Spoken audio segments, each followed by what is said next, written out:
Father God, I come before you today, head bowed and body bent. T-Max, I'll give it up, give it up, give it up, give it up, give it up. Thank you, brother. Lord, I want to thank you that last night my bed didn't become my cooling board.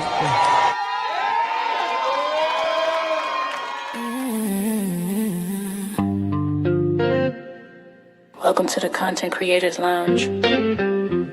Curated by T-Max, yeah, you know the name. Powered by T-Max Network, where creators speak freely and authentically.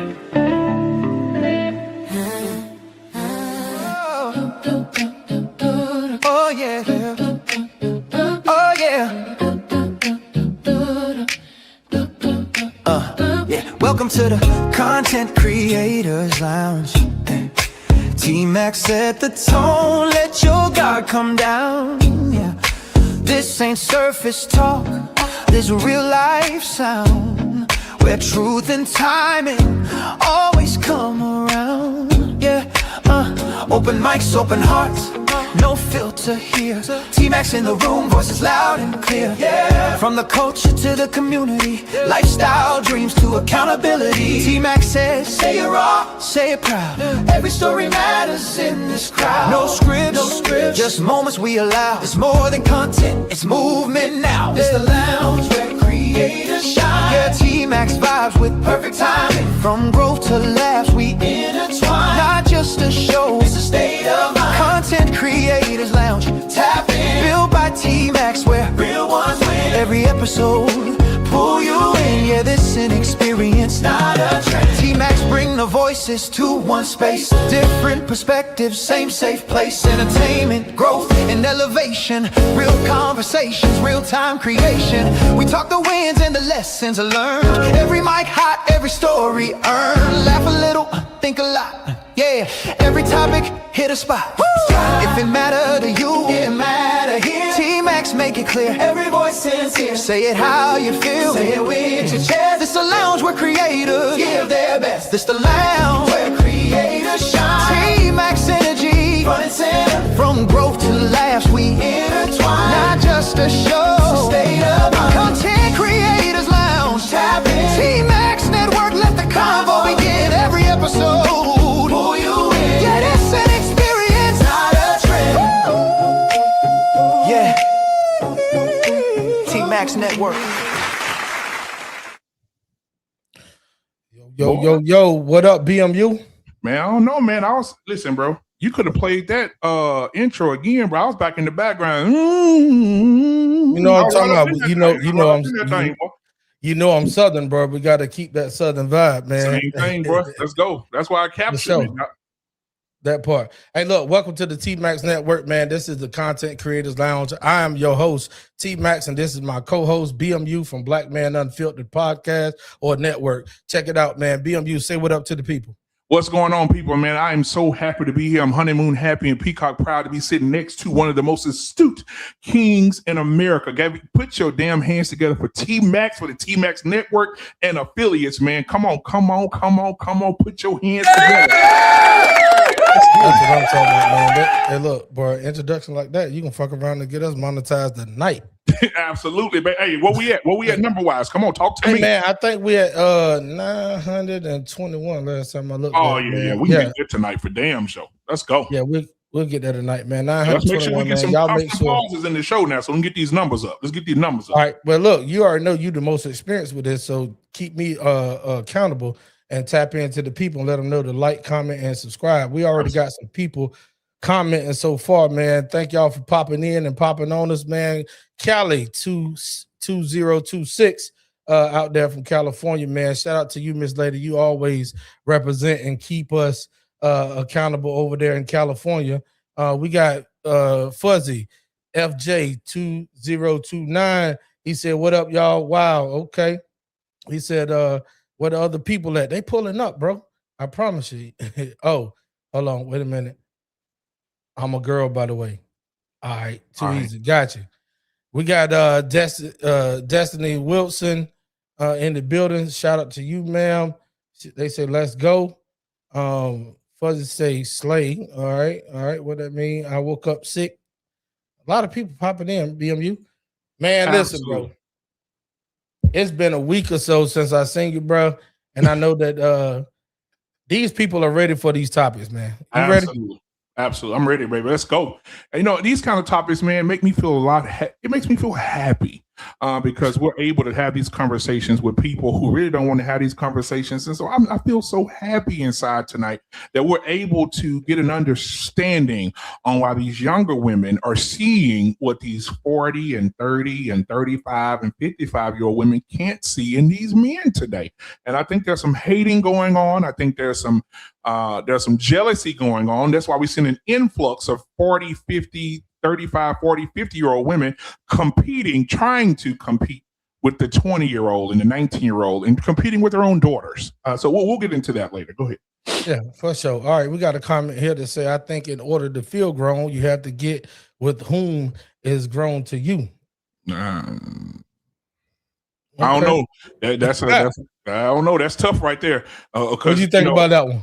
It's tough because you got to watch what you say in this time, in this time that we're living in right now. Whoever's grown to you, a lot of people may get turned on by that. They may like somebody a little bit younger and say, "Oh, okay, well, I feel like they're young. They grown to me, so I'm gonna be with that one." So you got to be careful in this day with that one. That's a fact. That's a fact. Well, listen, man, we ain't gonna keep the people no further. Ladies and gentlemen, we got a packed panel tonight. I'm gonna go down and start bringing them up one by one. I got my man Ronnie Woodham in the building. Y'all say what's up to Ronnie Woodham. What up, Ronnie? What up, Ronnie? Yeah, man, what's going on? Yeah, no doubt. with that button, no, but what's Yeah, going on, no everybody? doubt, man. We got, you already know the Content Creators Lounge wouldn't be what it is without our co-host on Tuesday nights, on Wednesday nights, on Thursday nights. And look, y'all can catch her on TikTok at Chrissy True Blue. What up, Chrissy? What's good with you, man? Her signature. Hey, y'all. I don't know where the fuck I'd be without you. We got Miss Chantel Dominique pulling up in the building. What's up, Chantel? Hey, y'all. This is Chantel. What's going on, ladies? Well, I'm good. How are you? Oh, man, sunshine, partly cloudy. Ain't nothing wrong with it. That's a good and a bad day, man. Yeah. I got my brother from the United States Army, but he's my brother through Masonic blood. What's going on, Tavon Provoy TP? What's good, bro? Yeah, y'all, he down there in Georgia with that good. He got Georgia Pacific as his internet, so he's a little delayed in the car.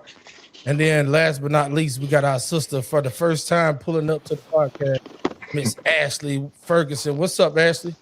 Hey, how y'all doing? All right, man. Everybody good? Yeah. Hey, TP, I'm looking at your audio. Your audio is spiking a little bit. I think it's there you go. I knew it was coming. It happens every time when that audio start popping like that, bro. The video about to go out for sure. Yeah, he about to go out for sure. Yep. We'll bring him back in when he pop back in, man. Ladies and gentlemen, tonight we have a live one for y'all tonight, man. I hope everybody is sitting in their seat and ready to comment in these comment sections. Right now, we got 21 people watching us. I know many more is about to pull up. The main topic for the night is, why do younger women like older men? All right. This is a topic that I've been wanting to talk about for quite some time, but I just want y'all to know that tonight we're gonna let it all fly and let it all hang out, man. I got my co-host tonight, Mr. BMU.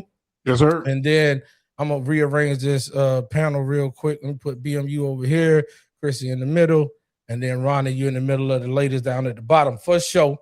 All right, man. So we ain't gonna delay it no longer. We're gonna pop in with the first icebreaker. And the first icebreaker, we're gonna play a clip real quick and then we'll talk about it. Y'all ready? Let's have a conversation. The reason why I don't like when y'all say that is because most of the time in a relationship or marriage, the man be fucking unhappy way before y'all know it, but we still stay. We still stay because we're fucking more loyal than y'all. Y'all go meet a young woman that ain't been through nothing, and y'all go put all y'all bullshit, all y'all trauma onto that young woman, and then now she becomes that toxic old bitch that y'all run away from. Exactly. That's sad. It's sad. It's not sad because majority of the what's time, sad that's is what y'all do. Okay, well, let me guess. Well, let me tell you what y'all do then.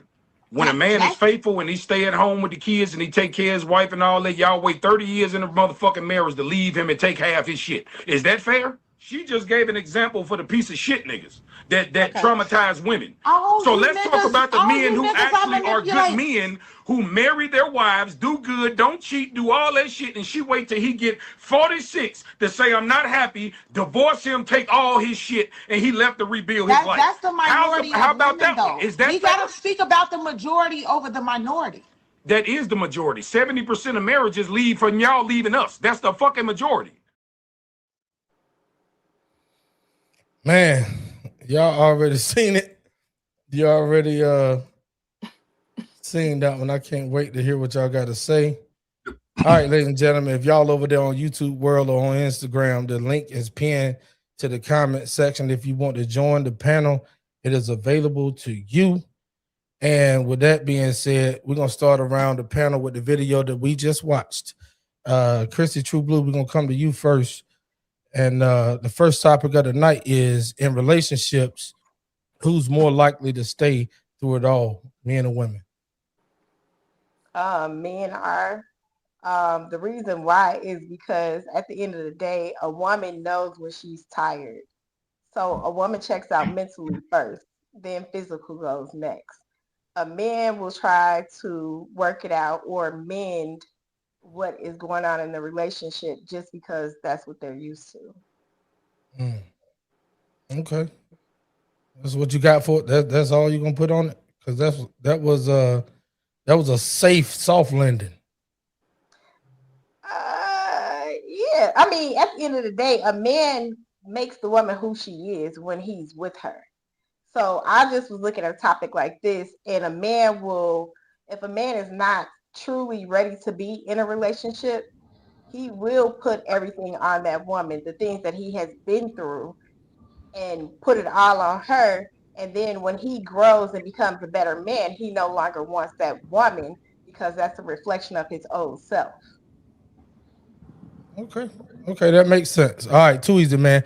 We're gonna pop down there to the bottom while we still got him. Tavon Provoid, man. Let me get your comments on the video we just watched. I would say, man, like, all right, for one thing, what was the question, man? So I can answer the question because I don't want to get too lengthy. No, you good, bro. So the question is, who in relationship, who's more likely to stay through it all? That means the good, the bad, the ugly, all of it, men or women? I think the one that's going through the less trauma, it will stay. And the reason why I say that is because they're the ones that's less tolerant to be traumatized. I will say to that, and they probably, depending on their age, it's what they will want to go through or willing to tolerate. If the person doesn't want to go through some type of healing to preserve the relationship, then the person with the least amount of tolerance is likely to be the one to leave. And I'm not saying women have more trauma than men, and men don't have trauma than women, but I believe that when a woman is traumatized, it kind of stings a little bit more because it gets exerted more. But I do believe that men that are traumatized also is more physical than anything. So I would say the one that had the least tolerance will be the one that would be the one that leaves. Okay. Chantel, what you think? I am feeling a little attacked by this because, as you know, I just got divorced out of an 18-year marriage. So I'm actually going to say I think men are more likely to stay. And of course, just speaking from my experience, and that's because he was oblivious to what the issues were and unwilling to change. As for me, I was tired of that hamster wheel. You make one change and we right back on it, right back on it, right back on it. So I do feel like the men stay longer, but that's because they're not changing. They're not putting in that compromise, that accountability. I'm speaking on my situation. No, you good. Don't no attention to my facial expression. My camera was Because off. you already know, Chantel. I just got some questions. That's all. Go ahead. Do your thing. So, yeah, that's my point. Okay. So you said something that I do want to talk on before we go round to the next panelist. You said men stay longer because they don't want to admit their trauma, or they don't want to like go through change and see what needs to be done to keep the relationship. So I listen, that is definitely your right to believe so. I just want to get more clarity on that. So you're saying through ups and downs, men will stay because they don't want to see change or go and get what really needs to be done. Yes.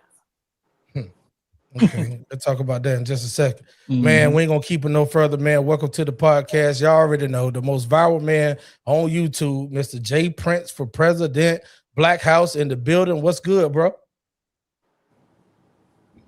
What's up, y'all? What's good? What you got on this topic, man? Like you hiding in the back of a U-Haul truck? You know that nigga stay in the witness protection program. No, I'm at work. Chilling. Okay. Jay Prince, in a relationship, who's more likely to stay through it all, men or women? I would say men. I would say men is more likely to stay because it's like getting your car repoed. All the bills gonna fall back on the man. The man gonna lose his kids. The man gonna get in debt more. It's cheaper to keep her.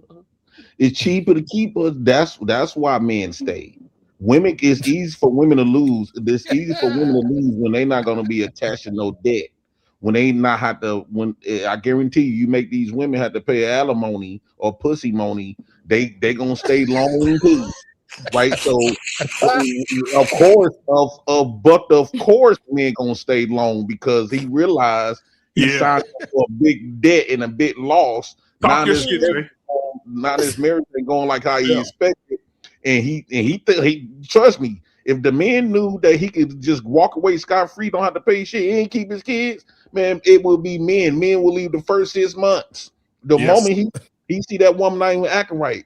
But since men like, damn, if I pack up and leave, I'm gonna have to pay child support. I ain't gonna be able to wake up my kids no more. She gonna have to take credit for some shit that she ain't come in this marriage with. This broke bitch finna take all my shit, and then you know, women when they get to start getting divorced, they gonna put an allegation on you, right? They gonna make you don't let him be a public figure. She finna make me look fucked up. Now we got social media, so yes, men will stay. Okay. Okay, that's too easy. Hey, BMU, I'm gonna put it down there. I'm gonna put it on you, man. I'm gonna step away for just a second. So, Maestro, do your thing. It's on you. I believe I agree with Jay Prince. I'm going to agree. I think that the reason men will stay, I think it's men. Men will stay, and the reason for that is because think about it. You're living in a world today that does not favor you, and so you could be with a woman for 15 years, 16 years, 20 years. She decides she wants to be out, then you're going to be out of money, out of the house, out of your kids' lives, out of everything. And the courts are going to agree with her. And they're going to say, hey, listen, you got to pay this. Hey, you make this amount of money? Yeah, she's going to need a little help, but more help with the children. We don't, you make this kind of money? We're going to do a little more alimony. I think she should keep the house. The car, I think she should have it because the kids need transportation. So anything that you've invested into the relationship, she has the power to rip that umbilical cord from you, and you have nothing left. So I think that's why men today, they don't fear marriage, they fear divorce, and that's why a lot of men do not leave. And this is barbershop talk. This is going to the barbershop and going to the loctician and sitting there listening to women and men talk. Women are saying, hey, men don't want to get married no more. And then the men are saying, I'm not getting married because I don't want to lose this shit I done worked 20 years for, and I get married and somebody take it from me in 6 months. I'm gonna just chime in on that. The only ones that are, saying that it's cheaper to keep her, that means that they're taking care of everything, and that woman don't have her own. Because in my case, it was not cheaper for him to keep me. Well, you owe him pussy every month, then at least 3 times a week. Because I think that because for the 18 years you was married to him, he canceled out all of the pussy that he could have been getting, and he was only devoted to yours, right? So you was supposed to leave. He been dependent on your box for 18 years. And I think that you should be responsible, even though you got divorced, you still should be responsible of feeding his dick until he find another woman to replace you. I was talking Because finances. it don't matter. It's not a problem when we got to sacrifice. Y'all should be able to sacrifice what the only thing y'all got to sacrifice is your box. Right? What else you got to sacrifice? He was making the money, he was doing everything else, and that's why we So Jay Prince, let her finish. Let her land. Jay Prince wanted to get it all out. Let's go ahead, sweetheart. Yeah, if you're dealing with a bitch that ain't got shit, yeah, she gonna take your shit. But if you're dealing with a successful woman and she making more than you, guess who gotta pay? Men don't care about your money. No. Well, Jay Prince. Let me answer that, Jay Prince. I will disagree with you on that, because even if a woman makes, I'm in the state of Texas, so let me help you. In the state of Texas, even if a woman can make 150, her man can make 75. He's still finna pay that maximum child support. He's still finna pay for all insurance. He's still about to pay for them kids to do whatever they need to do. He's still going to pay, even if she makes more. You know why? Because women have the power to do it. Secondly, a lot of people don't like to dig in the grave to find the bones. But in Texas, they're going to enforce more child support on the men, simply because child support in Texas is used, the fees from child support is used to fund retirement funds for retired judges, police chiefs, fire chiefs, anyone that works for the government under that authority or under that umbrella. They use those fees to pay their retirement fund. So absolutely, they're going to bust a man across the head, no matter how much she make and how much he make. That's dependent upon custody. So if a man is willing to give up his custody and she has, 100% custody, then yes, he does have to pay that. But if he fights for his custody and they got 50-50 custody, there should be no child support. So 50-50 custody is a beautiful thing, right? I love 50-50 custody, right? Because it splits the cost 50-50. But one of the things I found out about is when it comes to child support, the average case, and we did a show on this a few months back, average child support case for a man expenses is probably $75,000 to $13,000 to fight for his children, right? In a few months span. He's going to spend between that. And if she wants to go a little bit further, 14 goes up to 15,000. You guys can Google this. The number's astounding. So if there's no 50-50, he stays a little bit further from the kids. That's what he's going to be hit with to just fight for the children. Then he got to take off work, right? So he has to have a substantial amount of PTO time to take off work, to go to court, to go see different days. But guess what? The woman does not have to do that. Why? Because the state has an appointed person who helps in family court with the mother. The mother don't have to show up and do anything.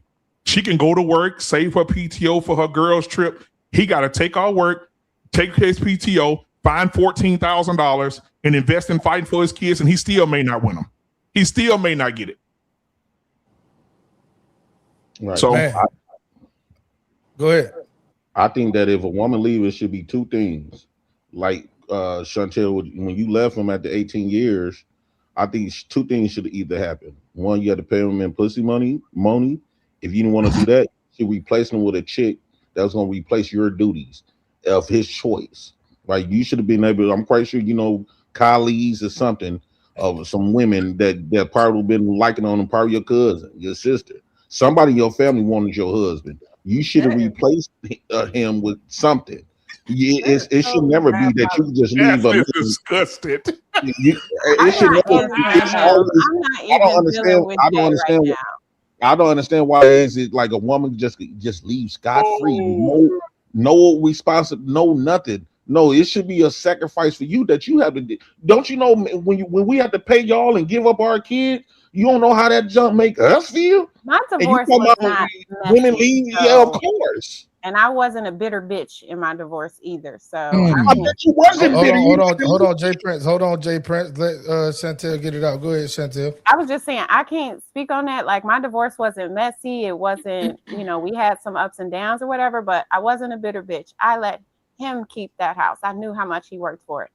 he can have that. Oh, you're a good one. My son, I let him have custody of my son. My son needs to be raised by a man. I have custody of my girls. How much money you forced to pay? Huh? How much money you had to give up? Actually, we agreed upon a very small amount, but why had to be small? Because I was not being a bitter bitch. No, I'm saying no. I'm saying you had to pay since you gave him custody of the kids. He declined payment. Technically, I would have owed him child support. I want it all. Go ahead. Hold on, Jay. Go ahead, BMU. T-Max, real quick. Can we all scratch our hand out to Chantel real quick and say a small prayer? Go ahead.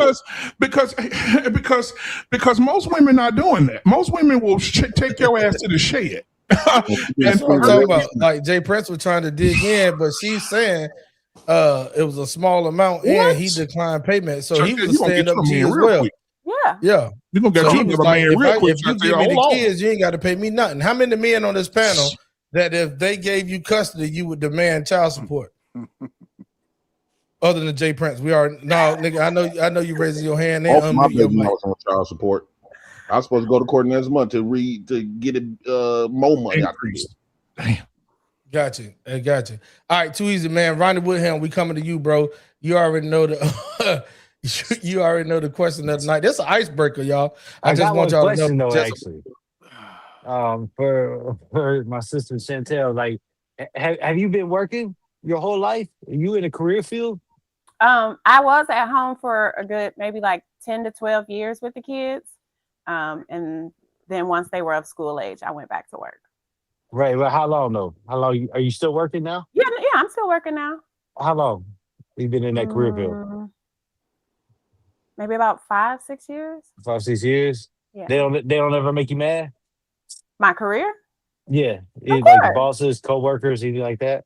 Of course. And you keep showing up to work? Yes, I do. I see where you're going with that, Ronnie. I got additional questions to that. I got additional question to that. I got additional questions. Yeah. So Ronnie, let me piggyback off of you. Chantel, I got a question. I'm here. So along with that, your immediate boss, right? And then the one that's above that person, right? Okay. Do you get pissed off at that person? The one above or the immediate? Both. The immediate, not the one above. I don't really deal with that one. You don't really deal with it. So if you had to deal with it, are you able to control yourself? I mean, of course. Why? I mean, I control myself with both of them. Oh, shout out to Crochet. I'm gonna stay out of this. Hey, look! I see where y'all going. It's looking real good. But, so only reason go why ahead, Tavon, wrap it up. So the only reason why I asked this question, right? And I don't want to bring my wife into it, but we had some issues, and I tabled that one time, and I was like, if you can control yourself with your boss, why you can't do it with me? Because I do it for you. Well, see, and I'm not saying that you didn't do it. I didn't say you did do it in your relationship. I don't know what your situation is, but I'm just speaking to the masses. Like, if you can control it to have a conversation and move forward for the greater good and for your well-being, then your well-being is really at home. Because after you retire, you ain't gonna see that person no more, but you'll see this significant other for the rest of your life, hopefully. And it shouldn't be, your remedy for handling that situation shouldn't be, I'm going to quit and cut it off and then go start a relationship, especially older, because the guys that's out here with the selection guys right here, I'm not in the streets, but I have a lot of friends that's very successful and they ain't worth shit. So, and they're earners, they big earners because they know they worth in the street. Because they get it reiterated to them how much they are worth. You know what I'm saying? So that's it. So I'll just answer that. I can only control me. So, like I said, speaking in the masses, I can only control me. So if the situation is not working in my favor, then I'm gonna do what's best for me. And if that means to move on to something else, then so be it. So that means as far as a relationship or commitment, or a job, or a job. So basically, you have I'm gonna say issues, but you struggle with commitment. No. Because there's always constant battles in commitment. You commit to a job, your boss is going to piss you off. You commit to parenthood, I know your kids piss you off. And I think you got a boy and a girl. Yeah. So imagine, because one of the things I found out is that women love their sons more than they love their husbands.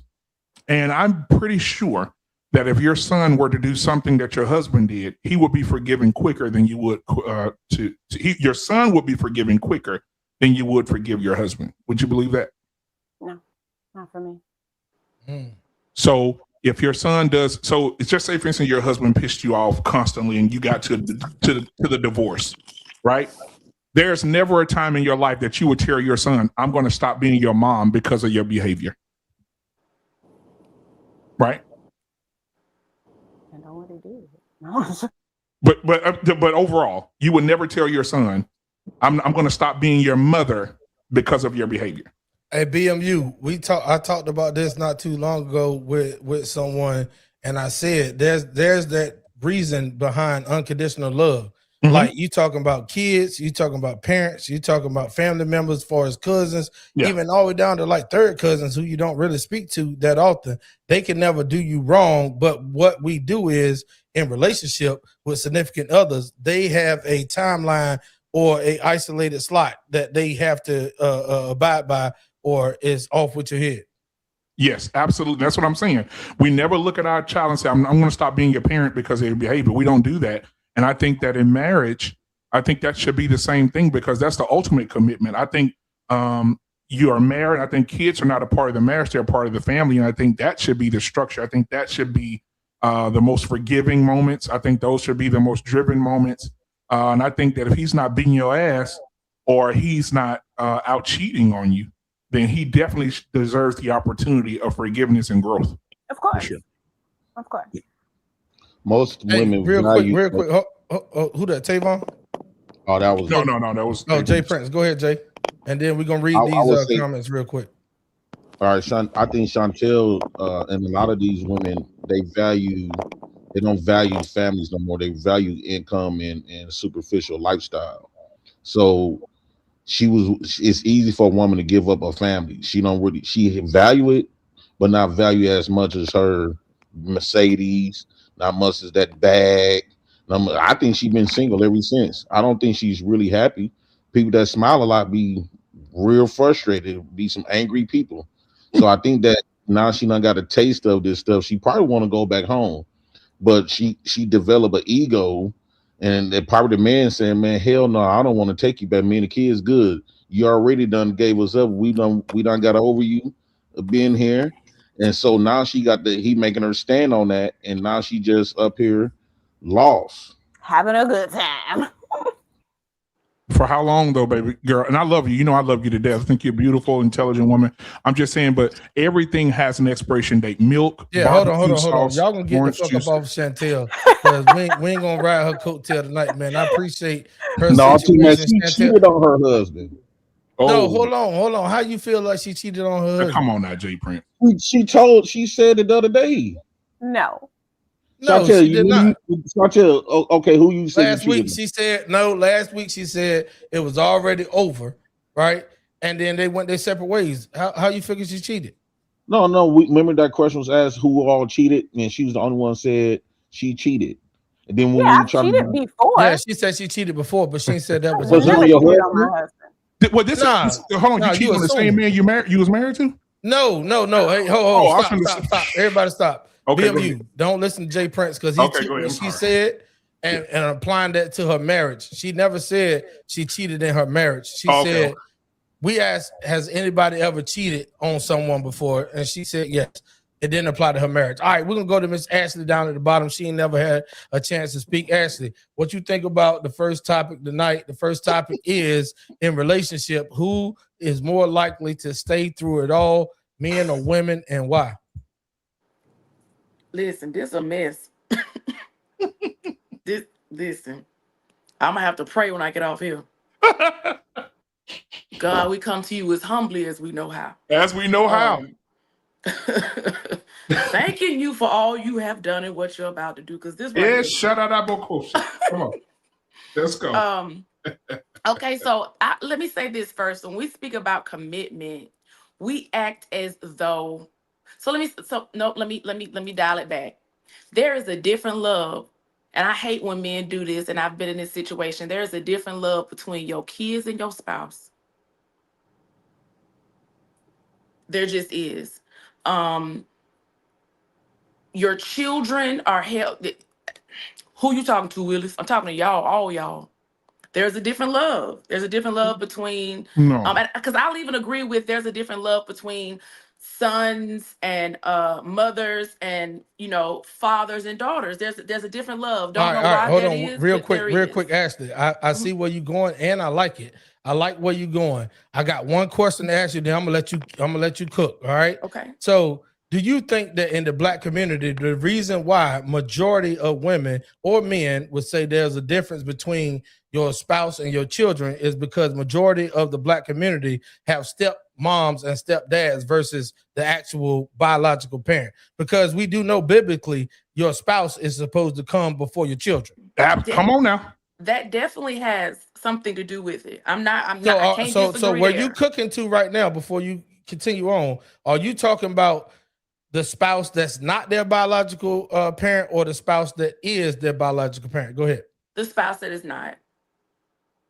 I'm gonna keep it a book. That makes sense. I tell you a joke, but I won't tell you a lie. I keep it a book. And I'm only, again, like Chantel, talking about my experiences. My last marriage, we didn't have children together. But we had issues in regard to how I treat my son, how he handles his son, how he handles my son. And then on top of that, he cheated. So my tolerance for him and that was at a low. And then you couple that on the fact that he might say something to my son or, slick or, try to interject what he didn't do this and you holding me to this higher standard. I very much am holding you to that higher standard. But that's the stuff that people don't want to talk about because it feels uncomfortable. But when you are dating or married to someone and that's not the biological father or mother, you move different. You shake a little different. I don't care what nobody say. I want to be honest about it. You move a little different. Facts. And I noticed something that you said a couple times, maybe 3 or 4 times. And I saw Ronnie Woodham put his hand up, and I'm gonna come to him next. But something that you said really stood out to me when you was talking about the step parent, right? Mm-hmm. Something you said, and the word was my. Every time you referenced the kids, it was my son and their son, my son and their son. And this is the reason why let me put myself on the big screen. This is the reason why I tell stepdaddies, don't bring your ass into a situation where you're thinking that you're the daddy. You're never going to be it. Never going to be it. There's always going to be a divide in between you and the children. Same thing goes for stepmoms. And that's the reality of things. And I shout out Ashley for really being honest with that, because most women would act like there's no difference. We even had conversations on this panel before where men and women was like, some men was like, there's no difference between the biological or the stepdad. If I'm with that woman, that's my kids, and I'm gonna love them like they mine. I'm gonna treat them like they mine until it comes down to discipline. That sounds good idealistically. Right. And that's what you would want to have idealistically. Right. But you even have children who will come out of pocket and remind you, you're not my daddy. Exactly. When you taking care of them, you providing lights, water, doing all the things. Yep. You showing up to the events when biological parents aren't. You doing all the things. And the moment you go to correct them, the biological mother and father have a problem with it. Don't correct them. Don't touch them. Don't chastise them. Don't do this. But they eating your food. They are benefiting from your lights, your water, your gas. But I can't say nothing to them. That sounds so good idealistically. But again, I tell you a joke before I tell you a lie, because I've lived it. It sound good, but it don't always be like that. It was better to be a stepfather before 1980. Anything after 80, okay? Stepfathers, I just don't believe in it. I think that it's horrible for men to go into a relationship with a woman, and that woman is a modern woman, and she telling you what you can and can't do to the child, and you're paying bills and you're taking care of the child, you helping with football fees, you doing what the trash ass daddy ain't doing. And then when graduation come, because I know y'all seen all these videos on TikTok. When graduation come, the man holding his phone down, talking to his he's a stepdad talking to his wife. He on the phone saying, why this last ticket at his graduation going to a trash ass daddy that was never there for the child? And she said, because that's our daddy. So now you, the stepdad, is sitting in the car in the and out in the parking lot, waiting on the graduation to be over, and the trash ass nigga that never did nothing for the child in there saying, congratulations, baby, he ain't did shit. So yeah, you're absolutely right. I think all stepdaddies run for the border. Do not be with a woman who has children after. Listen, anything after 80, don't mess with that baby. Listen to me. Anything after 80, don't mess with that baby, because she's going to turn on you. He's going to turn on you when they get married. I know y'all seen these clips. Y'all got to stop playing with me. The man just getting married. The woman's getting married. He paid for the wedding, and she invited her daddy to walk her down the aisle, and he ain't did nothing. It don't matter. You sign up to be stupid. That's on you. That's you stupid. I think that. Hold on, Tavon. I got you. I think that the reason why we had a lot of stepdaddies after the 80s, that's when welfare days hit, and and they kicked out the real fathers. So it don't mean that the daddies was just trash. A lot of these women made us believe that, but the whole time these women never experienced getting their kids robbed from them, not only from the other parent, but from a government. So, of course, you can't tell these fathers how to feel after they didn't get the chance, after they got robbed of raising their little babies from babies. The mothers got that opportunity. So I think that I think the stepdaddy is another issue towards black fathers, because you want to come in and you trying to get this pussy from this woman. Whole time you enabling her, because the only reason why she's willing to push out the actual father is because she knows it's gonna be another nigga to pull up. You don't have to do a motherfucker. This is what she telling the daddy. I don't need you. It's gonna always be another nigga to pull up. So by you being willing to accept that responsibility, it really hurted the children and the father, because by nature, God did not create stepfathers. God created mother, father, and child.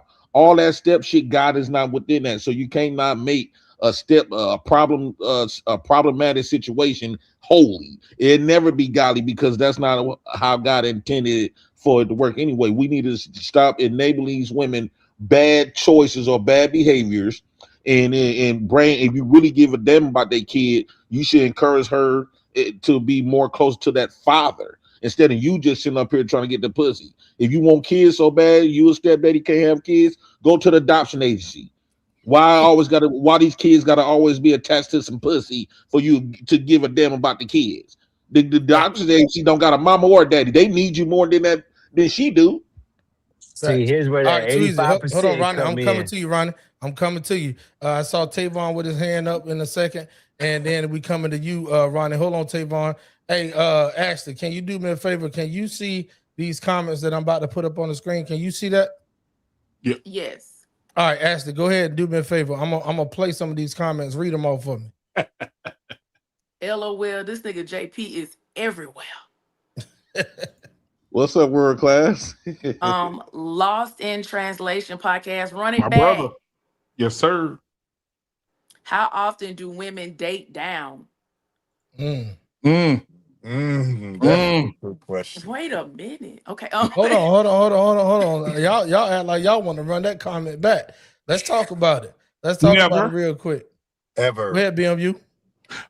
They don't I don't think women date down. I think they fuck down, and then they turn into a clown, and then they try to become something else when they elevate.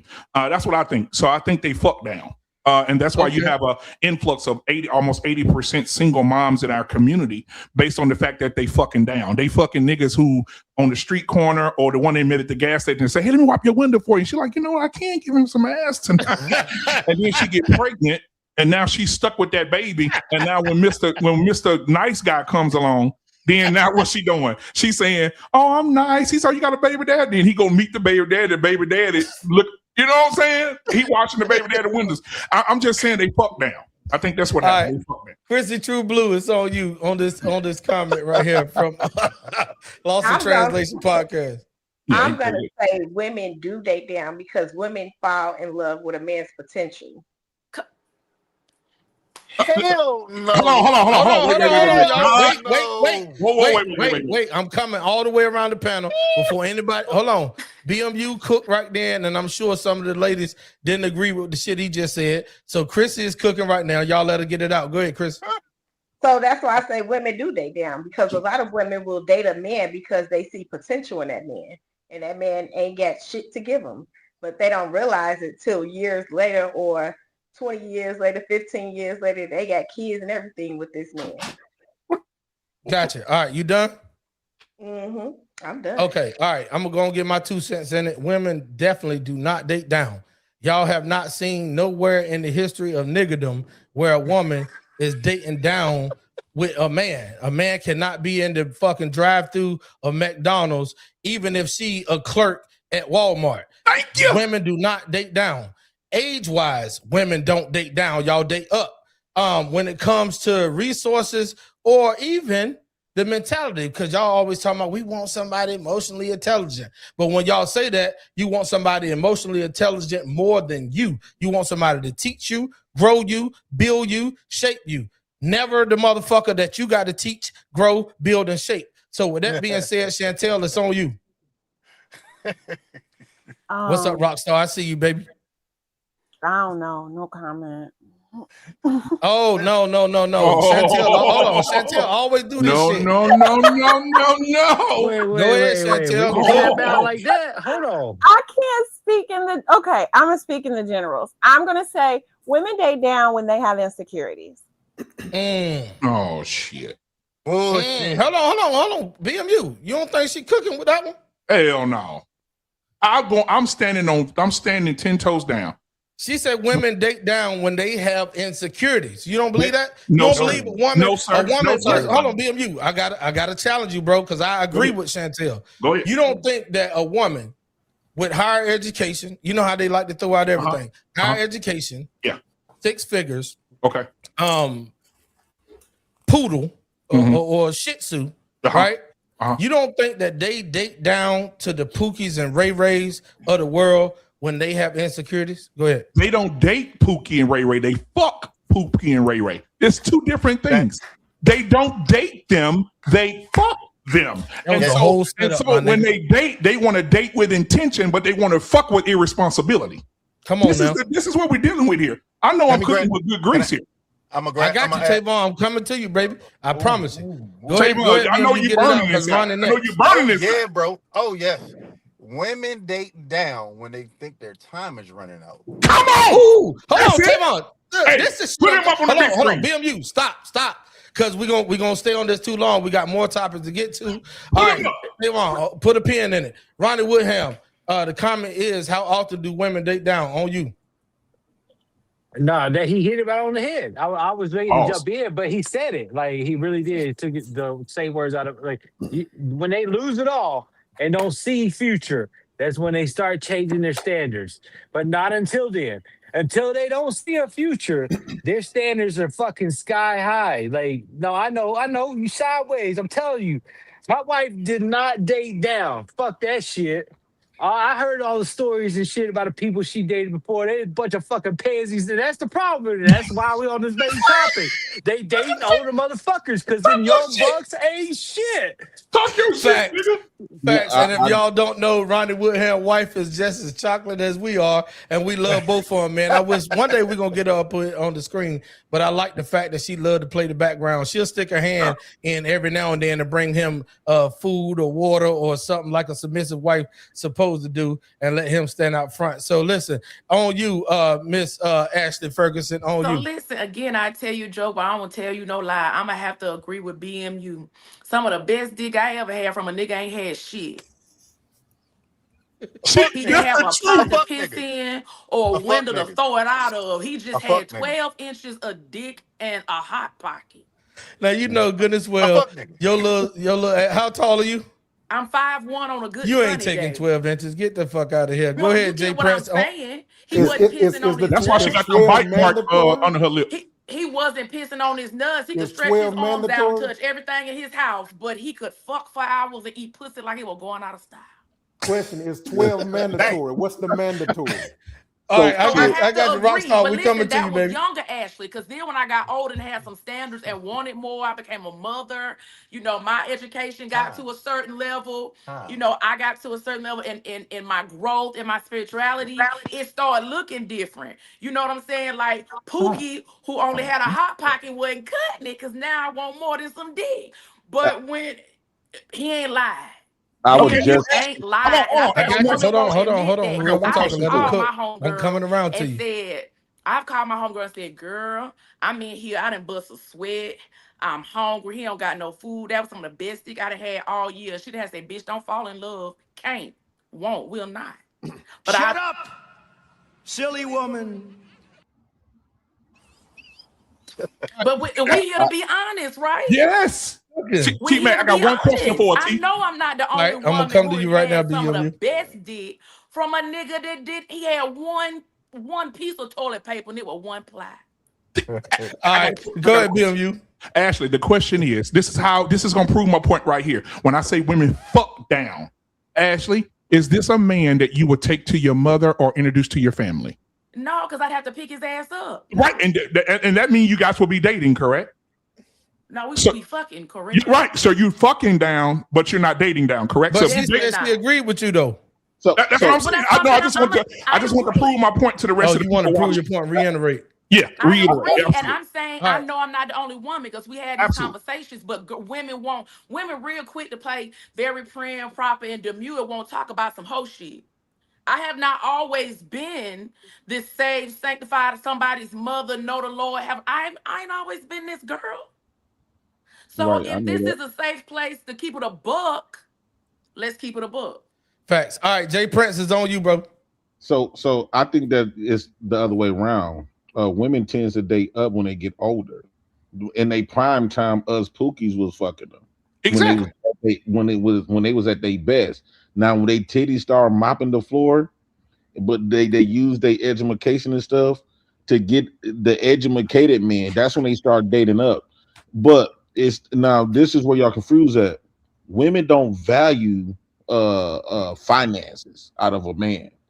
They want it.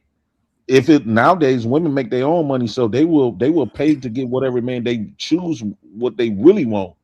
And the man that they really want is if a man they value the type of lifestyle that a man can offer with his personality, his character, and it's gonna be typically the gangsters, the inmates.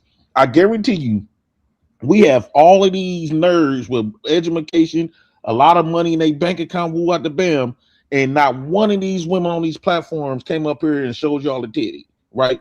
Go to them Facebook pages where niggas is in prison on live.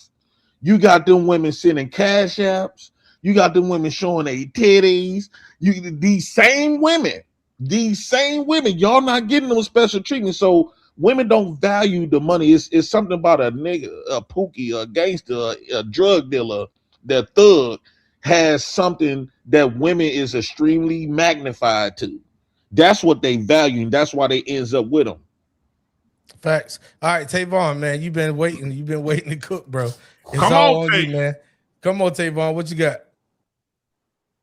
This nigga dropped off. He's so excited. No. It's too easy. All right, Rockstar, on you, baby. What you got? Yeah, they fuck down and date up. I mean, it's not hard math. You know what I mean? I don't think there's some. I mean, people can challenge it, but I mean, come on, man. I mean, the proof is in the pudding. We all been on this earth long enough to see that and know that. And if you were lucky enough to be that guy in your heyday or prime or whatever it may be, then you know that from experience. And just from experience, I know that. But just with the naked eye, it's definitely that. Man, I done had facts. I done had chicks who makes millions of dollars. I done had millionaire chicks. You know what I mean? Love me. You know what I mean? I mean, pay for the trips. and but a front and say in a front and sell it to the masses that a nigga got to do this and do that, and all the time funding the dick. So, but look, check this out though. You look on your topic. Then we're gonna go to Tavon before he cut out again. Here's what I think on what you just said. Yeah. To the masses and to the public and to social media and to the family, they would love to have that nigga that did everything that you talking about that wasn't done. But in reality, they like what you did, not just fucking. They like what you did, and they realize that that's really all that they qualify for. All that fantasy shit that they really, really, really, really want. They understand it ain't coming in the mailbox, my nigga. So at the end of the day, they have to, in private, fuck you, run to the store to get your snacks, let you play the game, do all that other shit that you want to do. But in public, they talking about they looking for Stephon. Tavon, it's on you, homie. Yeah, fact. I just feel as though like women are attracted to men with presence, right? When you can come and capture the room, and then everything else they find out about the person. That's why I believe like older men, especially older men that look young, that can still look apart, attract more women and have a harder time with relationship because they have a presence, or they might have a wealth, and they don't want to risk it. They don't want to risk it with marriage because everybody's superficial now. So it's not like you're getting a genuine person that's really looking out and trying to build you and take you to the next step. Everybody's in there for their own game, and that's where we're missing it at. And a lot of women have like, there's more women on the earth than men. So, and then I was looking at this fact that came out. It was like only 6% of it said 6% of black people make over $100,000 a year, and then it was like 3% was like males. So I was like, holy shit, man! Like black males only represent 3% of the population that makes $100,000 a year. So, and then they got to have a certain quality that they are good enough to be a husband. So that percentage shrinks even more when you're talking about somebody to spend the rest of your life with. So you gotta have the chemistry with the person to get to that point. You know what I'm saying? So it's like for relationships, it's hard, bro. Like and as I listen to everybody, yes, I got it. It does have a lot to do with sex and motherfuckers fucking you, and you trying to have sex and coochie. But it for me, it came easy because I had my character, what I attract, I guess my pheromones, my presence, my attitude, and everything. It didn't have nothing to do with like the money and how stable I could lifestyle could get a female, nothing like that. You know what I'm And saying? can I add I got what you, Rock. Tavon Hold on, said? hold on, Rock. Okay, Hold on, got Rock. Let me say this to Tavon. I'm gonna pass it to you. You're gonna be the last one, bro, because I promise you, we're an hour into the podcast and we really got some more topics. But look, Tavon, what you just said right there, man. I tell people this, not only in relationship, but in life, in sales and marketing, and actually out to the public for people to accept you. You got to have personality and charisma. When you got those two, you could be the Pookie, you could be the Ray Ray, you could be even the six-figure man. As long as you got personality and charisma, you can get your way. Go ahead, Rockstar. We're gonna end it with you. Then I got to go to the next topic. Gotcha, man. And everything Tavon said, I agree with, and that was true. Forgive me if I mispronounce your name, my brother. I want to add to that too. He's totally right, but also I want to add to this. One of the problems with those attractive, assets is that a large majority of black women are indoctrinated with the mindset to what's attractive or sexy to them is limited, right? Like for example, like you see my hair's growing, right? So I this has been on purpose. I could easily go to the barber, right? You know what I mean? But I'm gonna use this for example. A white man let his hair grow crazy and don't necessarily shave, right? You know what I'm saying? It's like our own woman to look at that as, oh, that's sexy. Oh, that's manly. But the black guy do it. Oh, he a bum. He homeless. Look like he doing bad. You know what I'm saying? Also, like a guy outside of our color, right? To their woman, right? And even to our woman, they don't have to be a thug or have this thug essence or this street essence or mojo or have these great lines and still be considered attractive. And there are some assets about them that's attractive. With black women, you can't damn near wear glasses.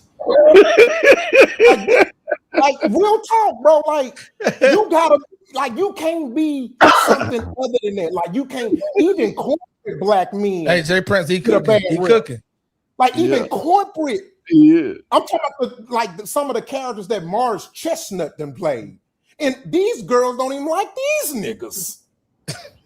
And so that's also a problem with it too. They need to open up their mindset so they can be more attractive to more men.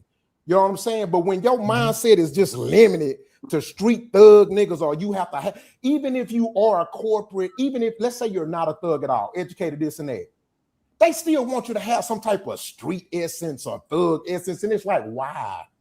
Because, for example, like me, I say it all the time. You'd be amazed how many women, that once they get to know me and meet me, and then they catch me reading books and shit, they be like, but now it's sexy though. But it's the typical shit. They want Superman, but they don't want Clark Kent. But Clark Kent is fucking Superman. Come on now. All right, so check this out. Hold on, Jay Prince. Hold on. Let's do it like this. Hey, listen, ladies and gentlemen, y'all watching the live right now. We got 62 people watching us live. Make sure y'all like, comment, and subscribe. I will tell y'all this. We got one more slot for a lady. We're not taking no guys at this time. Anybody from YouTube or Instagram want to pull up on us from Black Man Unfiltered Network or from T-Max Network or over on Instagram. If y'all want to pull up, we need a female. They're 6 to 4 right now. DJ 007 just pulled in the building. What up, 00? What's going on, fam? I can't call it, man. Hey, listen, if any lady want to pull up, I will drop myself down. BMU is going to be our host once I drop myself down, but we need a lady. We need a lady to pull up tonight and help these ladies balance out this panel. All right, so with that being said, hey, listen, check this out. I'm gonna go ahead on and get to these rest of these comments. A few of them that came in. Before you do, I want to make sure if you're on Black Man Unfiltered Network right now and you're tuning into this channel, listen, we are 78 subscribers away from getting T-Max to 1,000 subscribers. We're trying to get him monetized. So if you're watching on my channel right now, do me a quick favor. Take a pause for the calls. Get over and hit the button right now. Subscribe. Hit the subscribe button. Hit the like button. That shit is free. Hit it right now, and so we can get this man to 1,000 subscribers. He's doing the work. He's done the work. We need to help this man get there. We're 78 subscribers away. 78 subscribers, and all you got to do is take your damn thumb, that big raggedy thumb, stinking ass thumb that you put in your mouth, or you put on the gas pump. Take that thumb or that index finger and hit the subscribe button right now. I'm done. Facts, man. I appreciate you, BMU, for sure. So with that being said, man, let's go on to get to some of these comments. On this one, we're going to call on Chantel. Chantel, can you help us out real quick and hit some of these comments? We're going to start with this one right here. You good? You got it? Yeah, I'm good. Okay. The World Class 9 says, and black females pay their court-ordered child support the least in the nation. My God. Lost in Translation podcast says, stop the cap. And the World Class 9 says, the true deadbeat, and she gets the most abortions. 23 million and counting. Go ahead. I got you. Hold on. Let me get back to where you were. We got some super chats came in. We about to read those as well. Let me please get back to what Chantel. God damn, they coming in fast too. Hey, BMU, shout out to Black Man Unfiltered, man. His people is really cooking over there. Here you go, Chantel. The World Class 9 again says, LOL, this nigga is wild. World Class 9 again. JP, what the fuck is wrong with you? She put emphasis on this shit. I love it. I need her. Yeah, I love how you really feel.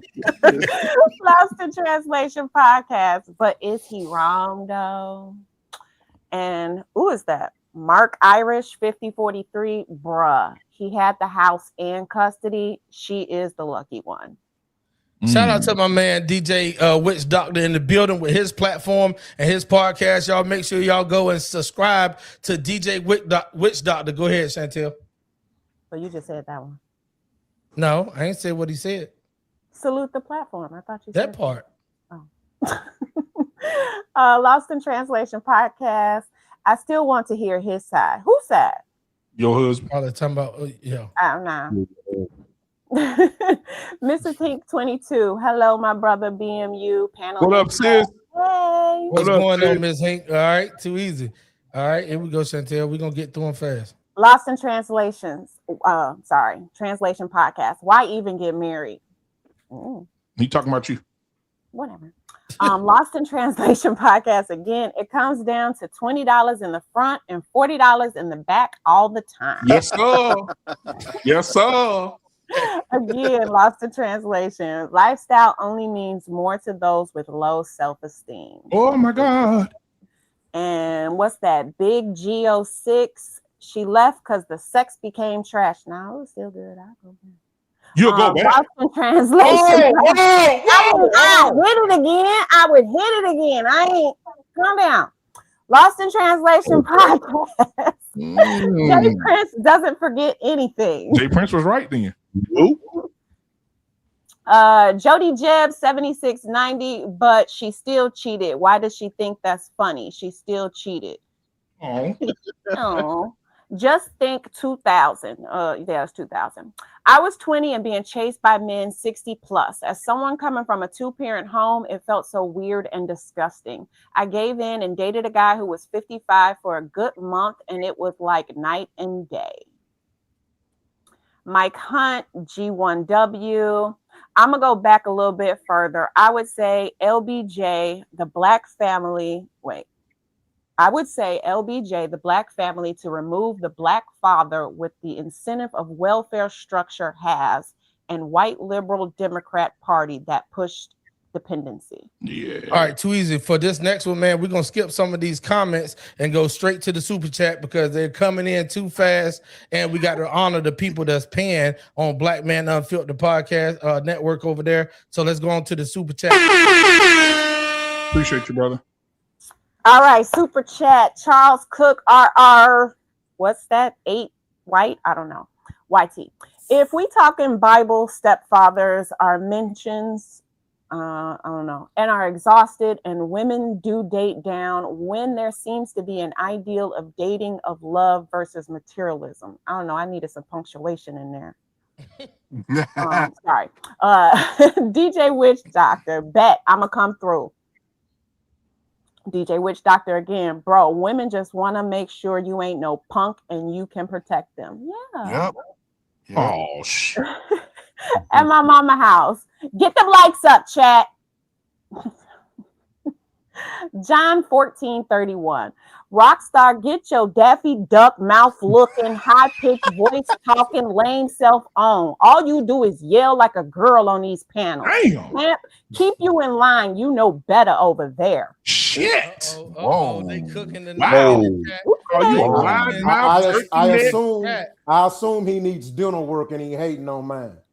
Man, that's crazy. Hey, listen, y'all you already can't know even how have these nice teeth go around this motherfucker. These niggas is yeah, but look, y'all already know how these comments go, man. Listen, ladies and gentlemen, because we got Black Man Unfiltered Network in the building tonight as our co-host, and continues going to be our co-host on every Sunday that he can make it at 7:45.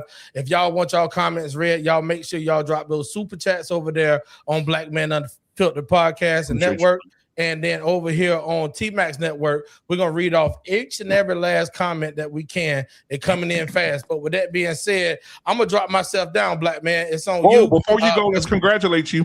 You have 4 new subscribers, brother. Just came in. That's what I'm talking about. You got 4 new subscribers, brother. All right.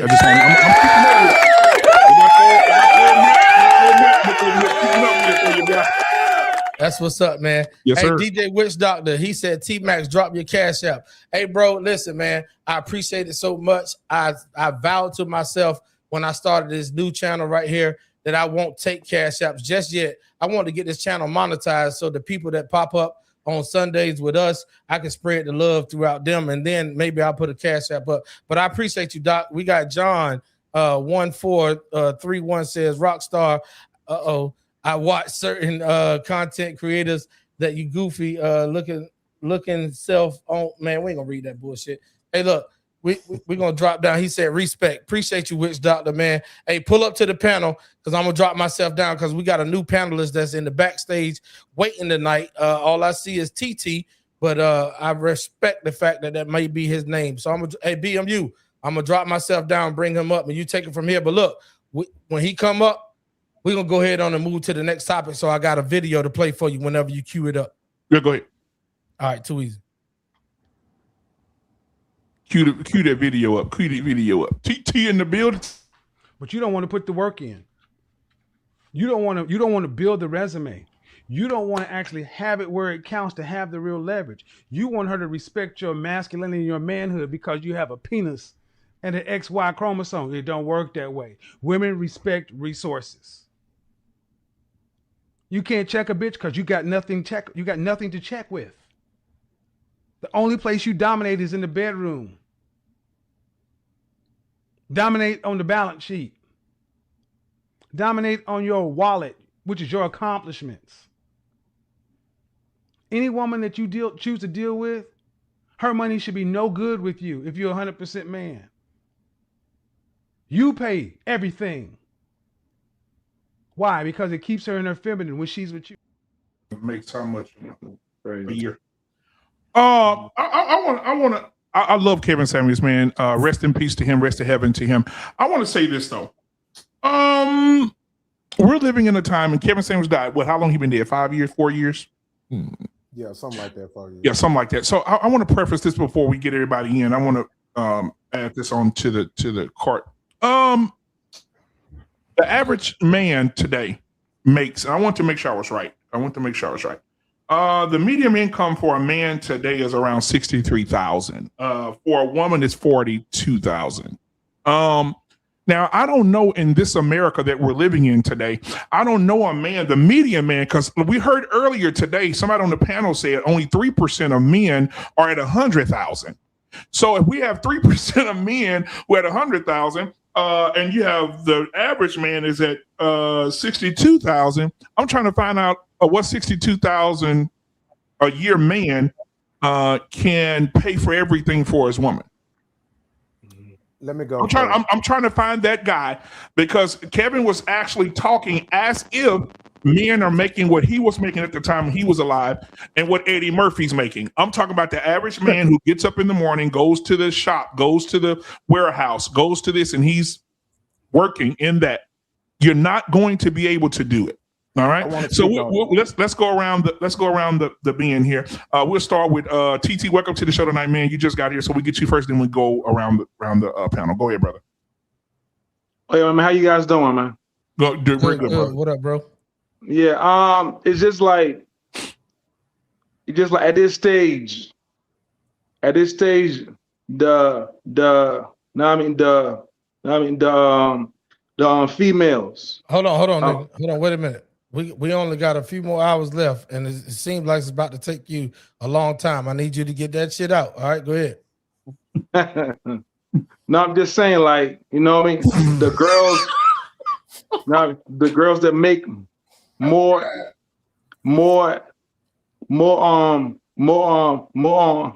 cash than men these days. So what I'm saying, so it's like a few amount of men who make all the cash, and the girls make all the cash now. So now with that it causes, like now I'm saying, it causes a dynamic shift in the black home. So let me translate. So basically what you're saying is that men now today are making less than women. Women are making more than men in some cases. And so Now the dynamic in the household has changed to the point where things need to change, because now you can't look at it as a man should pay for everything when a woman's making more money, correct? Absolutely. But even though the man is the one who's right. Yes, the man's the leader. Mm-hmm. But now the female makes more money. It is more on the college educated. Absolutely. Now, so now it causes a shift in the black home. So now it makes the girls as if the girls is now the leader, over the men, and that leads to chaos. I mean, like now, yeah. like That not in means the black home. basically you're saying the woman's finances are emasculating the man's authority in the home. Absolutely. I got you. All right. I appreciate it, TT. DJ 007, what are your thoughts? Okay. Well, first of all, man, thanks for having me. I appreciate y'all letting me in. Shout out to my man T-Max and all the folks that support me on my live. Chantel, what's up, girl? I see you. Well, it seems like you the law. Let me see if I got any warrants. Hold on a minute. Okay, go ahead, DJ. So anyway, so here's the thing. I kind of agree, but then I disagree with Buddy because first of all, here's the reality.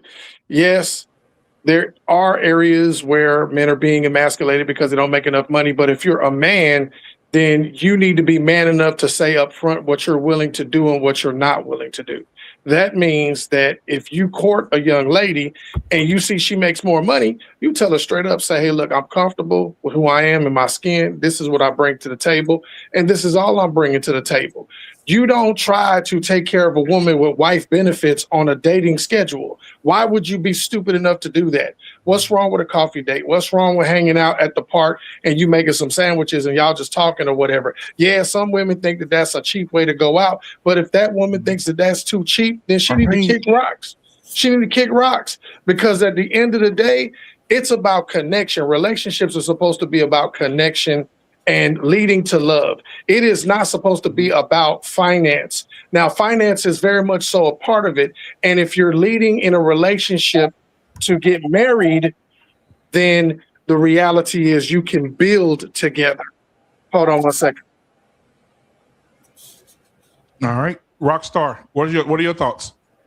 And welcome, hold on, before you go, Arpain, welcome to the show tonight, my brothers. Good to see you, man. Hey, hello. What's going on, everybody? Hey, congrats to T-Max, man. That's the first time I've been on this channel, and yes, I subscribed. Absolutely. Thank you for that. Oh, yeah, now we're at 927. So we're moving up. We started at 922, guys. So I'm watching the numbers. Okay, go ahead, Rockstar. Okay, first of all, I want to say this. Kevin Samuel was 1,000% dead on and hit the target. Here's the problem. The problem is that I think when some guys hear it, they unintentionally take it personally, right? At the end of the day, a man's goal in life should be able to fully provide for his wife and kids, right? Now, it doesn't mean that it's gonna happen. It doesn't mean that it's gonna happen soon. It doesn't mean that it's gonna happen later. But what he was conveying to black men is that should be your goal. And the reason he was speaking on it from the standpoint of there are too many men, black men, that are not making that their goal. You see what I'm saying? That's the problem, right? A man coming in with the mindset of 50-50, I think that's a problem. Here's why, for a couple of reasons. One, because you're already coming in with a failures mentality. That's not healthy for a man, right? A man's goal or mentality should be to conquer the world in every fucking way possible, financially. In every way. That's our goal, is to win, right? Okay. It's kind of like, you know, for y'all that know me, I know I was a former boxer. When I go into that ring, my goal is to not get hit at all. Will I get hit? I probably will, right? but if I go into the fight, hey, I'm gonna get hit, but I still want to win. That's a problem. Ready? The fighters are in the ring, and they are ready. So for the thousands in attendance and the millions watching around the world, ladies and gentlemen, let's get ready to rumble!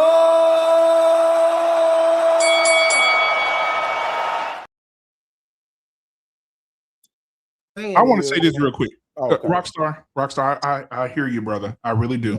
And the only pushback that I have on that is, I know everybody's not religious, but even biblically, this is incorrect. Well, I was finna land. So I'm finna cover that. So what I'm saying is this.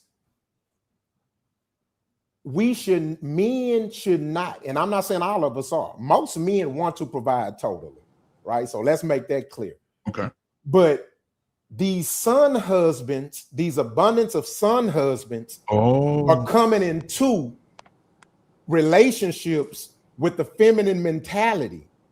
That's not healthy. You should want to go in a relationship wanting to cover everything. You may not be able to, and that's okay. That's the purpose of a good woman. See, a good woman understands, right? And a good woman is going to be patient with you in you accomplishing goals to be successful enough or to make enough money to cover everything, right? In other words, for example, right? So my wife, she doesn't work, but she started nursing school. So she's going to work because she wants to, not because she has to. Now, here's the thing though for women to listen to. She's also not a maximalist. And the problem is most women are maximalists. They want more than what they can afford. See, so it's a mindset for both parties, right? You see what I'm saying? Because like, for example, you got women who want both, right? And I tell women all the time, look, sometimes you got to choose between time and lifestyle. Because if you want all this, he ain't going to be at home often. But if you want more of this, okay, he's not going to make as much and he's not going to be able to give you this flamboyant lifestyle that you may want. So it goes both ways. So even with men, what I'm saying is, he was saying, men, go into the goal to conquer the fucking world, man. Don't go into the world selling and saying, yeah, I just want to make just enough to take care of my belly, take care of my wife, and da. No, it's the mindset that he was talking about. Right. So let's get to. So we're gonna get to everybody else. I'll just say that we'll get to it in a minute, but I'll say this little thing. We'll move on to Ashley and see what her perspective is about this. So you on deck, Ashley. All I would say is that if you're making $70,000 a year and you're taking care of your wife, she decides to go to nursing school and she's making $125,000. That means you're gonna have to live under the umbrella of $75,000 to take care of her completely, and she has $125,000 to do what? I was going to hit them. I was going to hit them. Let Ashley go first. Ashley gonna go first. I know, Garpan, I saw you put that in the chat too. Ashley, go ahead with your thoughts. What are your thoughts? So, what's the question again? Like, what is it about women making more than men and how that affects the household? What exactly is it? Yeah, so men should be able to just pay for everything in order to have leverage. They should be able to pay all the bills, take care of all the responsibilities of the home. So I do believe in a marriage, and we said in our vows, in sickness and in health, till death do us part, right? Richer and for poor. For richer, for poor, right? I do believe in a marriage. Women look at their husbands as being providers. Does that simply mean coin? Absolutely not. Absolutely, I agree. Absolutely not. But that definitely is a part of it. So I think it depends on the relationship. I think it depends on the couple. And I hopefully that was established in the dating process and not talked about, after you've, jumped the broom and said I do. But I feel like once you've made those vows as a wife, if your husband loses his leg, you should be able to jump on board and be that leg. Yeah. I don't think if I make $125,000 and you make $75,000, that all that is just mine. Because if I am your helpmate, come talk to us tonight. If I am your helpmate, I don't want all of it on you, because I understand that two is better than one. When I have, you have, vice versa. It trickles down, and I want to be able to place to look at you and say, don't worry about it. I got it. Come on. I want to take something off of you like you want to take something off of me. I'm not the girl that just wants to take, because I understand that my man sometime will be trying to pour from an empty cup just to give me, and I think that's unfair. Ooh, scratch your hand toward Ashley tonight. Just scratch your hand toward. You is cooking with good grease tonight. It ain't great value. It's definitely Crisco. Listen.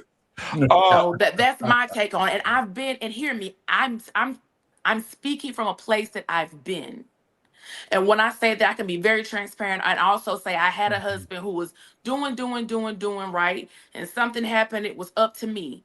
Fine, cool, but he didn't let me get comfortable there. And I think that's the point that we also have to make. He didn't let me get comfortable in just doing and taking care of and being. It was, this is temporary. This is where I'm at. When I got it, we good. And when he got it, I was good. And then on the back end, I found out I had Crohn's disease. I had to have surgery. I was in the hospital for 14 days. And that same man, now it's his turn. You get what I'm saying? To do X, Y, Z, make sure the family is good. Yeah. Not only just that the bills are good, but the house is running because I'm in the hospital. You get what I'm saying? So Yeah.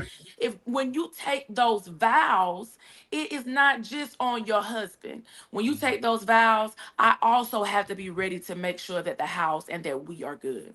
And I don't know how you here's what I want to say. If I cannot respond. Okay. No, not yet, Rockstar. Not yet, Rockstar. I gotta get our pain. Then we come back to you. I agree with you though, Ashley. I agree with everything. But I wanted to respond to my point was she further proves my point. When you have a woman that would damn near be homeless for you, you should want to kick ass. That's what makes you want to do it. That's what makes you want to do it. Absolutely. Oh, yeah, absolutely. So Arpain, go ahead, Arpain. Go ahead, Arpain. That's all Kevin saying. What Ashley said is spot on. You know, if you have a good woman. But yeah, if you got a good one. No, I don't disagree that a man should pay the bills, right? But if I have a wife making a lot of money, she's damn sure not going to be deciding what she's going to do with all that money while I work my ass off. We're going to have plans for that. Like my wife was working when I was working, but I told her this is what we're going to do. We're going to live up to my salary. So you're going to have to be willing to live under the umbrella that I create.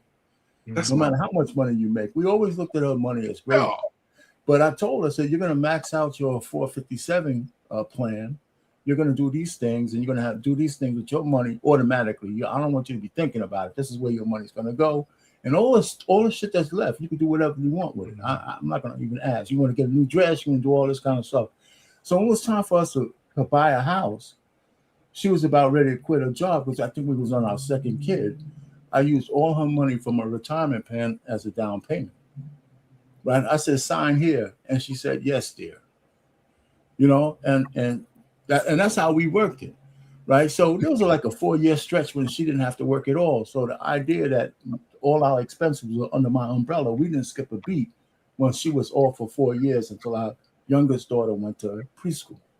And how long have you been married, Arpain? I know. I just want the world to know. Go ahead. Yeah, 39 years. Woo! See that? Man, like longevity. See that longevity? So Arpain didn't have to worry about. He found him.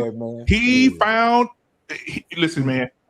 He who finds a wife findeth a good thing and obtains favor. The favor is the fact that she was obedient to his authority, and in times that he needed the most, what she already had kept in the storehouse, she was able to give it to him, and they were able to flourish. Listen, I ain't trying to preach tonight. That's right. Let me just land it here. And that further proves my point. That's why men should always push to do more. Go ahead, Arpain. I just want to land it here. I love you, brother. There's two things that a man in a relationship, a wife, a covenant marriage has to understand. No matter what, you're responsible for your family. But the one thing you're responsible, it doesn't matter what the modern media and all that other bullshit says, you're responsible. If something goes wrong, they're going to be looking at you, not your wife. But you got to make sure that you have the authority to make the decisions. So a lot of guys, have the responsibility, but they defer to authority. That's stupid. Absolutely. You got to. So if your woman has to agree, and authority means you don't have to be a dictator, right? You got the right kind of woman. You don't have to dictate anything. She understands the plan, or else you shouldn't get married. But you have to have the authority with the responsibility, or else you're broken, and you might not know it. A lot of men don't look at that. If I'm responsible, I have to have the authority. We could discuss things and all that kind of stuff. But if we come to a loggerhead, I got to decide and vote. You're just going to have to trust me. Yeah. Now, I'm going to say this before we go to Chrissy. Hey, listen, guys, put in the chat tonight, #yes, dear. Because he said all she did was say yes, dear. Come on, but Chrissy, I'm not going to preach tonight. Chrissy, what are your thoughts? I'm not going to preach tonight. So I feel that a man does not have to pay everything. So I'm a little different. The reason why I'm different is because at the end of the day, in the modern day world that we are in, that is how you find a lot of gold diggers, because you feel you have a woman that will come along and just feel like that man is supposed to automatically take care of them, and they don't have to do Right. anything. They don't have to provide nothing. They're not really marrying them for them. They're marrying them for finances. So Right. in this age, I feel like no. I mean, my parents, I grew up in a 2-parent household. My father paid the rent, my mother paid the small bills. It was very much simple. Ooh, hey, Chrissy, it is rare to see multiple women on this panel in agreement. So we're gonna get to Chantel, because if this is a trifecta, we're gonna have a prayer meeting after this. Ashley, Can you I got say something something? right quick? 10 Those seconds. same women that you talking about are gold diggers making box macaroni. Next. Oh my God, Chantel, what are your thoughts, sweetheart? Here you go, y'all. Here we go. Well, I was married for 18 years. So I know that it takes a partnership. We have to work. Ooh, don't say that word. To make it work. If we're not working together, it's not gonna work. And can't one person do it all by themselves? That's 3. Gotcha. I appreciate it. So, Ronnie, we got some comments we're going to read. Ronnie, go ahead real quick. We'll get Jay Prince briefly, and then we're going to go to the comments. Let's see here. I'll read them. Pull them up. Go ahead, T-Max. I got you. We'll do the comments, and then we'll get the last 2, and we'll move on to the next thing. Bedroom domination is important. All right, DJ Witch Doctor, appreciate it. He said, "Don't sleep, fellas. Laugh out loud." All right.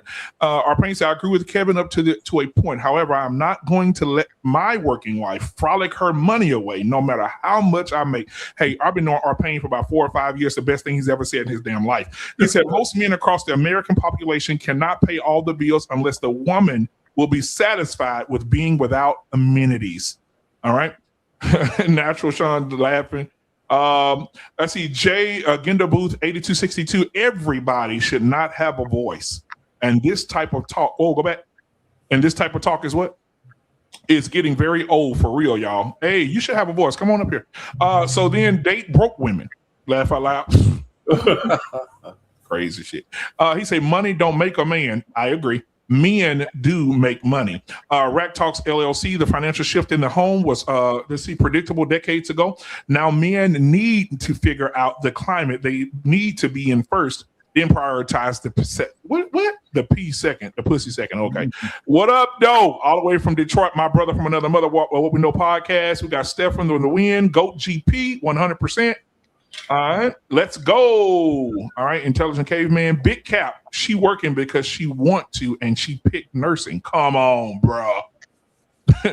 Poppy Blanco, Black Man Unfiltered Network. How are you, boss? What's going on, my brother? Hey, yo. All right, Poppy. Jay says, "Stop thinking about money. Talk about treating each other with love and respect. Women, be nice. Stop being so mean, and you will get your way." All right, Marcus 5043 says, "Sound good, but where are the receipts?" I guess he's talking about you. He had a plan she was willing to work with. Yeah, talking about Arpain on that one. Arpain said only 23% of men in America pay all the bills completely. This across all demographics. So that idea is just stupid. It's stupid to even think not that stupid at all. But nah, but that's only that's not stupid Black at all. men. It's only a certain percentage of millionaires in the world too. But do that mean don't strive to be a damn millionaire? See, that's crazy. Hold on. How you gonna strive to be a millionaire when you went to school to be a teacher and your salary is $75,000 capped? You overlooking my point. I'm asking a question. What I'm saying is, I'm gonna be honest with you. Some of that type of talk is excuse talk. It's excuse talk. Okay. Let's think about what he said. He said only 23%. So what, you gonna base the 23% on how you choose to move in your life? That's not how you should move. You should move on your own accord. Well, we're looking at the facts. I just read it to you. So check this out. So the man just said only 6% of men and 3% of black men make 100,000. So that means you ain't gonna strive to make 100,000? You can that's try. Excuse talk. That's not what that means. It's not excuse. I'm telling you, that's excuse talk. What the reason that it's not excuse talk is because if you went to school in 99 to become a teacher, and now your career, you're 20 years in, you're telling me I should go to that school teacher and say, "Hey, bro, I understand you want to be a millionaire. You should quit this shit and try to be an entrepreneur." Some of the most successful men became successful in their 40s. Absolutely, I agree with that number. That is correct. That is correct. What are we talking about? Okay, no, that is correct. Like, however, we do have to understand. So why should I force myself to fit in the norm? Okay, hold on. You're right. You're right. So in everything, where is success mine? So Rockstar, in everything, there's a duality. There's evil. There's good. There's broke. There's rich. This is biblical. There will always be poor amongst you, is what Scripture said. So my thing is, we cannot. So what I'm not going to do is minimize the man who is making I'm not saying minimum wage. The man who is making decent for his family. I'm not going to minimize him because he's been on a job for 30 years and he's not making $100,000. I'm not minimizing them, right? But if a person been on a job 30 years, then they shouldn't even have these problems with their woman by now. No, they shouldn't if they're married. Right? That should be understood, said. But here's the thing. I'm going to tell you what I notice is the common denominator of this subject. Is she a good woman or not? Because if she's a good woman, then it don't matter. Yeah, if she's a good woman, she's going to automatically add to it. She's down for the ride. Yep, down for the ride. Let's get Ronnie in here. But my point with what some of the ladies are saying, and I'm a land, is the things that these women are saying, that is the reason why men should at least have the mindset to want to give their woman as much as they can. Absolutely. You don't have to be a millionaire to give your woman the world. You don't have to make 100,000 to give your woman the world. If she's a good woman, then her world, it fits you. We agree. You can sustain that, right? Yeah, we agree. You know what I'm saying? But come on now. You got guys who ain't took their wife on a cruise, on a vacation in 10 fucking years, and she been a good woman. That's an excuse at that point. But I ain't gonna say the majority of men do that. No, I didn't say majority. I said I mean a lot. Yeah. There are men. I had to tell one of my homeboys before, like, damn, nigga, you talking about she acting funny. You to say, nigga, you ain't took your wife on a vacation in umpteen years. Yeah, but see, you're not showing her appreciation. It ain't even got to be a vacation. When let's you get about to date. Okay, hold on. Exactly. You stepped on the empire. Ronnie, let's get Ronnie in here. Ronnie, what are your thoughts, brother? And then we're going to get Jay Prince and we're going to move on to the next topic. Go ahead. Nah, that mindset is the key ingredient, though. I got to agree. For the most part, and I think it's the interpretation of it. It might be a little bit of a communication issue here, because I'm thinking numbers. The whole time he's talking, I'm thinking about how I make money by not spending money. That's what I'm thinking about. Because even though I wake up, all I gotta do is wake up, and I make more money than my wife, right? But it's still not enough to pay all the bills and take a vacation and go on a $3,000 cruise and get her, a new purse and support her birthday and do all this extra shit. It's still ain't enough. So putting her through college to go get a hygienist degree so that you can add the 70,000 to the 120,000, which is the one number nobody has said yet, which is 190,000 together in the household. So you're pressing 200,000 now on some, I'm gonna go do some fun shit that I wanted to do since I was 5 years old, just to make sure we exceed the minimum poverty level. That mindset is the key ingredient regardless, because we done been ups and downs, but it costs $80 for most of these contractors to come cut this grass, and I'm cutting that motherfucker. If that toilet go flush, it's $300 to get a plumber to come in this bitch just to check it out. But I'm gonna take care of that. If that motherfucking oil get dry, that's a fucking $180 just to pull up and let that bitch get put up with a new fucking oil filter and oil change. But I'm gonna take care of that. Come on, you know that's all I'm saying. That motherfucking tank for 100 quart is $50 now, but that's okay. I'm gonna take care of that because gas is fucking insane. You know what I'm saying? So it's like there's a lot of things that you can do to minimize. I might not making 100,000, but we making 100,000 in this house. And you know what, Ronnie, you just stirred the pot of gumbo, brother. Let me tell you what just happened right now. I just had an epiphany. You named all those things you do outside and under your umbrella, what you do. My thing is this. We talk about when the last time you took your woman on a vacation. Well, my thing is this. If he's out pumping the oil, he's mowing the grass, he's keeping all these things done around the house. My question is this. What's the reciprocation? When was the last time you rubbed your man's feet? When's the last time you oiled his back? When's the last time you rubbed his shoulders? When was the last time you gave him something? You gave him some nice, good old fellatio and did what you're supposed to do to make your skin look better. When was the last time you did that? When was the last time you laid across his chest and told him, baby, baby. I love you. I love the way you hold me when you hold me. I love the way you make me feel when you get out of that front yard, mowing that yard in the morning. I love the domination you have in the bedroom. I love everything about you. And sometimes the vacation ain't on the cruise. Sometimes the vacation is in the spirit when that skin to skin touching that bed, and you able to explore that body and explore that and explore her mind and ask her how your day was. Because some women don't even need a cruise. Some women want to put their mind on a cruise and have you be intimate with her, in empathy with her. She wants you to sit in bed with her. She wants you to make love to her. So sometimes the trip ain't on the boat. Now Sometimes we have a problem, it's in the house. We got a problem. The now. simple things, Because now- right? The simple things. Hold on. Let me respond. Because here's the problem now. See, so we're having two different conversations, and we got to decide which conversation we're going to have. Okay, go ahead, I'm brother. answering the question. You on based deck, off Jay of- Prince. I'm talking about if you got a good woman. I'm answering the question from the perspective of you have a good woman who's doing those things. Now, if you're talking about a nigga who got a ain't shit woman, then that changes the whole answer. Absolutely. So let me get Jay Prince in here. We move to the next topic. Jay Prince, go ahead and cook, brother. So the topic was who should pay all the bills. I never really had these issues. I think that men should stop teaching these women to look at them, to qualify them by a paycheck. God, and that's how you gonna say you believe in God, but all your values is through men, right? Men created finances, and as time go on, that number gonna keep growing up and growing up, growing up. Before you know it, no man gonna be able to afford to have no woman or kids, because then the margin gonna be a millionaire to be able to take care of a woman in the family. So I think that we should stop qualifying ourselves from a financial base. It's other stuff that you can provide a woman. A lot of times, you mainly see this in the ghetto. You know, men be providing security, safeness, emotional support. He provide protection. Chris, I'm quite sure she knows some niggas that she could call anytime a nigga disrespect her. Them niggas gonna pull up. That's a sign of protection. I'm quite sure she knows somebody that's gonna provide. You know, as long as you able to cover the little things. From what I've been saying lately, when women get their money, if a woman love you and give a fuck about you, she ready to do all that stuff for you naturally. Women love taking care of their man to the point where you gotta tell her, hey, chill out. You gotta tell her to chill out because you be feeling bad because you don't got her nothing. But women love if a woman really fucks with you. The problem is niggas be chasing after women that don't give a damn about them.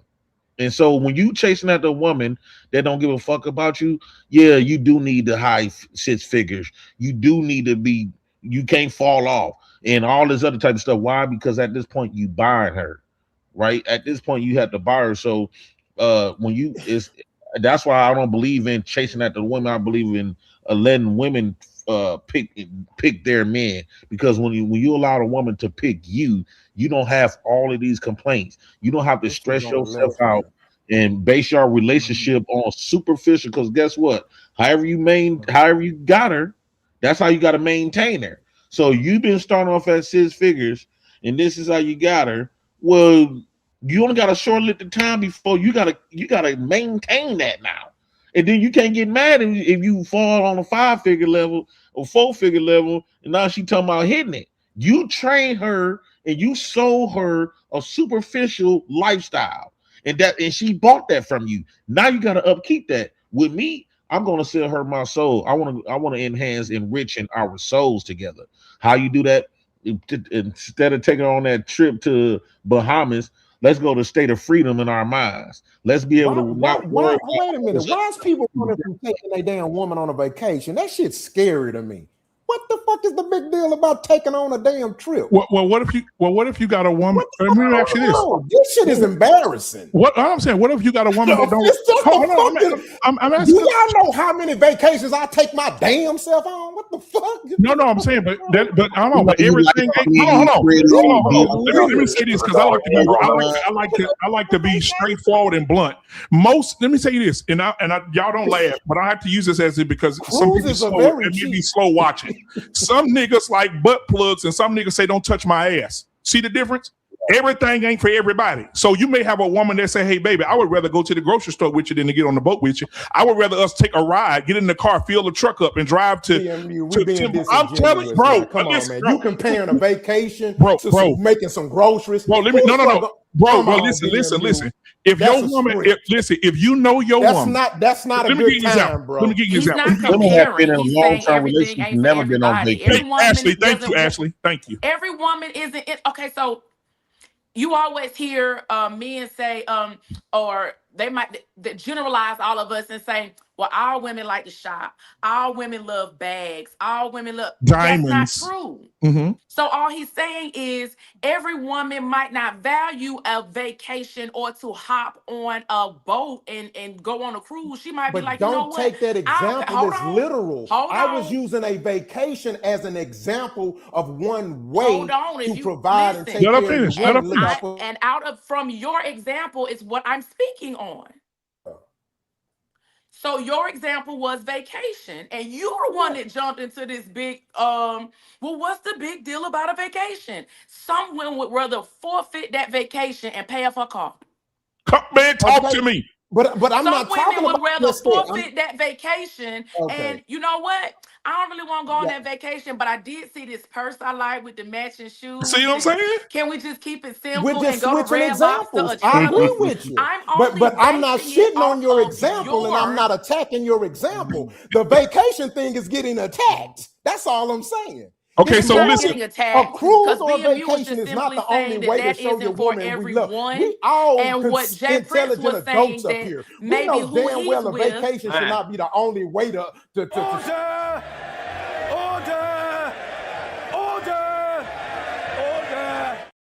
All right, so T-Max, go ahead and drop the next video. Intelligent adults, we know it's many ways. Go ahead and drop the next. Go ahead and drop the next video, man, so we can get to. Why the next do women have to prove their value, but men just have to show up? I think it's the opposite. I think men have to prove their value, and a woman just has to show up. It depends on who you asking. No, I think if you're pretty, you could get access to the parties, to the invite only, to the private yachts, to the billionaires club, just because they want to have you in the room. Now, we know what they want you in the room for, but if you're smart, you don't go for it. You work the room so that they invite you directly after. Whereas men got to earn the money, have the job, get the accolades, do the achievement in order to even almost have access to some of the things that she gets. Mm-hmm. So I actually feel like beautiful women get much more opportunities than men do. Mm-hmm. What y'all think?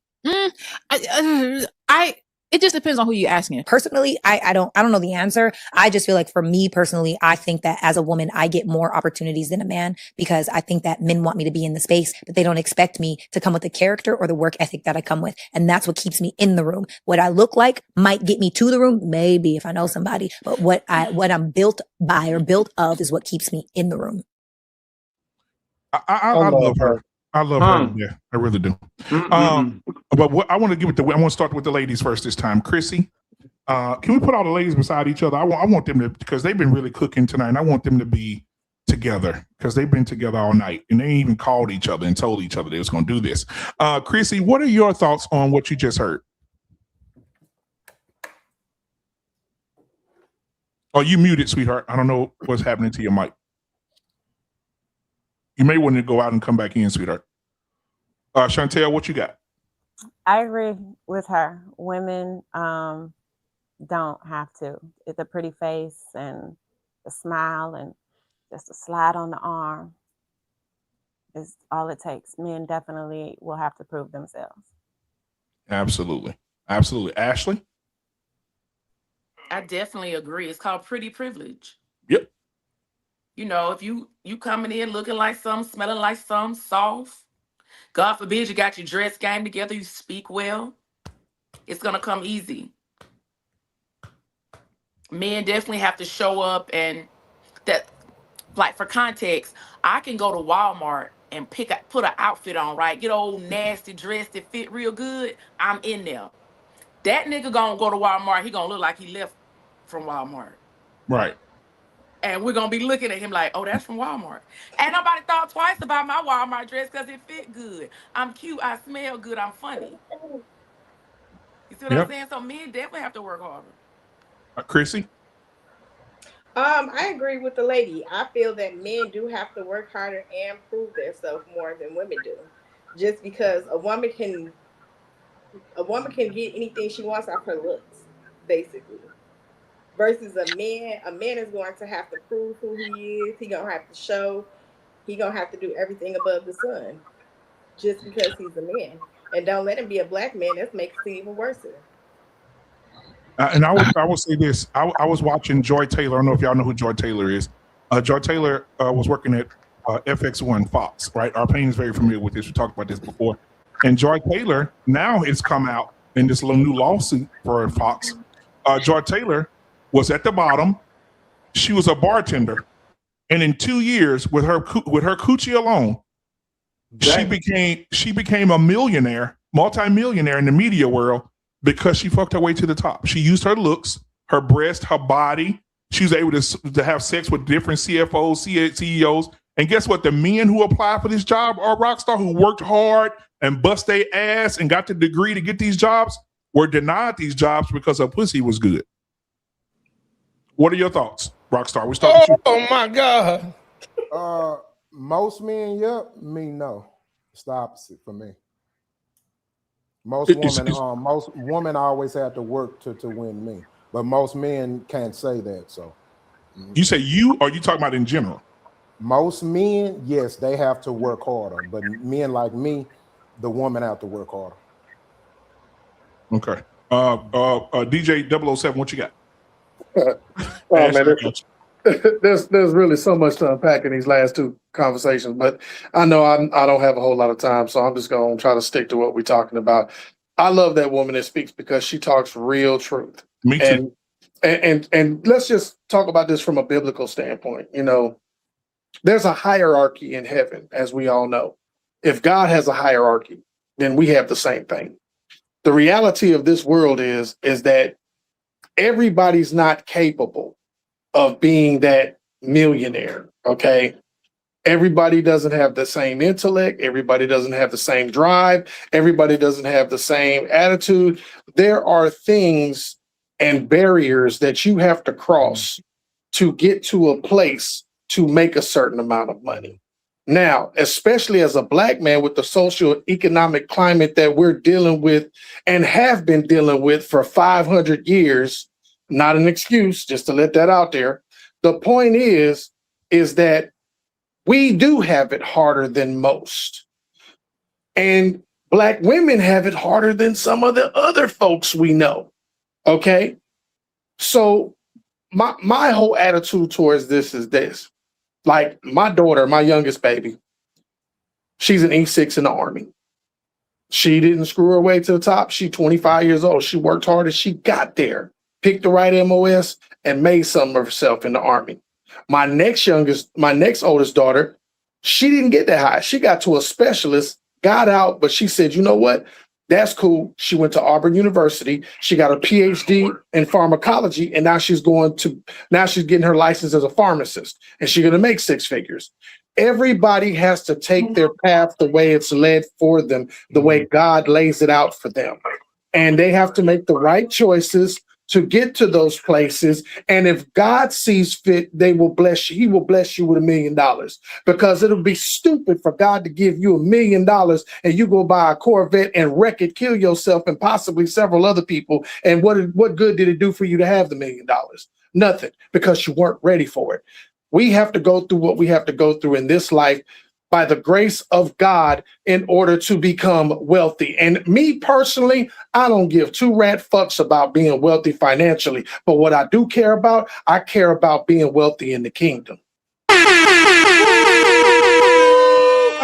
can I put some barbecue sauce on them ribs? Listen, it's all about timing. Right, it's all about timing, brother. And I got, when you said that, bro, I just feel like, damn, that hit, because it's all about timing. It's all about God's timing. And most people are want to go look for a new car, but they haven't removed the one in the yard that ain't running no more. And so that's I agree with you 100%, brother. It's all about timing. It's about what God wants you, because if God gives it to you too soon, then you may blow your opportunity to be successful. And then you piggyback off that and say they might have had that old raggedy car. Oh yeah, absolutely, man. A good steward of that raggedy car. Girl, you better. And think about it. He said, I'm not gonna preach either. He said, I give you favor. He said, I give you favor over little things, a few things. Well, hey, and I'm gonna tell you, and just real quick, I'm gonna say this: when God does finally bless you, you have a charge. The word says, if you have done it unto the least of these, come on, you have done it unto me. So you can have all the money in the world, and if you're not doing for others, trust me, your trip to hell will be stamped with an express ticket. Greyhound. We got to get we're gonna go ahead and get to some of these comments real quick, man. Then we're gonna move to the next topic because we got one more topic than the main. All right, go ahead with the comments. My bad. I got you. I need some crack. Good? I need me some crack. Crack of what? Ass or just a drug? Kendra says, look like Charlie Murphy. Who? Oh, no. He don't like to listen. He rather talk. The country sound we've been missing. Isaac Hickerson. I'm fucking. All I want is electronic control suspension. Hey, man, what is happening here? I took the clutch cylinder out so she can't drive it. It's a Lifetime movie.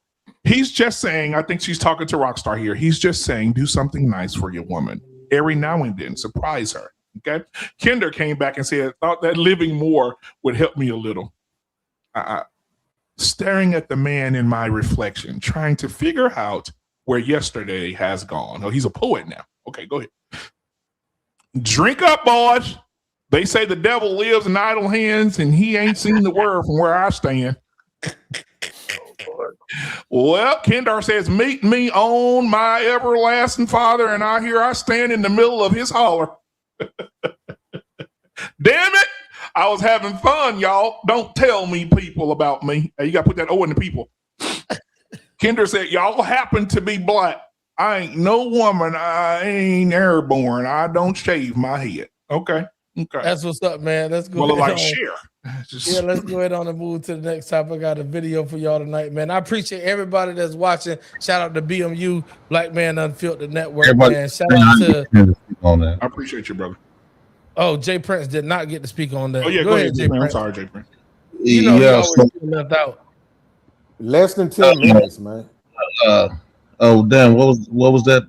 Damn? I don't forgot the nigga. Here go the topic. God darn. There you go. Who has to prove themselves more, men or women? Well, I think women have to prove themselves more because I don't think women or men have to prove themselves. It's not more. They got different roles that they got to prove.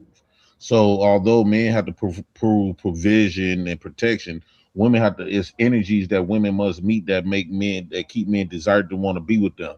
They had to maintain being mothering, nurturing, caring, loving, peace. It's the energies. Also, they also had to prove that resisting temptation way more than men do. Although when men cheat, women tends to keep the man, but women got to maintain not resisting that temptation during that whole process of her being him. I think that could be a struggle mainly for women. So I think that it's not who do it more. I think that they got different roles that they got to maintain and that they got to practice on building and having strict within their own individual roles. Now, Jay Prince, my grandmother. Also as well. Hold on, teach real quick. My grandmother's 93 years old. She told me something about what you just said, Jay Prince.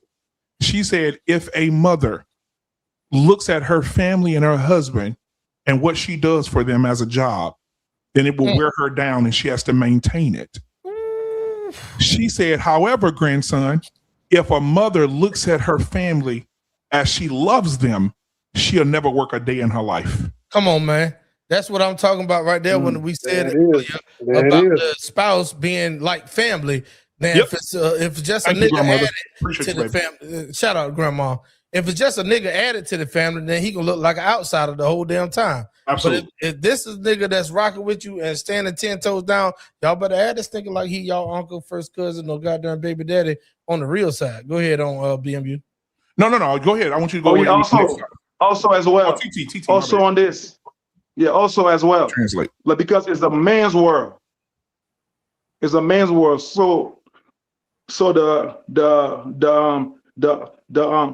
female has more to prove and everything.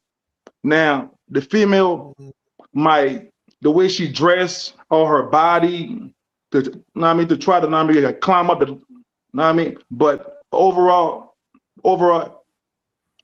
it's the man's world, and the woman has a lot to prove always. Okay, so translating what you just said, and I want to make sure we're clear, we're going to move on to the next subject. He is saying that a woman has to always prove herself because it's a man's world. Everything that we do is under the patriarch. And so this is a man's world. Everything is ran by men. And so now in a man's world, a woman has to prove herself in every situation under the authority of men to get where she is. Am I correct, TT? Oh, yes, absolutely. I know I'm good at this shit. Yeah, if only Go ahead. Oh, yeah, man. No. Shout out to the bro, man. He came over cooking with that one, BMU. And I like to say, look, shout out to everybody in the comment section that's doing their thing and making sure that we get these likes up and the subscriber count is cooking. Shout out to Chrissy True Blue, Chantel, Jay Prince, my man DJ 007. We got Rockstar in the building. Shout out to R Payne, man, for pulling up for the first time. And then he said, this is a man's world. James Brown said, this is a man's world. Yeah, that part. So look, we love it, man. Word up, man. BMU, we going on to the next topic. We got another video, and 007 gonna pop back in on us. Here we go. Next video, and then after this one, y'all, we got the main topic. We can get through it. As you guys come and hit that like button. Also, make sure you subscribe to the channel. We got an excellent show ahead for you guys tonight. Men want love, women want a lifestyle. That's the main topic. I got a couple clips I'm gonna play just to get us going. But before I do, I want to open up a question to the panel just to get us brewing a little bit. Y'all cool with that? All right. Everybody wants a relationship, but lasting relationships usually require both people to give up something. Time, freedom, comfort, money, certain expectations. So my question to you is, what are you genuinely willing to sacrifice to make a relationship work? And what are you unwilling to give up?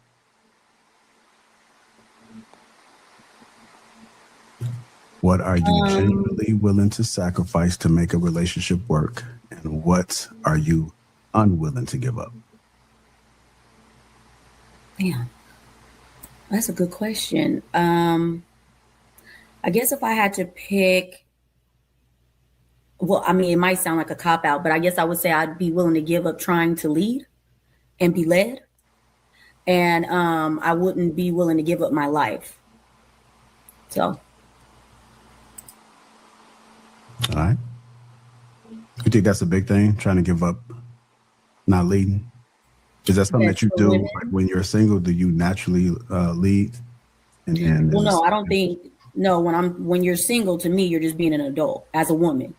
So I don't think we're ever leading, but I think women have that idea that at some point they're being a leader when we never are. We're just not under the covering of a man. So you're just, at that point, you're just being an adult.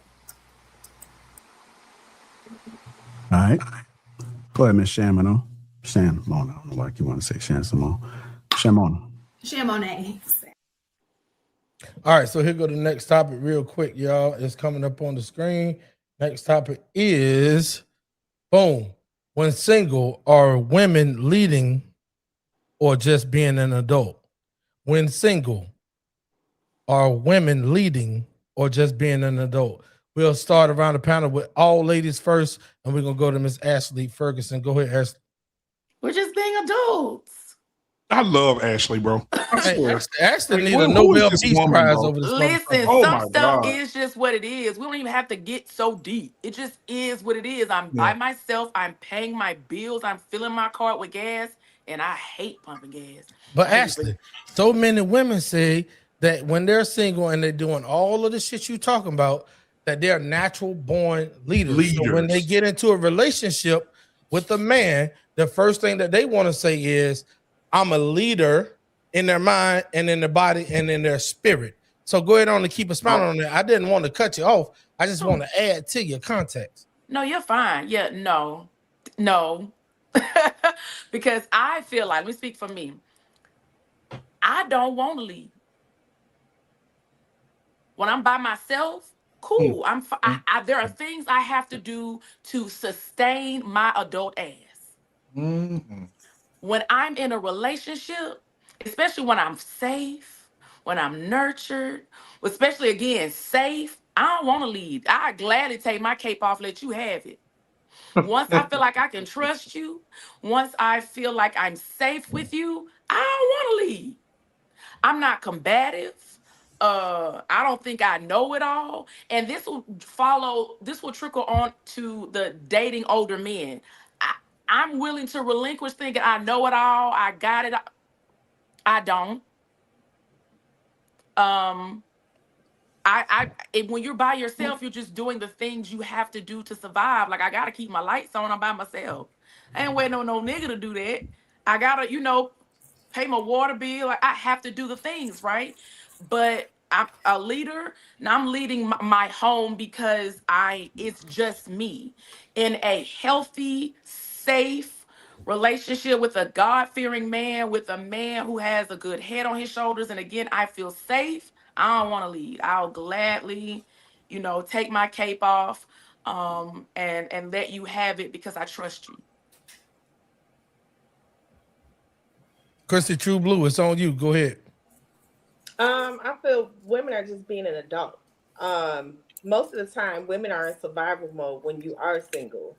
So it's like at the end of the day, we are in survival mode. I don't want to be led. I don't want to lead anything. I want a man to lead me.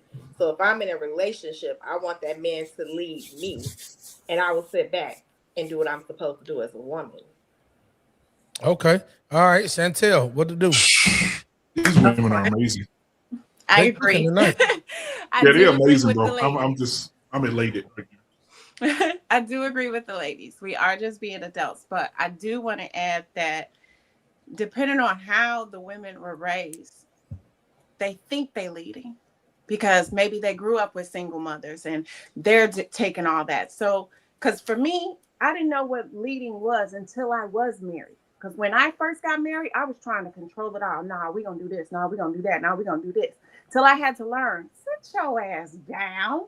Let that man do what he's supposed to do. Come on now. So yes. So now I can reflect on that and know, yeah, I thought I was leading. I thought, this is how it's supposed to be. But no, it's just being an adult. Can I say something? It amazes me how many women want to be in a feminine energy, but they step up like niggas. Ooh, you can't have it both ways, boy. sis. Yes. You can't want to rest in your feminine, but always combative. Always feel like you gotta say something. You can't have it both ways. You know what I mean? Like if you truly want to live in your feminine and you have a man that you feel safe with and that you can trust, then rest in that and let that man be a man. Okay, I'm done. Yeah. Listen, BMU, what the hell we gonna do with him tonight, bro? I'm saying we called on listen. We called it's Ashley, Chrissy, and Chantel. We called on the real women to step up. That's the ACC. Come on. The ACC is crazy, nigga. Hey, look. Shout out to all the ladies that pulled up on the panel tonight. Any ladies out there in the YouTube world or Instagram world that want to get up on the platform and speak your mind, even if you disagree, we're gonna let you hold your point and speak it loudly. So shout out to y'all, man. Hey, BMU, can we move to we got to move to the fellas on this. Even though all the ladies agreed, let's move to the fellas. TT, it's on you, bro. Oh yeah, my man. So it's like this. It's like the man is like the natural leader. So it's like, can you be a leader as an adult? Are you being a leader as an adult? Or like it? Like now, it just goes back to it goes back to the the parents. Like are you raising your children up right? Because it's the man's role to lead. Right. So it's like the now. I got you, TT. The so girls are in charge now. No, nigga, you ain't translating this time. Let him get it out. Go ahead, TT. What? I mean, I'm just saying. It's like, it's like plain and simple, bro. It's like plain and simple. It's like, it's called being an adult. Yeah. Like, know what I'm saying? It's called being an You adult. said I'll let the Yeah, shut up. Like, know what I'm saying? Like, shut up, bro. Go ahead. now I mean like that. Like, now I mean like the way I see it is like being an adult because like now I'm saying it's not their natural road to lead. So, right? So it's like now so like now I'm saying they can't be the leader and the head of the family because it's not their road to lead. Hold on. Right? Wait a minute, TT. Wait a minute. We gotta do one thing. Yeah, hold on. I'm gonna meet PMU. I'm gonna keep Rockstar the fuck out of here. Our pain. Nah, bro. It's all good, bro. It's all good, bro. It's all good, bro. No, nigga, it's just me and you. Speak your mind. This guy is just me and you. Nah, it's just saying like it's just like, you know what I'm saying? It's like, you know what I mean? It's the man's job. The man is out of order. It causes a domino effect. And then the females are out of order. So it's not, so now I'm saying it's not their job to lead. It's our fault that the woman is in charge because the man is not stepping up. You see what I'm saying? So with that, I'll just say, I'll call that as being an adult. I won't say lead. I will say that it falls back on the man. It's the man's fault. The man is out of place. It leads them to be out of place. You see what I'm saying? Yes, sir. If don't nobody see what you saying, I promise you, I see what you're saying because listen. Look at this guy, bro. Yo, wow, bro. No, stop, bro. What I'm saying is, no, listen. What I'm saying is, you had your chance to speak, and I told everybody they was gonna mute out and let you speak. So what we're gonna do is put up your translation, and this is your translation. Oh, look at this man. Look at this guy, bro. Oh, man, you getting me, bro. No, nigga. No, oh, man, that's how you do me, bro. Son. Bro, you tell me, bro. That's how you do me, bro. No, nigga. No. T-Mac. Hold on, bro. It's just how you do me, bro. TT, hold on for a second. Come on, baby. Hey, look, BMU and them. Hold on. Wait. BMU. Hold on. Wait a minute. BMU, Ashley. Hold on. Let me. TT, I gotta TT, I gotta meet you. Hold on. Wait a minute. Listen to what I'm saying. BMU, Ashley, Chrissy, Chantel, Jay Prince ain't did nothing but kind of crack a smile, but Rockstar, all them niggas laughing at you. Nigga, I'm laughing with you. It's a different. Hold on, let me unmute you. Go ahead. But listen, bro, it's all good, bro. I'm just like now. I'm just new on this. Know what I mean? I'm just new, like now. I'm just new on this shit. Like now, I got you. Because if I had a day or two to come on this shit, like now, I mean, I would kill this shit. But I'm just new. It's the nerves and shit. Know what I'm saying? But the main point is. But the main point is, because it's cleaned up now. I mean, the main point is my facts. Hold on, TT. I'm gonna meet you one more time. Hold on, I'm gonna meet you one more time. The rest of you motherfuckers on this panel, don't y'all feel sorry for him? You see how Ashley just said it's cleaned up now. He can talk clearly, but when he trying to get a point out, I just need him to get it the fuck out. Hey, TT. What I'm saying is, we ain't laughing with you, bro. We ain't laughing at you. We laughing with you. Get it out. This your first time up here. Shout out. Good, bro. It's all good, my G. It's all good, bro. It's all good, man. It's all good, bro. It's all good. But like, finish now, I mean, statement. There you go. All right, bro. On the topic, bro. On this topic, I feel like the female is not meant to lead. The men is out of order. That leads to the female being out of order. So the female is being an adult, not a leader.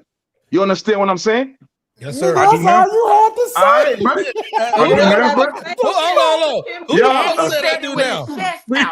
Y'all can't something else, bro. Y'all like, listen, bro.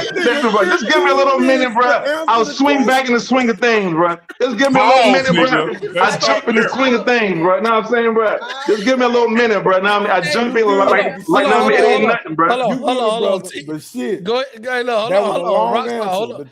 The test over, nigga. Hold on. BMU. Hold on. Fuck that, bro.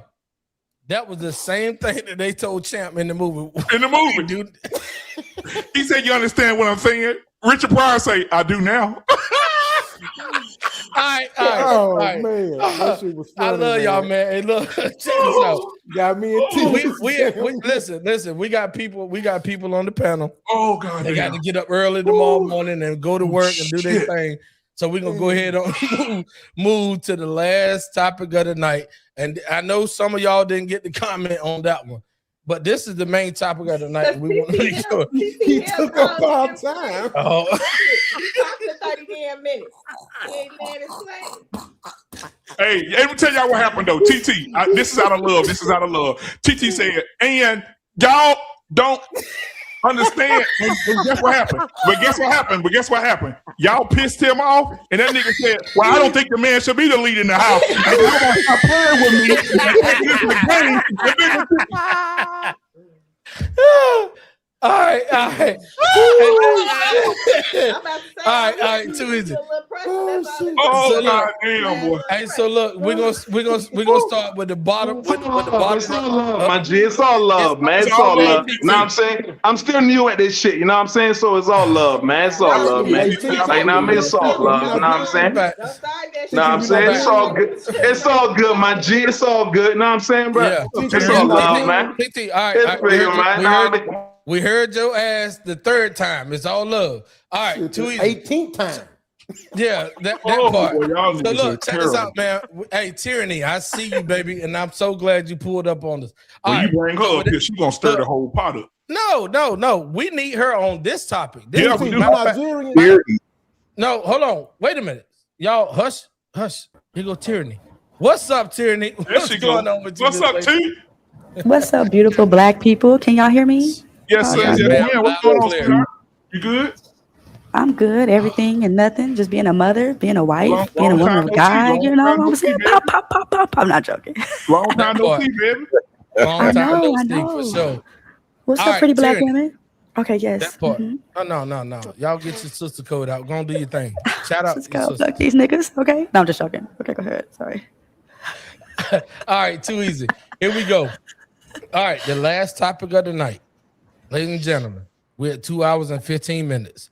BMU, Black Man Unfiltered Network, man, we shout out everybody that's coming in from over there. Right now, we got 42 people that's watching, but trust me, I've already seen 157 people throughout this live stream. Yes, sir. And I know thousands are going to be watching us by the time we end it. So with that being said, y'all make sure y'all like, comment, subscribe. Tell a friend to tell a friend that T-Max Network has collaborated with Black Man Unfiltered Network, and we are on Tuesdays on Black Man Unfiltered Network with Flipping Tables. We are on Sundays at 7:45 p.m. Eastern Standard Time with T-Max Network and the Content Creators Lounge, and this is what you are currently watching. My co-host, Chrissy True Blue, always rocking it out with us, and we got a packed panel for y'all tonight. So the last topic of tonight. Y'all ready for this shit? Man, listen. All right. Fuck it. Here we go. Why do older men like younger women? What you talking about? The women that's like what, between 21 and 30 something years old or something like that? No, okay.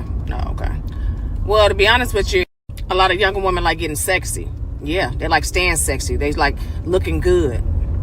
I know some people think, well, older men be wanting younger women so they can manipulate them. That's not true with everybody. Understand what I'm saying? It may be true for some folks, but for not everybody. You feel me? A lot of younger women, you know, they're fun. Shit, they keep the older man living longer. You see what I'm saying? And I ain't saying a man like old as shit. You see what I'm saying? A man can be shit in his 40s, it's shit 50s, 60s, whatever. You know what I'm saying? But like a lot of young women, they got that spark. Yeah. A lot of young women, they know how to treat a man. Now, I ain't saying all the young women know how to treat a man, because there's some young women out here, baby, that just, hey, they trying to use you for what you got. You see what I'm saying? But I'm talking about the ones, the young women that love that, you know, like got that old school love. Listen to throwback music and all that shit. You know what I'm saying? Got like that 80s, 90s type love type shit. I ain't talking about no wild ass, young ass chicks. You feel me? I mean, every man is different. There's a lot of younger women that are mature for their age. You see what I'm saying? There's a lot of younger women that really get money. You feel me? Yeah. I mean, older men have a lot of different reasons on why they talk to younger women. And again, I'm talking about 21 or 30 something. Or you can even be in your 40s. Because shit, if you're in your 40s, shit, your man can be 60 something, 70 something, you know, whatever the hell. But everybody is different. And then a lot of young women, they freaky. They freaky shit. Yeah. They bust that pussy up and then tell her bring it back. You feel me? Yeah. They not born in basic shit. They keeping shit alive. They keeping shit alive. They keeping him alive longer, baby. They like having fun. Shit, a lot of them know how to cook and clean and all that shit. Like I said, hey, you never know. You can't knock all the young women, baby. I'm in my 30s, baby. And I'm telling you, I've been her for a very fucking long time. You heard it here first. Yeah. Yeah, That's what I'm talking about, man. Yeah, she bad. She is bad, man. She bad in her personality. She bad in her mindset. Yep, she sir. bad in her looks and her charisma. And So she's with right. that being said, yeah, And shout she's out. right. Let me bring Tyranny. Soon there you go. All right, too easy. All right, so Tyranny back on the panel with the last topic of the night, man. Like I said, hey, BMU, before we go to the last topic, let's read the rest of these comments. You ready? All right, brother, I got you. Go ahead. All right, let's go. I can't get enough. Scratch it on rocks. The fire to the tops. The ladies are goods you get from Nords. You mix with them. It ain't complicated. Burn, baby, burn. Tie her to the tree with everybody's blue jeans and pour diesel on it. Hey, BMU, before I put this next one up, let me go. Hold on. Wait a minute. Before I put this deserves a whole damn shout out. Hold on. Here you go. This one deserves a whole shout out. $50 to Black Man Unfiltered Podcast and Network. Here we go. Big bad motherfucking bull. $50 super chat, man. I appreciate you, brother. He's always been supporting the channel, man. That boy probably gave thousands to this channel. Blessings, brother BMU. Y'all wrong for clowning the struggling brother like that. Man, Amber, how could you be so heartless? See, and ain't skip nothing. You see this nigga? He's an imitator, okay? Thank you, big bad bull. I appreciate you, brother. Oh my goodness. All right, here we go. Here we go. Older men groom young women. We all saw it in high school. Resources, relationship. You're very pretty, Moon, who joined. Ooh, oh, he talking about you, Tierney. You can't have Tierney. She married. Coach Ferg, her fake glasses on A Life is Strange. It is crazy. Don't you wish I was younger? All right. Super chat in the building. All right, Charles Cook, man, thank you for the $2 super chat. He said, is it wrong to be a 38-year-old dating a 19-year-old? Yeah. That's the way we do it, everybody, even North. Truth Hurt says, be grateful and thankful for everyday ladies and gentlemen. We trade women like Nords. Y'all know Nords is niggas. Dancing on the lifeless tree. That part. All right, too easy, man. We got Tyranny in the building. Hey, Tyranny, we're gonna come to you first on this one right here. So you heard the video, and the topic is, you ready for this one? All right, too easy. The topic is, why do younger women like older men? Tyranny, it's on you. This is disrespectful. I mean, I'm married to a younger man, and I just feel like no, Tyranny. Before you cook on this one, you got to tell us how younger. Go ahead. What's the age gap? He's 8 years younger. Damn, God. Yeah. Oh, cradle robbing. I didn't have to rock his cradle. He might have rocked mine. Push up. Hey. That's crazy. That's crazy, BMU. Okay, so the reason why younger women is it younger women or older women? Why do younger women like older men? Younger women like older men so we can use you for your money. That's all we see in you. Nobody wants to really be seen with an old man. It's embarrassing to our friends unless we're getting something out of it. So please don't ever really think that you could just find a young girl that's going to settle down with you and, love you and all that stuff. She's just with you for the benefits. Okay. She made it short and sweet. BMU, it's on you. We got to set the tone for the conversation. When we say old, what are we talking about in age? Let's set the precedent here. So are we talking 40 years old, 45? No. Let me set the precedent. So the precedent is, let's just go. There you go, said Rock. that? Rock said that. Hey, Rock, go ahead and speak on it, homie. Yep. Yeah, he's right. Look, let me say this, man. And whenever this topic comes up, man, I get real raw, right? Because sometimes the truth is the rawest, right? First of all, let me make something very clear. And this is one of the problems we have when people make their perspective or opinions on these subjects. First of all, our daughters is not our wives, and our wives is not our daughters. And too many of us are playing roles backwards. You treat your wife like your wife, and you treat your daughter like your daughter. At the end of the day, whether y'all like it or not, consenting age is consenting age. And no matter, at some point, your son gonna eat some pussy and your daughter gonna suck a dick. Oh my God. Okay. Now, as far as what y'all, as those who have these reasons why they don't like that or think that shouldn't be. Well, guess what? I don't want my son to be gay. I don't want my child to be a crackhead. I don't want my daughter to be a hoe. But guess what? It just might happen. It ain't shit you can do about it. All right. So when it comes to this subject, guess what? It ain't shit y'all can do about y'all grown ass daughter and her choosing who the fuck she want to fuck with. Accept it and let it go, because your opinion don't matter to her, and your opinion don't matter to your son. They gonna do what the fuck they want to do, and that's just that, regardless of whatever your reason is or why you think they shouldn't or why you don't agree with it. You can call niggas petties and stuff like that and all that. My wife is much younger than me, but guess what? You think I give a fuck? Because you want to know why? Her daddy released her from her covering, walked her down at all, and allowed her to be covered by me. Talk your shit, Rock. So it don't matter what nobody outside of my wife, her daddy, and her family give her. Don't matter what you think, okay? And me and her daddy are close, and we are friends. Another example, before my dad died, and he was married all his life, his wife ended up dying. Him and my mama ended up getting divorced. They was married some years, then he got married. And then he ended up getting married 4 years before he died, right?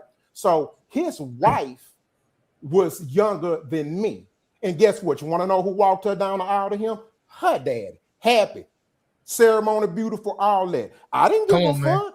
That's my daddy. She happy. And she was one of the baddest chicks at the wedding. She wasn't no half ass. She was bad, beautiful. You understand? And they was married till they died. So my point is this. What two consenting adults do is they motherfucking business, whether you like it or not. You got a right to accept it or not. But when people start throwing out labels, pedo, and all this and that, see, that's when it gets disrespectful. And here's what's funny. You have some woman to say at the same time, women smarter than men and we mature early, but then when they marry older nigga, they mind not develop. Make up your goddamn mind. And I come on. All right, hey, look, bro. Hey, Rockstar, we appreciate you, homie. We gotta go to the president. Jay Prince, what to do, man? Why do younger women like older men? I already know you finna fuck this whole panel up. So when Jay Prince speak, I need all y'all to not react. Just wait till he finish. Because our neighborhoods got comfortable not having their fathers around, and it became a norm for older men to even go to the high schools and stuff like that. A lot of those women be looking for a father figure within a man. And so when daughters never had that type of that you know how we grew up with our mamas. A lot of us had our moms. Most men had their moms. And so they got the chance to experience that first love, that first God is there.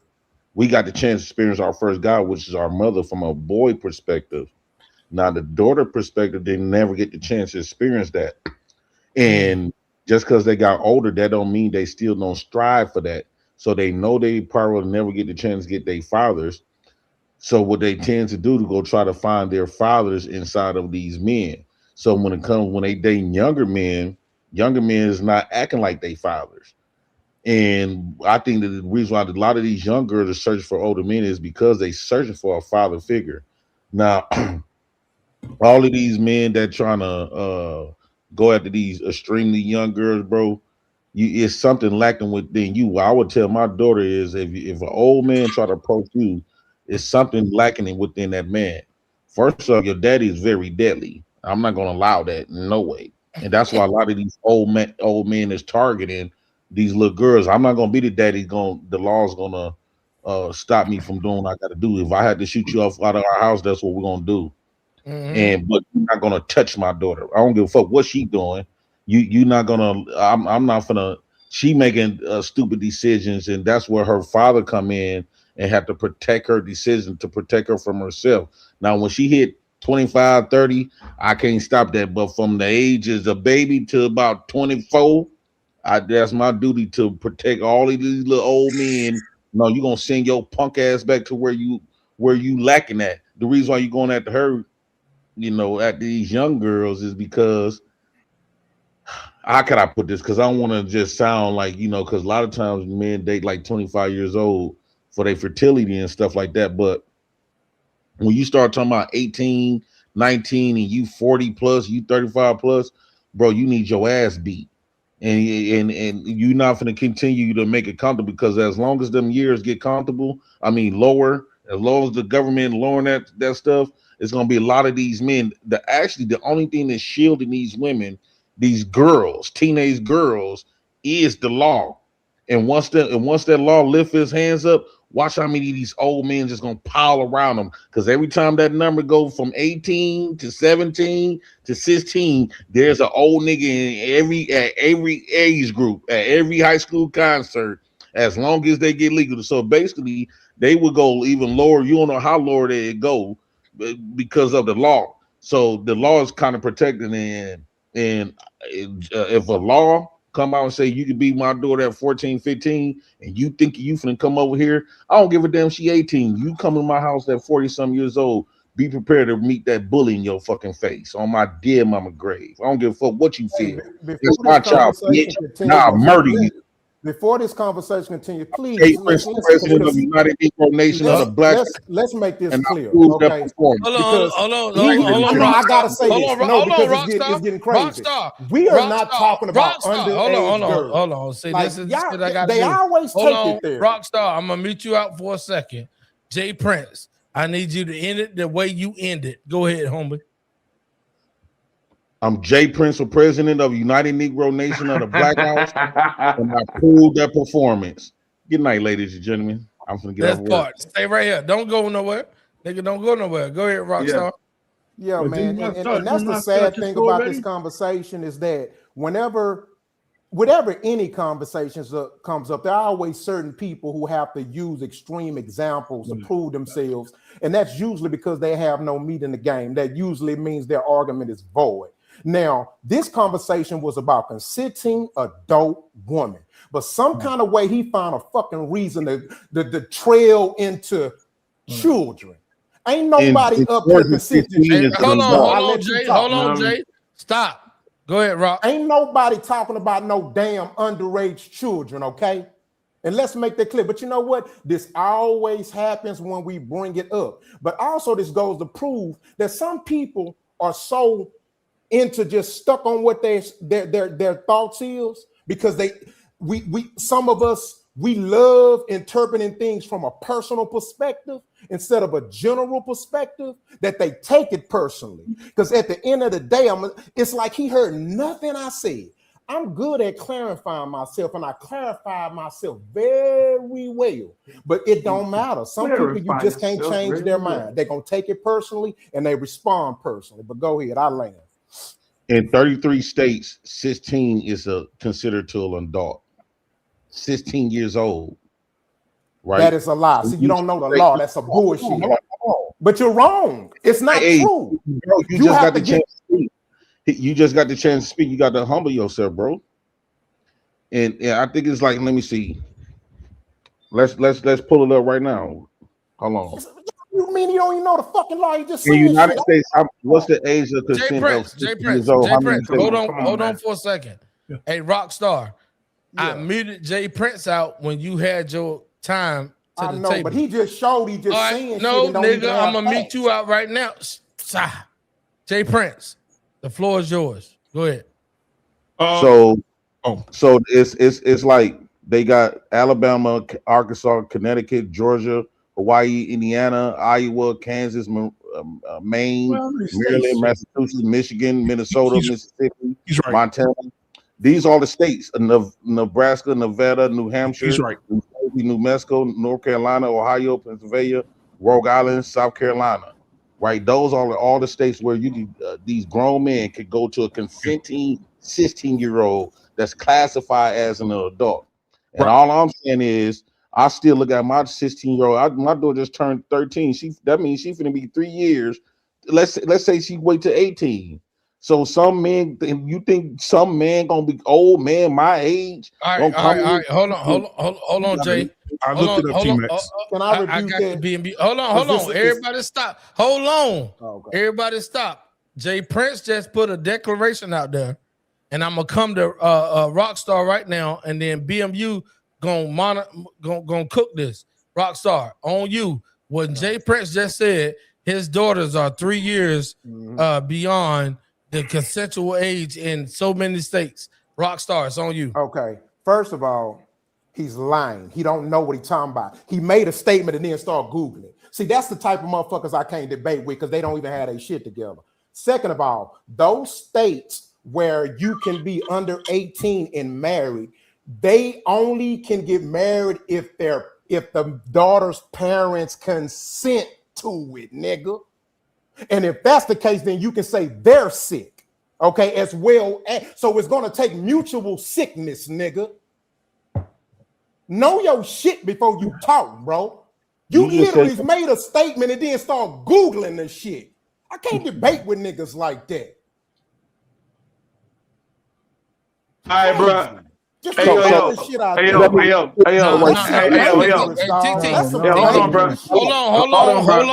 on.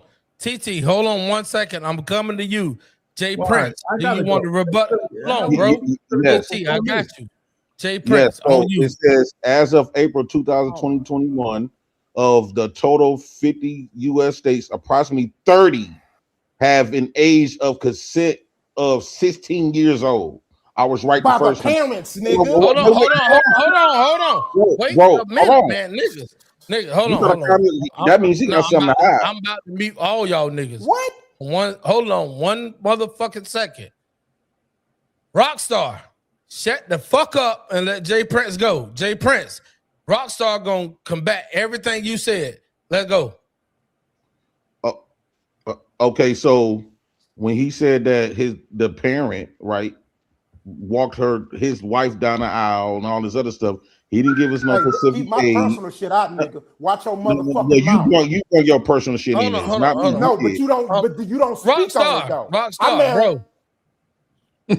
Go ahead, Jay Prince. When he said that fathers are the parents could be just as sick, well, he just described his young wife was walked down, got permission from the Hold daddy. on, Jay Prince, go ahead. Hold on, Jay. Hey, Rockstar, I drop you down, bro, because every time I fucking meet you, you unmute your mic. If you're gonna disrespect me and BMU as the host and the co-host, that's totally out of bounds. Jay Prince, gonna cook. I'm gonna bring this nigga back up. If he keep doing it, we're gonna kick him out. Go ahead. Respecting him. As a father of daughters, like even if before I had daughters, but once a man start having daughters, once a man start having daughters, you raising your daughters, bro. That when men and you knowing that this type of stuff be happening and stuff, fathers get very protective and get very serious to the point where he not gonna play that type of stuff. He not gonna even try to even understand that. He gonna love the protection of, as long as, even if they can raise that age limit, because at the end of the day, bro, let's say my son turned 18 and you 35 and you a crackhead. My son is the age of consent and he can choose whatever he want to do. And he be like, damn, I look up to Rockstar. His name Rockstar. Let me hit that pipe. And you give my son some dope and fuck up his life. Yeah, he age of consent, but he have not lived and developed the wisdom or developed the heartaches that shit would bring. Only thing he know is he look up to you, he trusts you, and he think whatever you gonna do to him gonna mean him well. Whole time it didn't mean him well. I think that daughters need their fathers around to keep these old niggas away from them. And the All more right, fathers step up from these girls, the more the protection that these babies gonna have. All right, too easy. Rockstar, uninterrupted. Hold on, everybody, stop. Rockstar, uninterrupted on you. Once again, he goes to the extreme and use extremes to try to prove his point against the subject. He's taking it personally. If you notice, in every aspect of his conversation, he said, his daughter, my daughter, my daughter, my daughter. Well, guess what, nigga? Everybody ain't fucking your daughter. Also, your baby mama, that was somebody's daughter. So fuck what you talking about. Another thing I want to add, you know, here's the hypocrisy, and this is how people front and how people sell a narrative and act like they just up in this and that right on the internet. Watch this shit. Since you want to play stat games, how many of y'all have been to a strip club, male or female? Yes or no? I can't hear nobody. Hello? Hey, now go ahead, homie. It's just you and Jay Prince. Okay. I took everybody the fuck away. Oh, okay, so y'all gotcha. can get So your shit off. here's how when people pick and choose stats, and this is how I can use stats to show hypocrisy. Most adults have been to a strip club and enjoyed themselves, right? Well, since we want to play stats, right, and want to try to villainize people, 48 of the 50 U.S. states, in order for a woman to be a woman, a girl or a woman to be able to work at a strip club as a dancer is 18. Now, how many motherfuckers that went into a strip club and asked that half-naked fine chick for her fucking ID? That killed your point right there, nigga. Fuck out of here. Everybody trying to paint this place. Get your ass out of here. I killed you, nigga, with that stat, nigga. You ain't in that bitch checking no bitch age, nigga.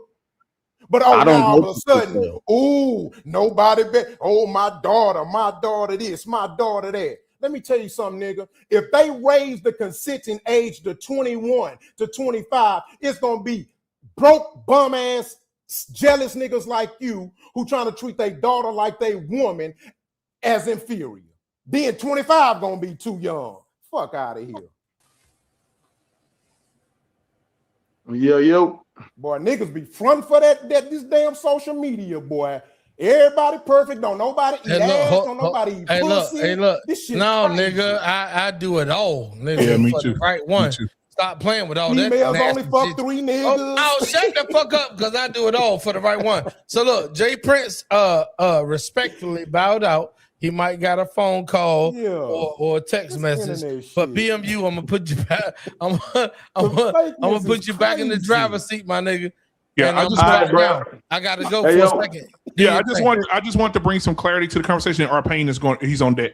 I want to bring some clarity to what was happening in that conversation, because we had these conversations. You know, I'm always want to get receipts. I always want to help people understand the literacy of it, no matter how uncomfortable and awkward it may be.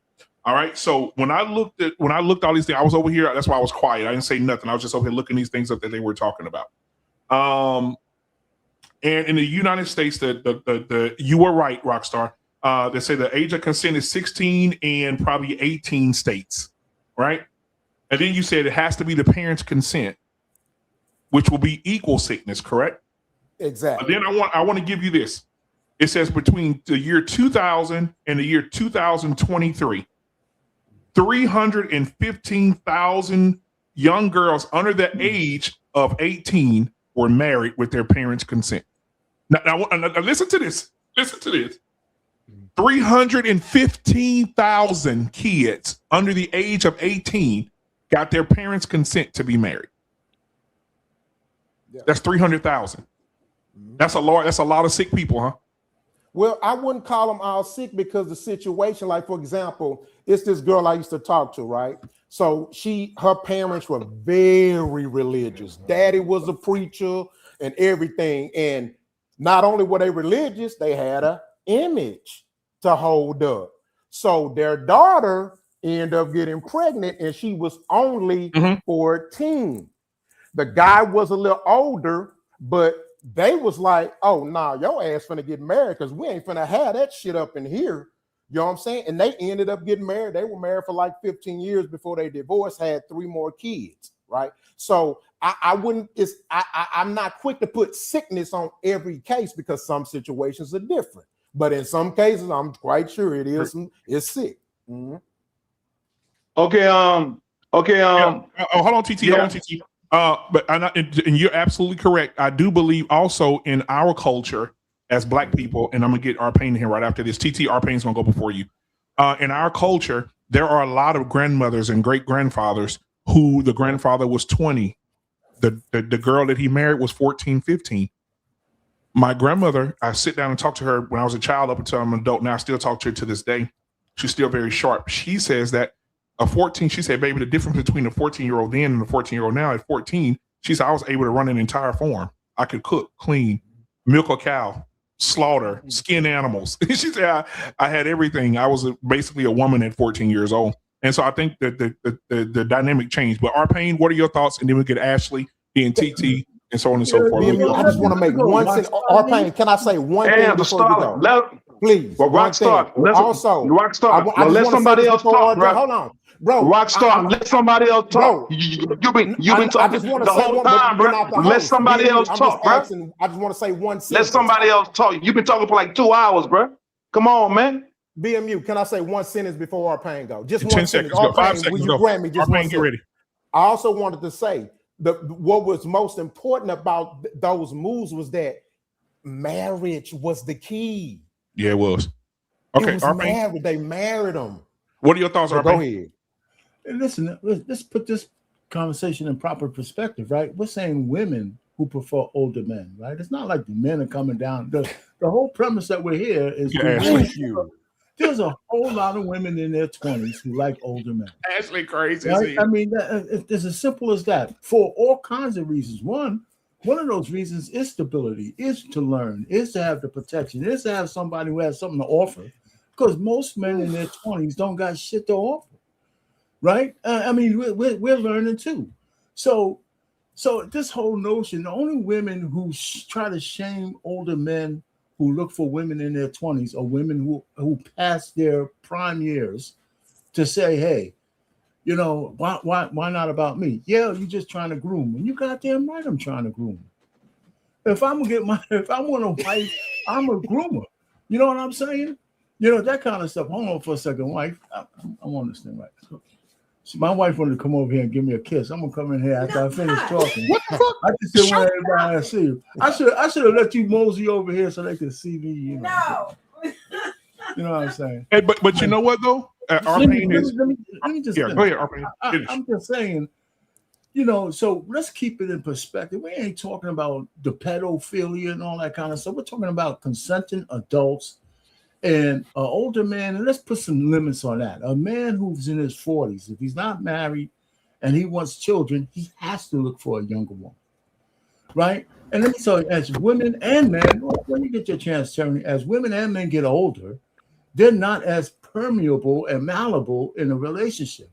If I'm 40, and I look for a woman who I need to, you know, I want kids, and she's 40 already. She's been through the ringer. And I'm not even talking about sexual. She's not as easy to bond with, right? So I want somebody I could mold, especially I'm looking for a long-term marriage with somebody younger, you know, and it works because that young woman now has the stability of a household and all of that kind of stuff. So I know we try to make it look like something that's nefarious, but that's just bullshit. That's just people out there talking.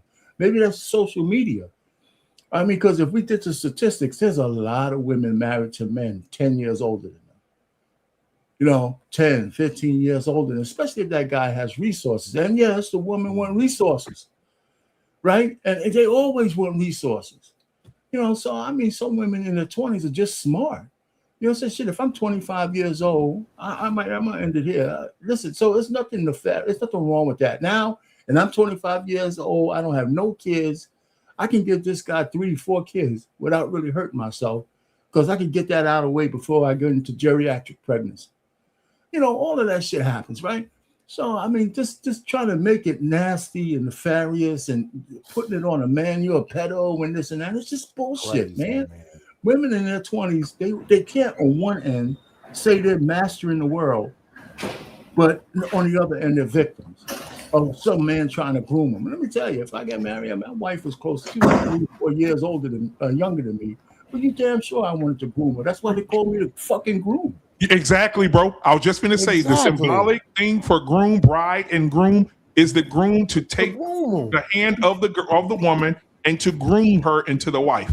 You're transferring from the father's authority to the husband's authority. Now that's why all women should call a man daddy. Right. But anyway, I'm gonna leave it alone. I'm gonna leave it alone. Grooming us into what? Huh? Grooming us into what? What are you guys grooming us into? Every man grooms his wife. Into what? Into what? What are you guys thinking? So grooming fit means into my program. Yeah, What's your program? And let me make this statement. I don't care if you older than me. I'm gonna groom your ass. Into what? Into what? To fit into my program. So you're gonna control me? No, it's not controlling. Grooming is, I'll say tyranny. This is what grooming is, sweetheart. And we've been talking about this for years. Grooming is if I'm in a relationship with Chantel and we meet and she comes in and I said, hey, listen, I want to have a conversation with you. This is how I move. And as the leader of this relationship, Chantel, I want you to know how I move. And it is your opportunity to say, this is what you want, what you don't want. And if you don't want it, then I'll always love you. But if you do want this is how we're going to move. And as the leader of this relationship and the protector and the provider, and you're adding into this, I don't want you to be my doormat, but I want you to stand beside me. But I do want to be out front and making our decisions and moving in a way. So I'm grooming her. I'm showing her this is what we're going to do on Sunday. We're going to get up and go to church on Sunday. This church is going to be one of the things that we're attached to, because I think religion and our religion is important to have a strong marriage through scripture and how we move in that. You want to groom her and get her mind off being single, off having the independent life, and you want to groom her into being in a relationship with you. So grooming is that, just like military. When you go into the military, they break you down all the way, and then they rebuild you back how they want you to be, so you could be a better soldier. They're grooming you to be a soldier. Women don't have a problem being groomed when they get their job to work for their the grooming thing. Hold on. The grooming thing. Only the parents can groom the children. Oh my! The husband is not supposed to groom the children. Hold on. The parents not supposed. Only the parents can groom the children. That's not true. Bro, I mean, it absolutely is true, and I think that's why Jesus was referencing his daughter as an example, because it's like you have children, right? Do you want your child to be controlled by some entity because he said, "I decided to marry"? Hold on, let me finish. Hold on. You guys are not our only option. Women have options all day. All day we're getting hit on. We chose you. So now only not getting married. I was almost done. I promise. I was almost done. Not only did we choose you, because again, we have options all day. You guys have options maybe twice a month. Now you're trying to tell me that out of all the options I could have had, I'm choosing someone that wants to control me and mold me into something that they think that's better for me. That's a negative. And that's why probably a lot of marriages are failing, because you guys are trying to mold someone versus grow with her. All right, Tyranny. Once again, you redefine the word. Yo, can y'all hear me? Yeah, it's probably catching after you done said it, so I'm not purposely doing it. Yeah, I got you. So pause for a second. Gotcha. Tyranny, we heard you. And at the same time, I'm going to let Rockstar go next, and then anybody else after him. But what I want to say is that why is the word molding, controlling, guiding, instructing is such a fucking negative word to women in a marriage or relationship?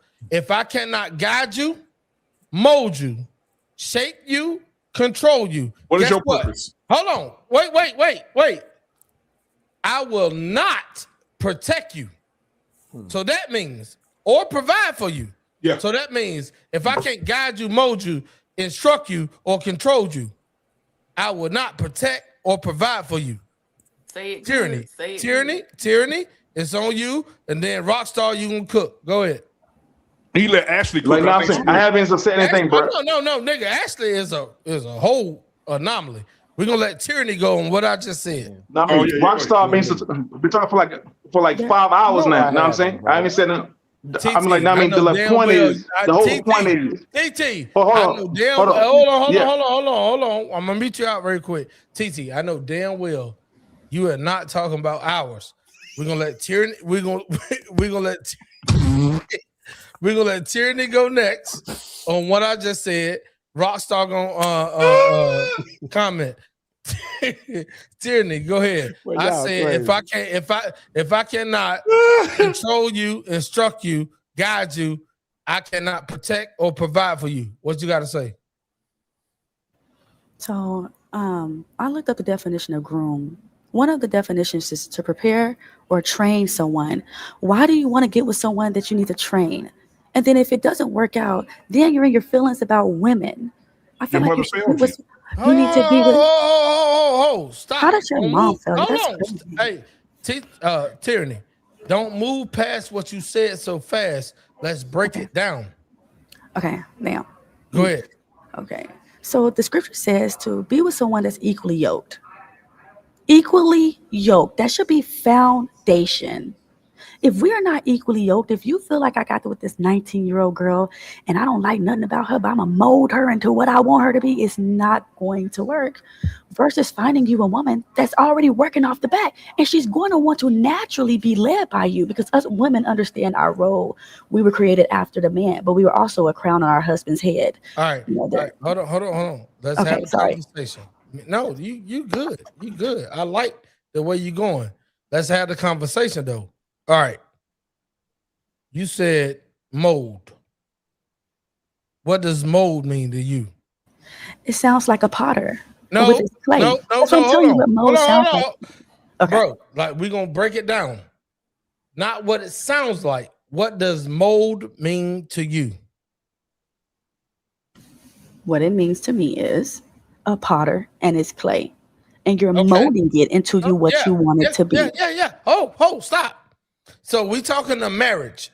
When the dad walks his daughter down the aisle and transfers over responsibility to him, what does that mean? That means you have decided to take your rib and grow together. That's what it means to me. No, nigga. I'm talking from the dad standpoint. What happened? Oh, the father standpoint. BMU, I got you. I'm talking from the dad standpoint. When the father, and I know you're not one of them, but I'm going to ask you, when the father walks the daughter down the aisle and hands her over to the groom, do you know what groom means? T-Max, let me answer this. Oh, nigga, hold on, I'm answering this. I got you. I'm answering this. You can ask. I'm gonna give you my opinion. I can't give you my fact because my father never walked me down the aisle. So ask someone that actually knows. Hold on, that ain't my problem. I'm gonna mute you out for a second, and I'm gonna bring you right back. I got one question to ask you. There's a word called groom, and I'm gonna let it be silent. What does groom mean? So I literally looked up groom. And one of the definitions is to prepare or train someone for a future role. Okay. What's the other definition? Well, the other is a man getting married, to clean and care for appearance, and in an abusive context, and then it continues to go on with the abusive context. No. Hold on. Here we go. Wait. Because I can pull this shit up on the screen. I'm not going to do that since you got it up right now. The first definition said what? It just says a man getting married. I don't know if y'all can see that, but it says a man getting married. That's what groom means. And it says the bridegroom. Example, the bride and groom took pictures. That's what a man getting married. That's the first example. Second is to clean and care for appearance. So brushing your hair, your grooming. Stop. A care and for an appearance. What does that mean to you? What does that mean to me? Yes. That means like someone's coming over, so I'm taking care of myself. I'm grooming myself. No. Let me tell you what it really means. From the groom standpoint, that means I can tell you how to dress and how to act. I know you don't like how it sounds, but that's what the fuck the definition stand for. Go ahead. Next. Does your wife tell you how to dress and how to act? I don't got a wife. Ooh, I So want that means she can be so your bad. groom as well. What? That means she can be your groom Bruh, as please well. let me cook now. So This is Man, my I'm so ready to opinion. cook, boy. Hold on, y'all. Hold on. I'm So gonna basically pass what you it just to. said. Hold on, Tyranny. I got you. You know I fuck me and BMU and the rest of those that know you. We fuck with you the long way, but you really in our wheelhouse right now. So the reason why, ladies and gentlemen, let me go ahead on. We got 52 people still watching us live. I'm gonna go ahead on and put this comment up. I'm gonna put this up on the screen. Tyranny, you full of shit right now. I thought you was better than this. It says, "Why do younger women like older men?" To And groom the them. main, yeah, and the main topic of the night is talking about the same shit we talking about. Here you go. It says, why do older men why do younger women like older men? The shit you talking about is because They majority want a of man who women. is in order. They want a man who is in order. It's plain and simple, bro. TT, I gave you 3 hours to talk. Hold on for a second. I'm gonna cook Come everybody. on, that shit getting old now, bro. You BMU. saying that shit over and over. Hey, Tyranny, I'm gonna land with this. I'm gonna pass it to BMU. He gonna cook the panel. I thought you were letting me go. Oh, okay, got it. I go. The reason why y'all have such a problem with this is because of words and emotion. When control, mold, shape, whatever the fuck you want to label it, you got a problem internally with that. What BMU and TT is trying to say is, let that shit fly over your head. And if I cannot control you, like if me and you out at a restaurant and a guy, while I'm in the bathroom, a guy is really doing the most to you, talking that talk. I'm in the bathroom. He disrespecting you. I come out the bathroom, you and him going back and forth because you ain't going to take no shit, right? I come out the bathroom and I say, hold on, babe. I got this. You still mouthing off. And fuck him. I got him. I'm mouthing off at you. Stop. I got him. If I cannot control you, mold you, shape you, or influence you, I can't protect you. Go ahead. It's on you, Tyranny. I can go. No, Tyranny. I mean, that's what it's not attractive to a lot of women. I'm just being honest. A lot of women don't want to do it. Can I finish? Can I let me come out there?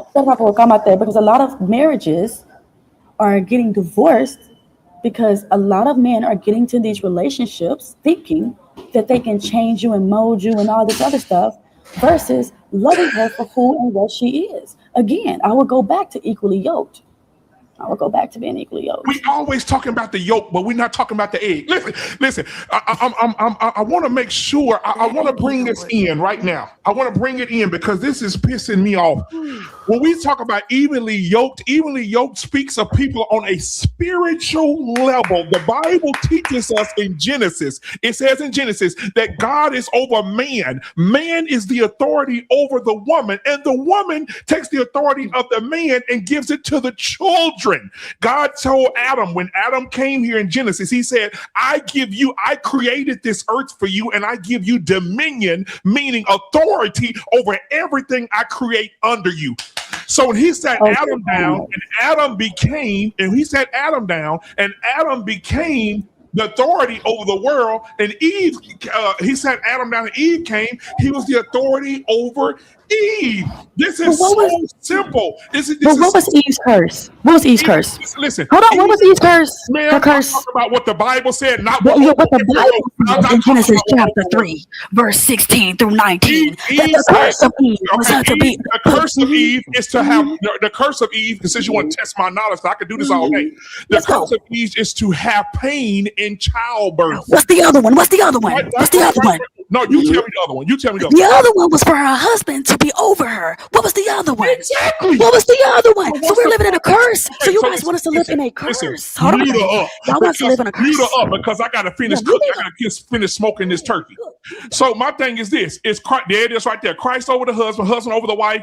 the wife over the children. So we have to understand the authority of man. Even when your father walking you down the aisle, he is the authority over you until you get married. When you get to the front of the altar, what does the pastor say? The pastor say, who gives this woman away? The father says, I do. And when he gives the woman away and she steps into the altar in front of that man, he takes over her spiritually. He takes over her authority. He's the protection over her. So if a man tell you that dress is too skirt, go take that dress is too short, go take it off. That's what he means, because he understands what comes with you wearing a short skirt up your ass. He knows what can happen if you go out inappropriately. Sometimes men have the logic. Women think for today, men think for tomorrow.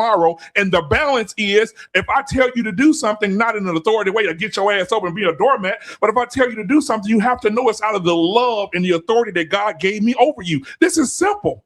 Ashley, am I wrong, Ashley? No, and this is wearing me out. Man, I understand. Let me finish this right quick, Ashley. Let me This just is respond right quick. wearing Let me me respond. out. Let me respond to him right quick, because I'm married. So we're not speaking from an unmarried woman. Okay. Again, one of the curses is to bear children in pain. The second curse is to desire her husband. And the third curse is her husband will rule over her. Yes. These are curses of the woman. So again, we're not talking about natural order, because I'm sure if they never ate of the fruit of the tree, there would not be any of the you being over anybody. Hold on, let me finish. This is why they There say would not women be are any. emotional thinkers. Yes, that God created emotion in us when not in man. That's okay. That's created. That's order. Anyways, like I said, men shall rule over woman. That is a curse. So when you guys continue to talk about, oh, you're supposed to do what I'm doing, I'm molding you, I'm grooming you, that is also a part of our curse. It's a part of our curse. But that's all I want That's to say. not a curse. Ashley, That's you know not- what, Ashley? That's not Ashley, I'm a gonna curse. say this real quick, Ashley. I'm gonna say this real quick, Ashley. Watch this. In Deuteronomy 20:4, this is what it says, Ashley. If any man finds indecency in his wife, he is to give her a certificate of divorce and tell her to get out of his house. So if God didn't want me to have the authority over you, he wouldn't have given me permission to get rid of you if you get out of line. And he who finds a wife finds a good thing. Let me break this And down. he who finds a wife finds a good Simplicity. thing. Y'all are belittling us tonight. Hold y'all. I'll be right back. I go to the bathroom. I'll be right back. No. BMU just charged Ashley with something. Ashley, go ahead. So I want to know why there's so much anger and disdain and so much emotion behind words like mold, behind words like I consider myself to be malleable, but that also means that I am in a place to learn. I'm in a place to grow. I'm in a place to be better. And I trust that my husband, with me being malleable, will provide the things that I need and the covering that I need, but I have to be malleable in that and trusting him. I don't want to be, there's just such this negative connotation with mold and being malleable, and he's trying to take over you. And then this conversation went completely predatory when we thought about grooming, and I was not prepared for that, because I was coming from the standpoint of a 42-year-old woman liking a man who might be 50, who might be 55. And we talking about, and I have a daughter and she's autistic. So when we start talking about 16-year-olds and 18 and being, at the age of consent, like this has been all over the place for me, and I have not been ready. But I will. Let me say this: there shouldn't be a negative connotation with your husband and the covering that we say that we want from our husbands. There shouldn't be a negative connotation with being malleable. It really, I'm a believer in this. If you change how you look at something, that thing that you're looking at changes. Come on now. If for some reason, whatever you've been through, and a man was trying to control you, then speak on that. Because from my perspective and for me and the covering that I want for me and my household, I have to be malleable to the point where I can't always be combative because I know my husband is coming from a place of care and concern. I have to be able to listen because I know my husband is coming from a place of care and concern. And you can't have it both ways. And I'm agreeing with T Max and want a man who's the head, but you always arguing with the head. The ass can't lead the head. You have to be malleable. You have to be willing to listen. You can't always be combative. That is so disappointing for me to hear as a woman of my age that I'm taking it's because of experiences that you've had, and rightfully so, because the right covering and the right care and concern and the right leader, it shouldn't draw that much of emotion and disdain from you because it was done in the right way. So I'm just assuming that maybe something, happened. And then when we speak of equally yoked, biblically, for the Christian believer, that was just it, that was spoken of biblically from the believers and unbelievers. Okay, so I just have But a now question. it's, drawing this other thing. Well, we're not equally yoked. We don't like the same movies. We don't drink the same drinks. Biblically, being equally yoked literally stems or literally means like just believers and non-believers. So I feel like, and I don't, no arguing, but I feel like a lot of the time, or all the time, right? We bring our past, right? And what we've been through, and we hang our head on that, and we can't think beyond that. A man, I need to be malleable for my God-fearing, correct husband, right? I need to be malleable in that I don't need to be combative. I need to listen, because women can be these things. We Oh, okay. can May I ask a be, question? May I ask a question? go right So ahead. I think one thing that's really messed up us women is Okay. Disney Channel. And the Disney Channel, and I apologize, my kids are having a birthday party, so if you see guys running this, but one thing that yeah, it messed us up when it was Disney Channel. We have this perfect, and we shall bow down to our king. We want to be submissive because he's so amazing. That's not what we're living in. And a lot of men don't even understand that even though you're over a woman, who are you under? You're under Christ. God. Christ.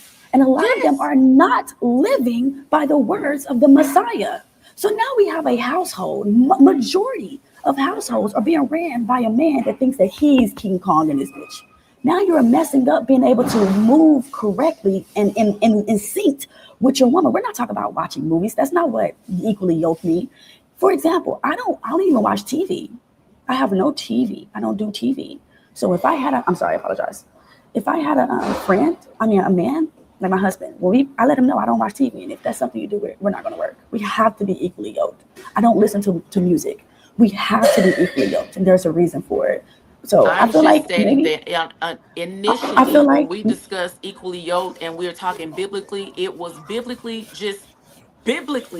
it was for believers and unbelievers. And now it has grown into something where we throw it out all willy nilly now. Like, oh, we just are unequally yoked. And that's not even where it stems but from. we are. A lot of people are unequally yoked, but because we are so desiring of a man, again, I just read it's one of the curses of woman. Because we're so desiring of a man, that we're willing to do whatever he says just so we can go show our homegirl that we got a man in our house. Girl, he's just a man. And I have two sons. I And have he three not just a daughters. man. He is He just a ain't just man. a man Again, either.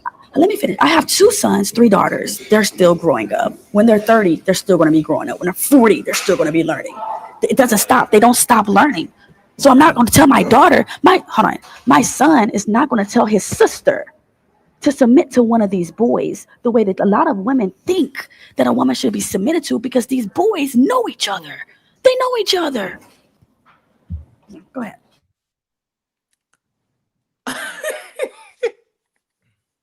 I mean, I'm not laughing. I'm being honest. I'm not No, laughing. no, So no. that's You cook. Let On me you, know when I Ashley. can Go ahead. respond. I got you. Hold Go on ahead, for a Okay, Rockstar. second. He I want got go some. ahead, No, let I no, got Rock it, no, talk. sis. no, no, no, no, no. Stop. Ashley, respond to what Tierney said. Then Rockstar, it's on you.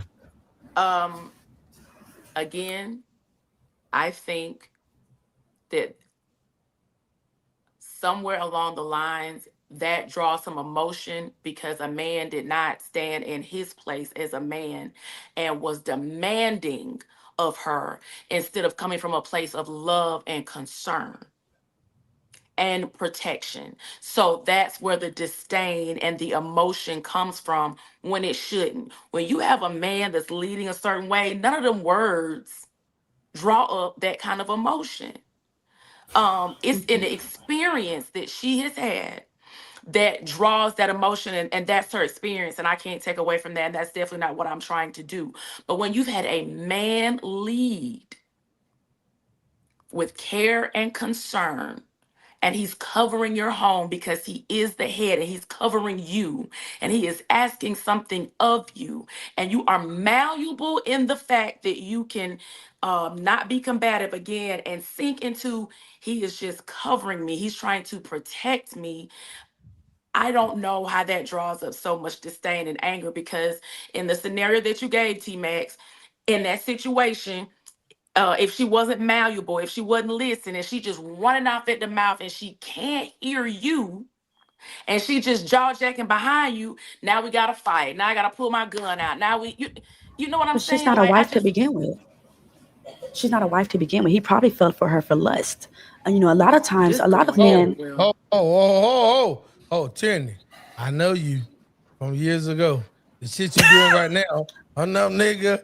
The shit you doing right now is on some feminist shit. You trying to say what the man want? Hold on. You said she's not a wife, and he trying to do what? Because she said she's combative in arguing. So I said she's probably not a wife. That's not aspects of a wife. But then you flipped it on the man and said he's trying to do what? I said he probably fell in love with her because of lust. No. What? Where is this even going now? So hold on, Ash. So what if he didn't fall in love with her over lust? He fell in love with her over love. Okay, and then she's just combative. Plenty wives combative. He fell in love with her, right? So that means she wasn't combative in the beginning, unless he fell in love with her combativeness. If he fell in love with her, come on, man. You know how masks are, right? You know how people wear masks, right? So she wasn't a wife. Hold on. You gave it on one side. I'm gonna flip it. What if he fell in love with her over love? What he thought it was, but she was wearing a mask. Okay. What you asking me? What they should do? What you asking me? Oh, you had much to say when he fell in love with her over lust. Now I'm asking you, what if he fell in love with her over love? What he thought it was. Okay, you need to figure it out. And if you feel like this woman will continue to be combative, she won't listen, she's just going to continue to argue with you, baby. Send her to the streets. I'm not going to tell you to stay with a combative wife. I'm not going to tell you to do that, because a wife is the crown on her husband's head. She will give him glory. Well, that's what the scripture says. So don't argue with scripture. No, I'm talking about. I'm ready to cook. But the scriptures. I gotta go anyway. I got these kids. But again, the scripture says that a wife is the husband on her, the crown on her husband's head. If your crown is no longer bringing you light, then you gotta leave it, and vice versa. You guys get in some men, because my husband's awesome, but some men get into marriages, they do too much, and then the woman leaves, and it's most likely because of trying to be controlling. That's digging a hole. Hey, T-Max. Y'all stay black and stay beautiful. I thought I was let me head on. I gotta chill. TT, hold the fuck up. She's still listening.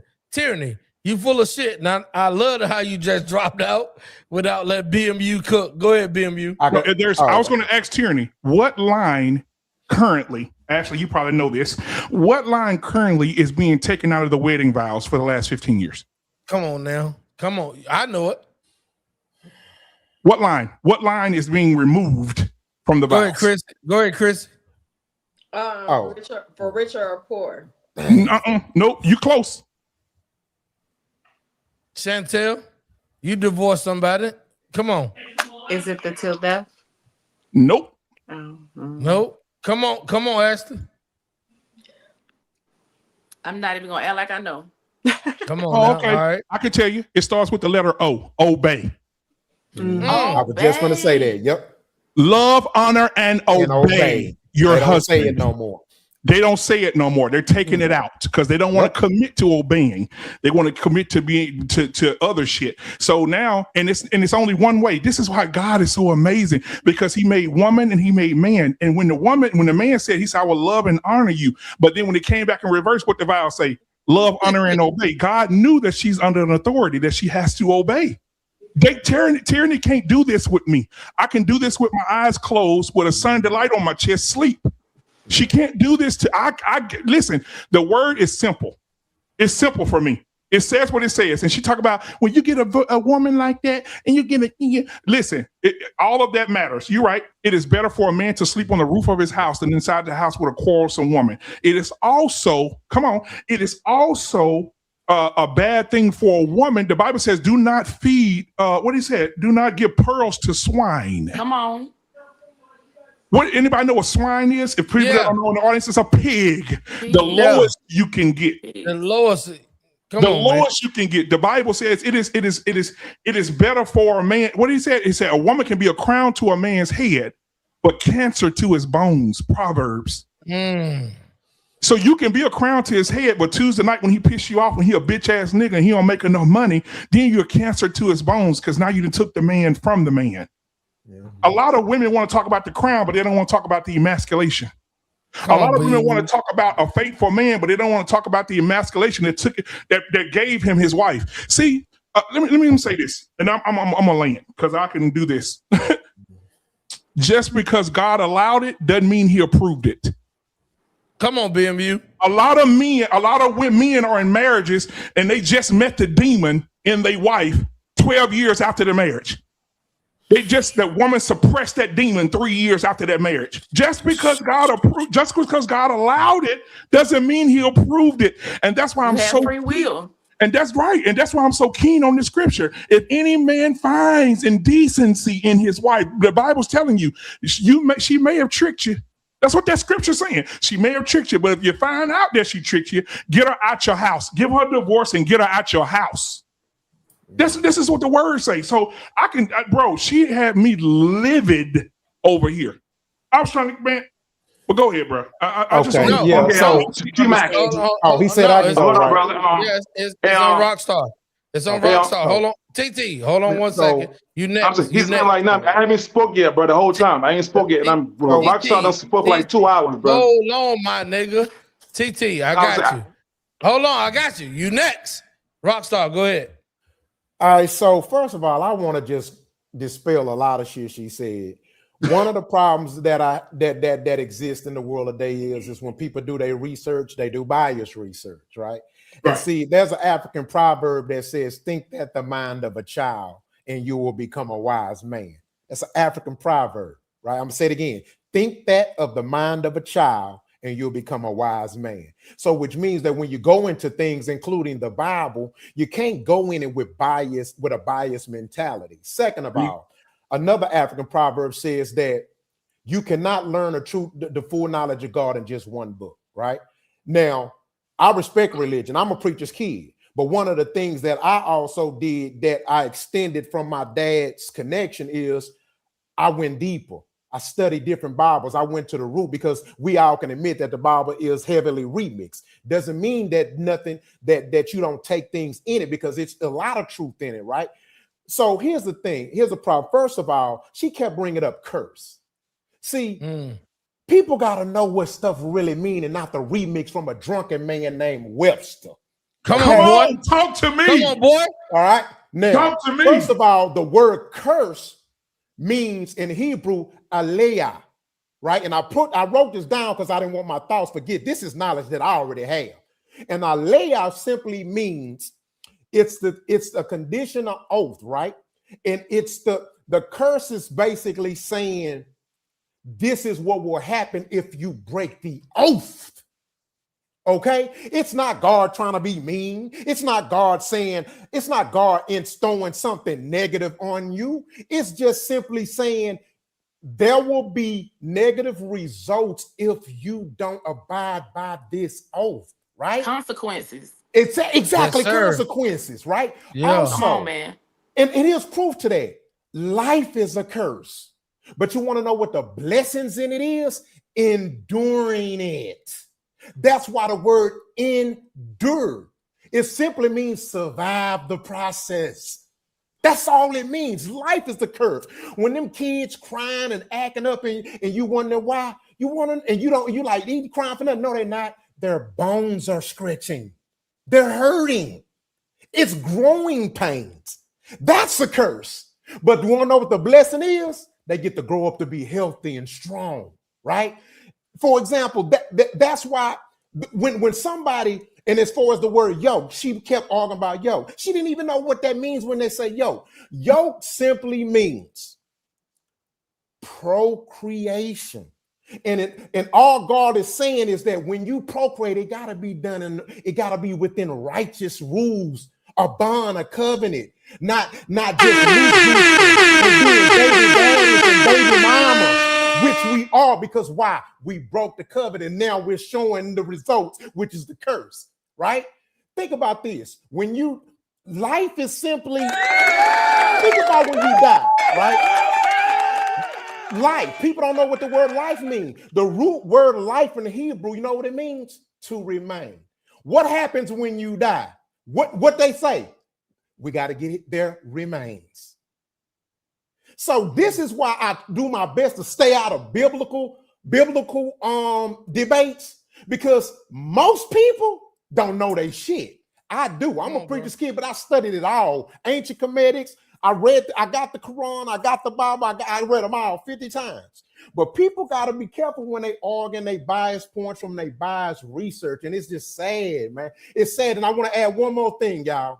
Ain't it funny how when it comes to submitting to your man, they got to negatize it, use the worst examples of men and say why they shouldn't. But guess what? When I first started learning how to box, you want to know what my boxing coaches did? They fucking groomed me.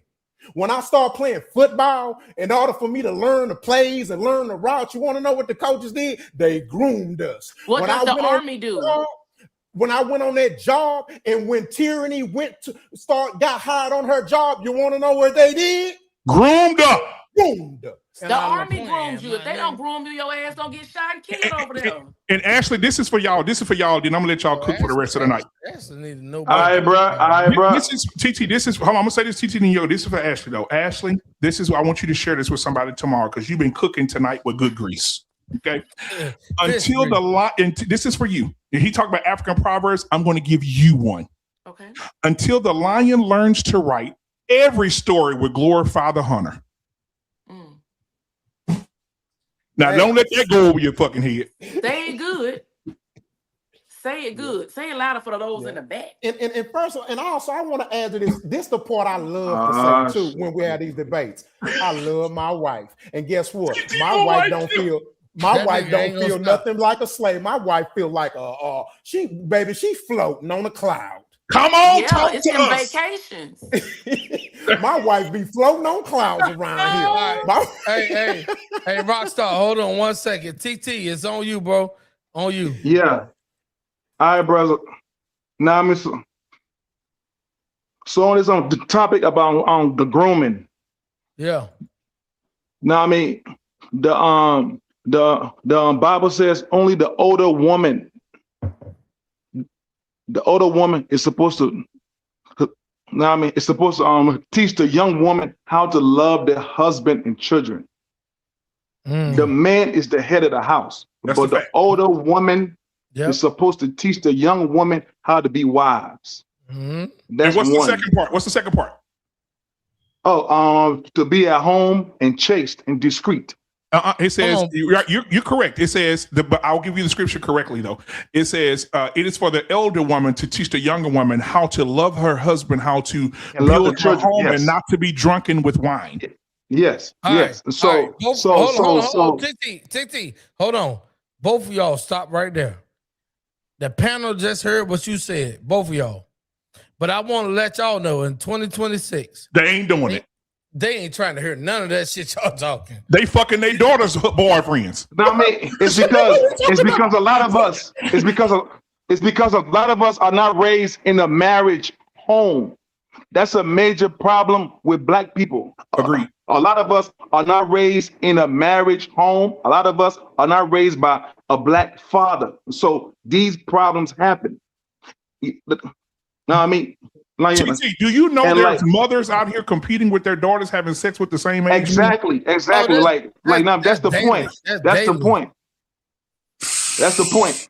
And then the other thing about, now I mean, the age thing. Like, now I mean, the age, some places is 18 and 16. Like God says an adult is 20 years old. Okay, on that issue. I don't remember that one. And then, What that said? and then, Nah, and then it says, he made it up, nigga. Ashley, where's that at? Y'all cut it out. He made it up. Go ahead. TT, you put. oh go no ahead. no, oh no no, oh no no, oh no. Listen, that verse is found in. Nah, go ahead. Don't worry about It's that. found in Don't a worry number. about. Don't worry about No, these no, hold on. heathens. No, hold on, bro.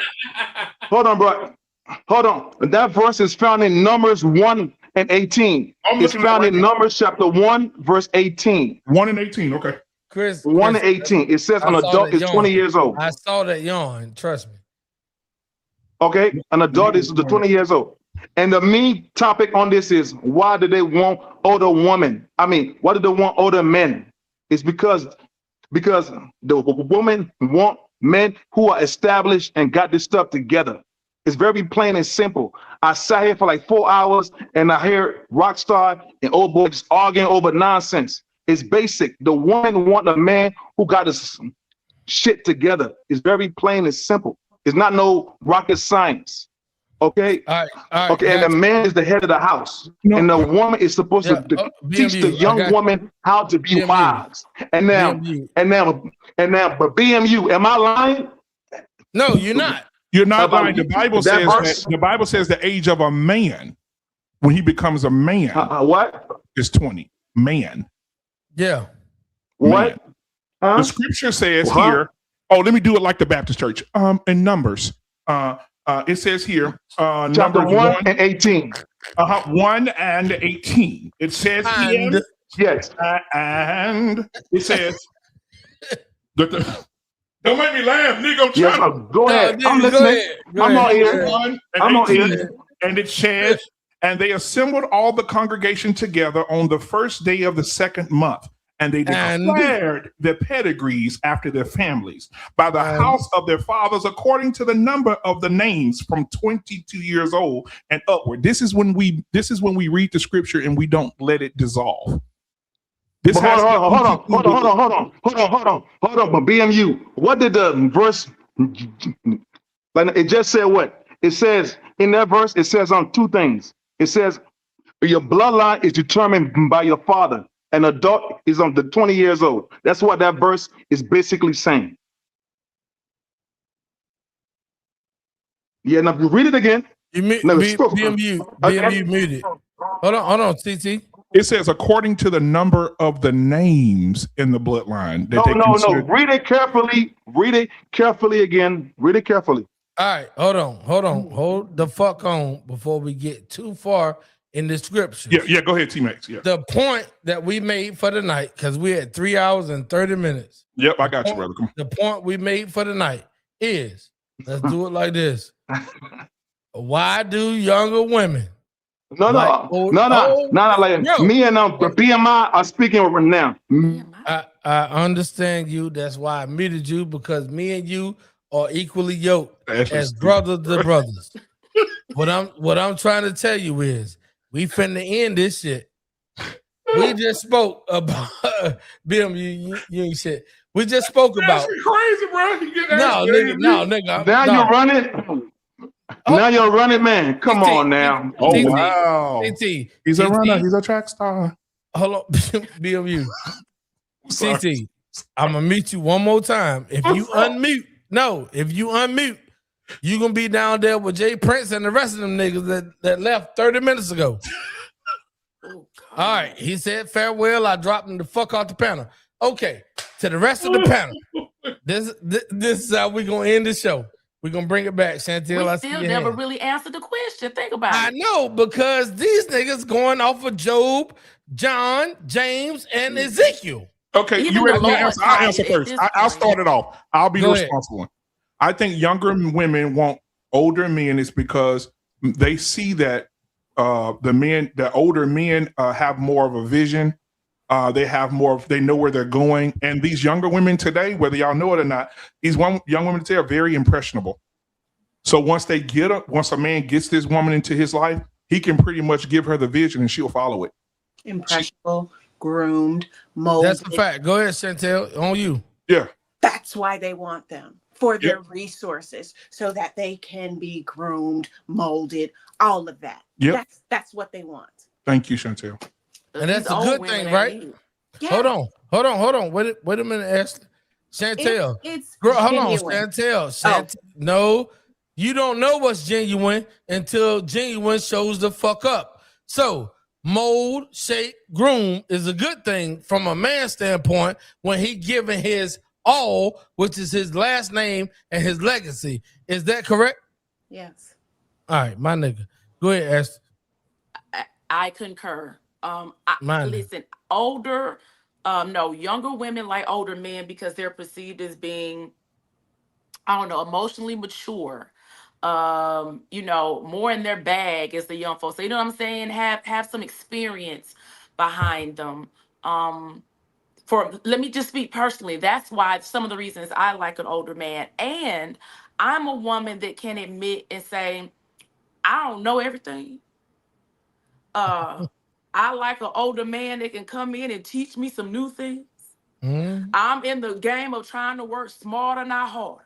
My so Lord. God, if you listen, the Bible says, people always say, he who finds a man finds a good thing. And being I like you because you finished it off. Stop. I don't know what you just said. He finds a wife. Yeah. I said it wrong. I had to be up at 5 a.m. Bear with me. I know, right? So I said, he who finds a wife finds a good thing. But I like BMU because he finished it. Most people end it there. It says, and obtains favor. Like, come on! Talk to me. Like, let's finish it off. So, God, if you listen, give me an older man that wants some favor. And I'm malleable. I want to listen. I cook, bring a man his plate because I do believe I'm gonna take care of my man and feed him for them kids. Come on, Lord, if you listen, I come to you. Hey, hold on. Ashley, I got to get you the fuck off the screen. Chrissy True Blue, it's on you. Ashley gonna need security. No, she got it. These women gonna come get her. It's everything. Younger women date older men for security, for protection. Yeah, they're gonna be groomed and everything else, but that's most of the reason why younger women date older men. Okay. So, hold on, BMU. I'm coming to you last. I'm gonna go around the panel. R-Pain has been sitting here patiently. R-Pain, it's on you, brother. Yeah, younger women like older men for all the reasons that's already been said. And let's be true. Some of them just like to trick off. Older men will trick off women as well.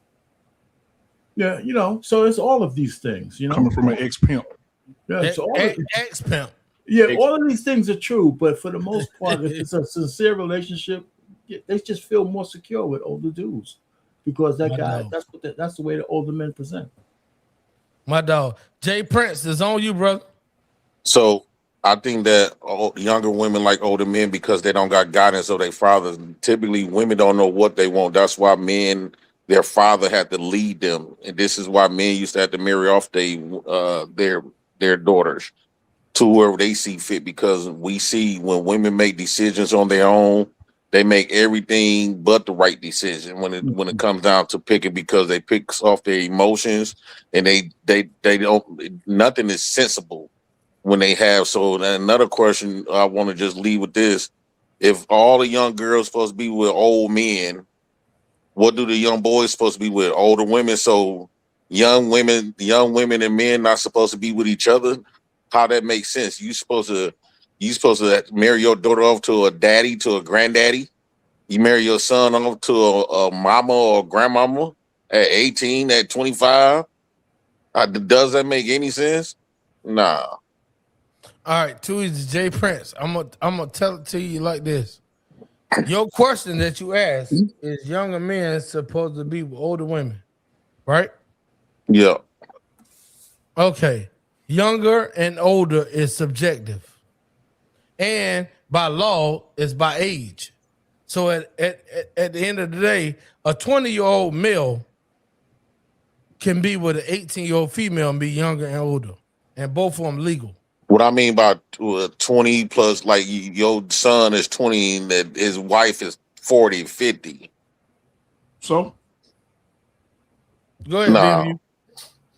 So that's how it's supposed to be. Young people are supposed to be with old people. They're not supposed to see interest in each other. That's how if he found love that way. That don't even make sense. I think that's just to please the men that didn't get it right. That didn't get it right in their youth, right? So they get old and they want to rob the young men of the women that they couldn't get when they was younger, Jay Prince, or they didn't have the resources Jay Prince, let me ask you a question. How old are you? 41, I mean. 41. So if there was a 21 to 22-year-old, I'm talking about, I could put pictures up. I'm talking about bad chick. Hold on, nigga. Don't answer nothing. If I put a picture up and I say, would you go after this? But she's 22. Would you run for it? You wouldn't? No. He's a liar. That No. nigga, that nigga He's a whole a liar. He a liar. You know why? Because he ain't gonna ask her her age. That internet facade. Y'all call me a liar because that's what y'all would do. That internet facade is Nah. amazing. No, I don't think that's right. That's why I truly believe these young girls need their fathers in their house, boy. Jay Prince, hold Ask on. him, has he been to a strip club? I told you I don't go to strip clubs. Hold on, my nigga. Hold on. Jay Prince, what's the appropriate age gap for you? So I'd rather for a girl to be like, if the woman, she turned 25, 26, then I could say fair game. I'm still going to look at it crazy. Hold on, Jay Prince. I've always heard you say, and 25. you keep it real. 25. I've always Yeah, I said heard 25. That's when she fully becoming an adult. Hold on. 25 to 60 is a big ass age gap. Yeah. So is that good? It's not good, but I'm not going to be judgmental far as like, I'm going to raise the eyebrow at her like, why you want a granddaddy? And I'm going to look at him like weird, but I ain't going to look at him like he a pedo. Hold on, my nigga. I got you, Ashley. Hold on. You not the granddaddy that she looking at. She looking at a 65. Let's say she 25 and this nigga 55, 30 years. Yeah, hold on. You looking at it as if she looking at a granddaddy. Yeah. But she ain't looking at 55, my nigga. If he 55, that's granddaddy stages. At 55, your grandparents is 55. Nigga, you at that had age? nigga, you had your chance because I'm 48, and trust me, granddaddy ain't nowhere in my future. Go ahead on, Ashley. T-Max, so hold on, help me. You said your cutoff is 25, right? No, that nigga cutoff. No, the Jay president Prince. down there. He said the lowest he go is 25, right? Yeah. He's 41. Yep. I'm 41 and my daughter is 2 years shy of 25. So now I'm looking at your ass crazy. What you talking about? No, 25 is when they fully develop. No. No, just because you make an excuse for you date old men. Hold on, Jay. No, she didn't get me. Hold on. Wait a minute. You haven't even heard her all the way out. Do you feel where I'm going? I feel She's trying to say my age. Y'all, nigga, hold on. Let her cook. Jay Prince gonna respond. Go ahead, Ash. You said your bottom level was 25. Mm-hmm. Nigga, me and you damn near the same age. I'm 41 and I had my daughter at 19. She's 2 years shy with your old ass of being 25. Nigga, I got a problem with that. No, you don't. Right. So hold on, Jay Prince. Hold on. Ashley, are you done? Put a fork in me. Jay Prince, go ahead. So 25, the reason why I say 25 because they are fully developed, right? And they fully mature. That's when, because I was always raised, when you turn 25, that's when you know you're grown. You grown. You damn near finna hit 30. You right? can't argue with But him because he moving the goalposts. damn, dude, Hold on, hold hold on. on, Ashley, hold So on. Let him 18 cook. years old, 18, 19, that's still damn near a kid. So if I go 18, you might as well say go 17. It's just a year difference. Oh my! Or Here if we she's go. 17 going on 18. And before you know it, that's bro, anything teens is off limit. Hold on, bro. I got you. You cooking. I'm gonna ask you a question. So is 24 and 25 a year difference? I read this straight 25. No, I understand what you prefer, but I'm asking you, is 24 and 25 a straight difference with grown? I think, well, they technically they grown at 21, but I think they fully develop at 25. So they 24 26. going into 25. You could make an exception. But it's I'm not going to be going out there chasing after no 23, 24, 22-year-old girls. What's the difference? Then you talking about the man is 50, 55, 60. Bro, come on now. Keep moving the goalposts. Actually, go ahead. He keep moving the goalposts though. He keep moving the goalposts. Like you can't argue or debate with somebody that keep moving the goalposts. And y'all keep hollering about that man cooking. This with an easy bake oven. Oh, so Y'all missing me, and I gotta get up at 5. I'm out. So if you 35, your man is 70. We can still make that same argument. Hold on, Jay Prince. The hypocrisy is insane. Hold on. Ashley, do you have to leave us right now? Listen, God bless I understand. We understand, but we're gonna sing your ass off since you new to the platform. We're gonna sing you off the right way. Do you have to leave us right now? No, I don't. Oh. Okay. Jay Prince, you have a chance to rebuttal quick. Then we're gonna move the fuck on. We about to end. Go ahead. So that's just like saying if I'm 50 years old and date a 35-year-old, is it still gonna get looked at as creepy? No, at some point, the girl is grown, right? And I say 25, it's not moving no goalposts. I'm saying 25 is more acceptable. And that's when they done reached adulthood. Even though they say women mature, but women stop. What people don't say, women stop growing at a certain age. Around 25, they start maturing. Whatever they didn't learn about up until that point, that's who they damn near gonna be throughout their whole existence, right? So if I'm 50 and a woman 35, that's still a 15-year-old difference. Now, if I come in at 30, well, this woman is 30 and I'm 70. Bro, come on, bro. Like, y'all don't see a problem with that shit? Hold on. You said 40-year difference, 70 and 30, nigga. Yeah, so that's diabolical. But 25-year age gap is not crazy. A 25-year age gap not crazy? 40 to 65, not crazy. The only reason why y'all looking at it crazy is 25 to what, 55? Yeah, well, listen. How low are we going? I think that's the original argument. No, the original argument is how low are we going? Jay Prince, that's the point. Go ahead, BMU. No, I was going to ask you, T-Max, what's the difference between a 2023 Chevrolet Silverado and a 2025? Oh, nigga, I can tell you. How many miles it got on? 55,000. I'm talking about body. Body style. Okay. The way it's made. Gotcha. Nothing. They just put a new year on it. So what's the difference between a 25-year-old and a 23-year-old? What can a 23-year-old learn in 2 years that she didn't know at 23? Nothing. Okay, so are y'all? Let me ask y'all a question. Hold y'all on, Jay Prince, answer his question before you talk. It's a big difference. Far as like we talking about people, not cars. Yeah, what can she learn in 2 years that she didn't? But what can she learn in 2 years that she didn't know already at 23? I don't know. I don't know what people can learn. So here's my question though. No, Jay Prince. Before you got your question loaded. I need you to answer his. I said I don't know. What could she learn? Okay, so you don't know. Go ahead. So if we just talking about the age number, right? So if a girl is 12 years old, right, and I'm 20, he moving. If I'm 20, I'm about to leave. This It's is only bullshit. 8 years. Nigga, talking about this shit is getting out of hand. Hold on, man. R-Pain, BMU, hold on, y'all. Please, hold on. It's a man Jay child Prince, on the hold panel. on, y'all.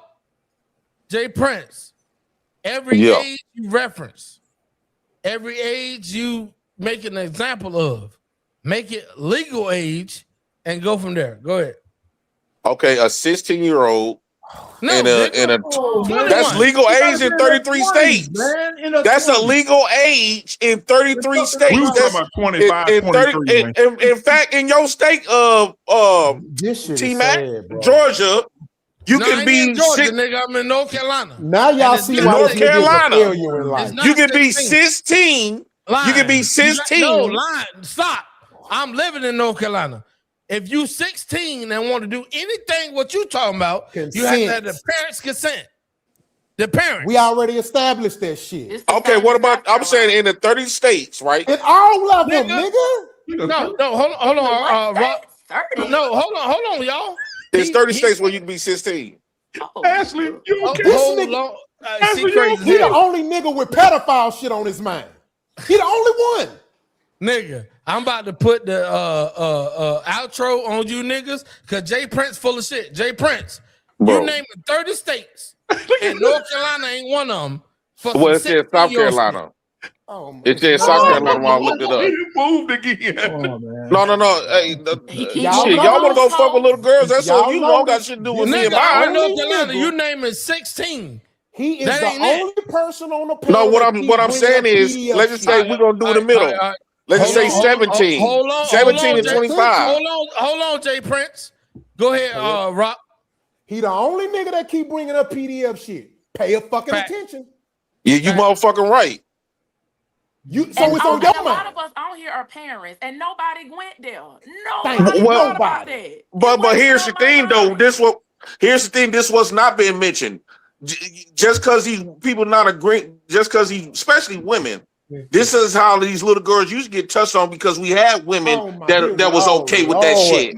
I can't. That was okay with that shit. Bro. Like, it's no, it ain't no come on. That's how a lot of girls got fumbling with and got ignored because we had women that was agreeing with that shit. Hold on. We're gonna meet. Bro. I'm gonna meet him out. Hey, Rock, I got you, homie. And Ashley, I appreciate you coming, but stick right here to this last point. We've been on this motherfucker for 4 hours. Yeah, man, what you going to do? R-Pain, I got you, bro. Yeah. God damn. Hold on. We supposed to been on all 4 seasons with Chrissy True Blue in the last 2 hours on TikTok. This shit is crazy. But with that being said, I appreciate each and every last one of y'all. BMU, Black Man Unfiltered Network. I appreciate y'all. Super chats, subscriptions to T-Max Network. I appreciate your comments. Hey, we got another subscriber too, bro. All right, let me put it in there. Go ahead. Yeah, no, you have another subscriber. Somebody just subscribed again. So now we are 928. We started with 922. My dog, 928. We appreciate y'all. So 6 subscribers today. 6 subscribers tonight. It's a slow move, but a consecutive move, and all with realistic ideology to what the fuck Jay Prince, Chrissy True Blue, Chantel, BMU, Ashley, man, listen. Shout out to you. Rock, me and you gonna talk in the backside. Pause. R-Pain, you already know how we rock on Black Man Unfiltered. And who we got in here? Who this nigga? Who is this? If you let this, hey, hold on now. If you let this nigga talk, you be Tuesday morning to get we not letting him talk because I see his haircut. Let me know he got a lot to say. Go ahead, homie. He ain't gonna say shit. You can say what's happening, man. You're on mute.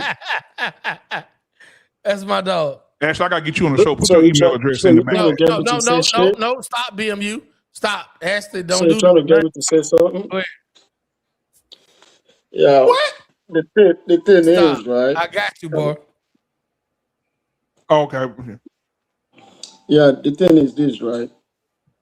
The other lady, she's just speaking out of emotion. You might have a 25-year-old daughter. Doesn't mean that nature is not nature. you might have you might have had a child at 19, right? You can't judge the world based on your fact or experience. You have to judge the world based on the global or universal facts. A woman that is 25 years old, right, is very qualified for any man of any age. You see what I'm saying? Because No. she's now almost past her prime. Prime universally. You guys might not like what JP said because America is not the only country on earth. Universally is 16 and above, 16 to 20 to 22. After 22, now you're almost passing your prime. That is why they said marry early. Marry early so that way you don't get old while you're waiting. If a girl is 16, universally, she has that choice. Or if she marries somebody older, we all gonna puke about it because guess what? It's not that common. Universally, it's not common. Up to 22, up to 22, 23, right? We can say, okay, any man that is marrying a girl that young, No. is that, Hold I'm coming, I'm coming, I'm about to land. Hold on, bro. Let's get perspective. Where you from? I'm from Nigeria. Nigeria. But So remember what I said, America is not the only country on earth. I Because you might understand. have your, yeah. Hold on. Are you in Go ahead. Nigeria right now or No, America? I'm in the US. Okay, stop. Okay. We talking American shit. Because that's what Jay Prince was trying to go with state to state. And he said about states in America, and there are many states in America like that. Nigga, bro. We getting perspective. You in the US, right? Yep. Okay. Are you talking US or Nigerian standpoints? In the United States, there are many states, especially in the South, that says you can marry a girl of certain age with parental consent. It Facts. We has to said go that. with parental consent. We So said that is that. why I Yep. said that you guys shouldn't be shooting JP because he's saying the truth. A lot of people beat him down and say, No, no, he didn't say that. He said they He could get didn't say married at that. 16 without consent. Exactly. no, you have to have, no, you have to have Exactly. consent. And we We corrected said him that, on bro. that. We said that. Yeah. Okay. We We said said that. that. Yeah, Yeah. you have to have consent. Under 18, you have to Right. have parental consent. Exactly. And my whole point was The with his problem bottom is, age I being think the problem. 25. Hold on, Ashley. Let Jay Prince go, then Ashley next. Go, Jay. I think the problem is who be giving these people consent.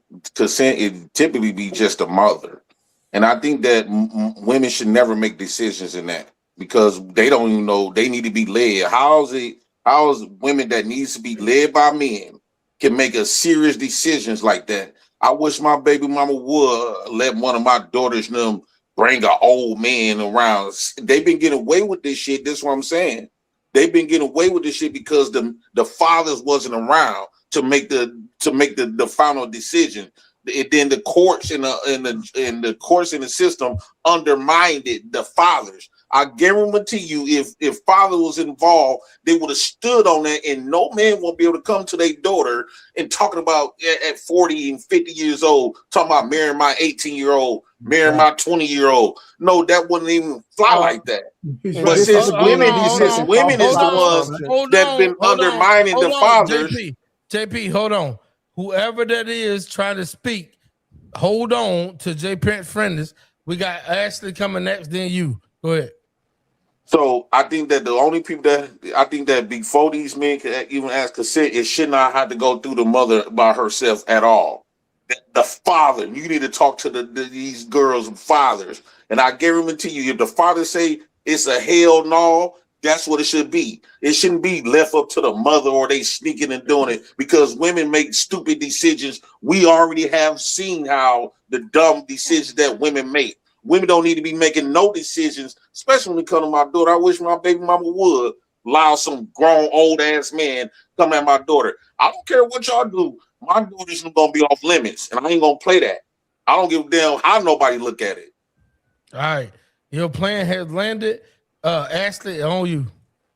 Again, This is the same man who said his bottom line was 25 with his old ass. You can't make it make sense. You can't have it both ways. Because if I think about his age gap and what his argument is, it don't make sense. You are hypocritical as hell right now. Your old ass and listen, easy bake oven. That's all I got. Easy bake oven. No, nigga, cook. Go ahead. No, easy bake oven is all I got. I got to be up at 5. Me too. I got to be at 4. All right, too easy. All right. Econ, go ahead. Okay. He ain't ready. Go ahead, homie. Okay, so first of all, people got to, again, as usual, all he always does is make these falsified assumptions with no statistical proof. If you look it up, bro, most marriages that are given by consent from the parents are 2-parent households. So let's clear that shit again. Again, he just be blabbing off at the motherfucking mouth. Secondly, you can't trust a man information when he always personalizes his opinion or perspective on everything. People that never can speak from a general consensus of things, they're not that wise, brother. Okay. And that's just what it is. Now, for me to end my circle, because I know it's the end of the show. First of all, man, look, you love who you love. And I'm going to say this again. I like to keep it simple. My grandfather used to say, life is simple, people complicate shit. Look, I don't want my son to be gay. I don't want my daughter to ever suck a dick. All right? You know what I'm saying? I don't want my child to ever smoke crack. I don't want my son to be a drug dealer or go to jail. But guess what? If they do, what can I fucking do about it? Not a damn thing. Pull out that 12 gauge and blow somebody's head off. You know what I'm saying? See Hold this on. nigga, something's wrong with him. Yeah, he crazy. He crazy. But my whole point is this. This shit is internet cap because motherfuckers is trying to act like they can control things that they know in real life they just ain't gonna have no control over. I can't stop my son from being gay if he end up being gay. What the fuck I'm gonna do? What I'm gonna do? If my child end up on crack, if my child end up in jail, or if my child end up on drugs, if my child end up with the older man, hell, men don't want their daughter to ever have sex, but they are. So of course you right. So of course you can. The fighters are in the ring and they are ready. So for the thousands in attendance and the millions watching around the world, ladies and gentlemen, let's get ready to rumble!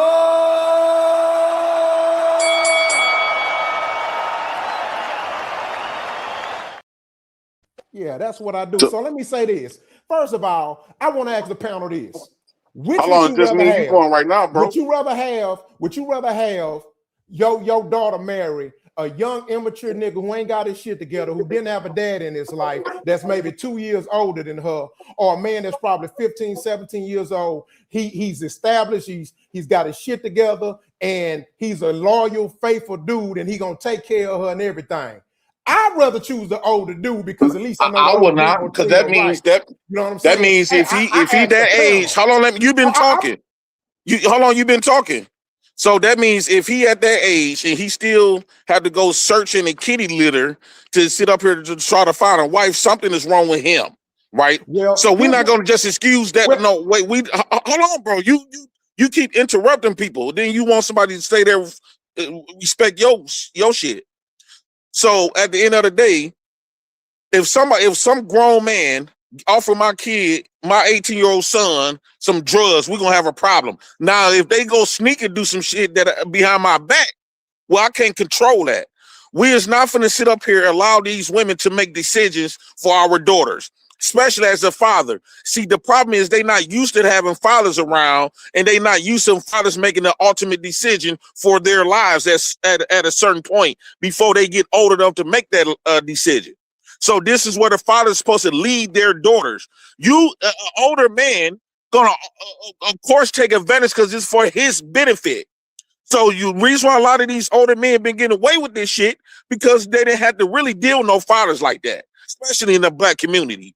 If you had to deal with the men, you will never be thinking about approaching nobody else's little daughters until at a certain point. This man's whole life is just a negative ball of bullshit. You call it what you want to. Nigga, he's a failure. First of all, nigga, I'm happily married, nigga, and I take care of my wife. Look at you. You're a busted, unemployed nigga that get government assistance. So nothing you say holds any value, okay? First of all, here's one reason why you got this nigga done lit a cigarette. Now he got cancer. Any motherfucking way.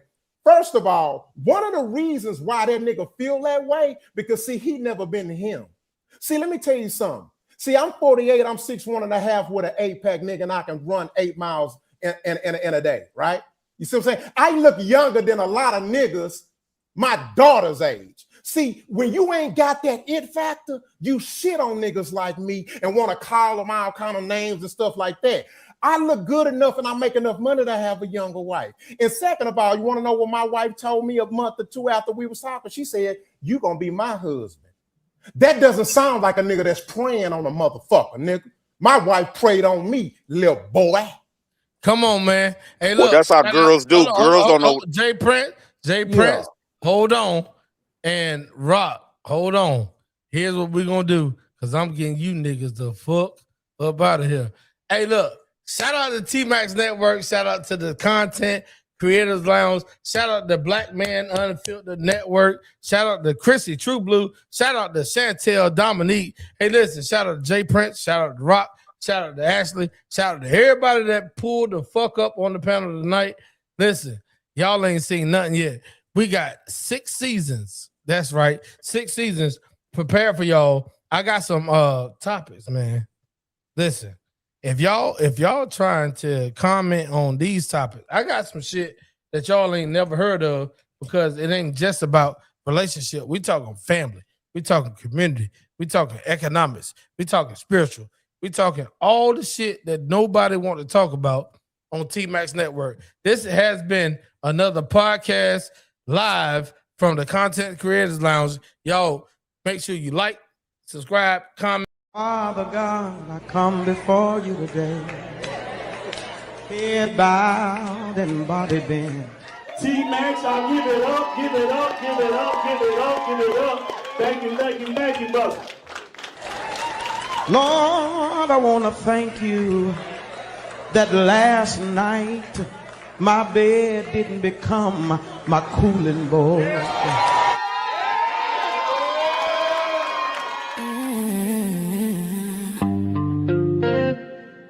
Welcome to the Content Creators Lounge. Curated by T-Max, yeah, you know the name. Powered by T-Max Network, where creators speak freely and authentically.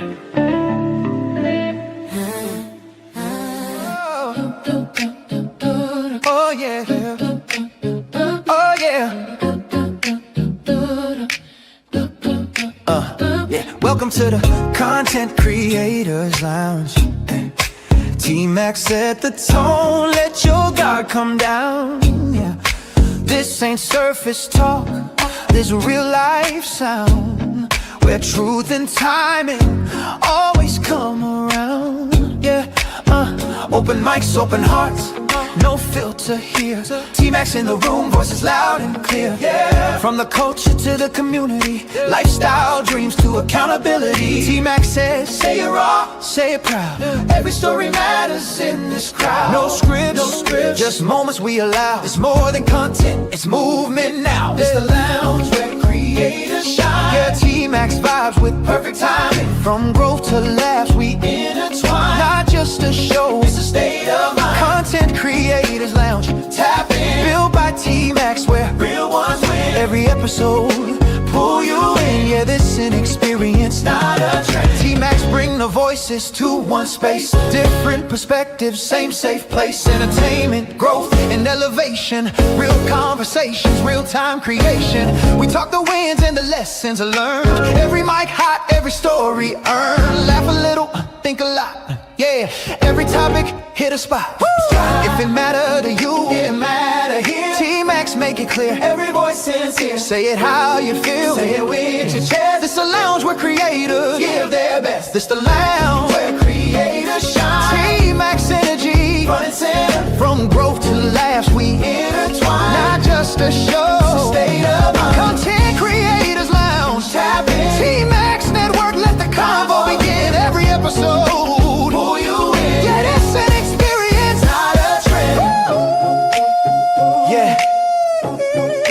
T-Max Network.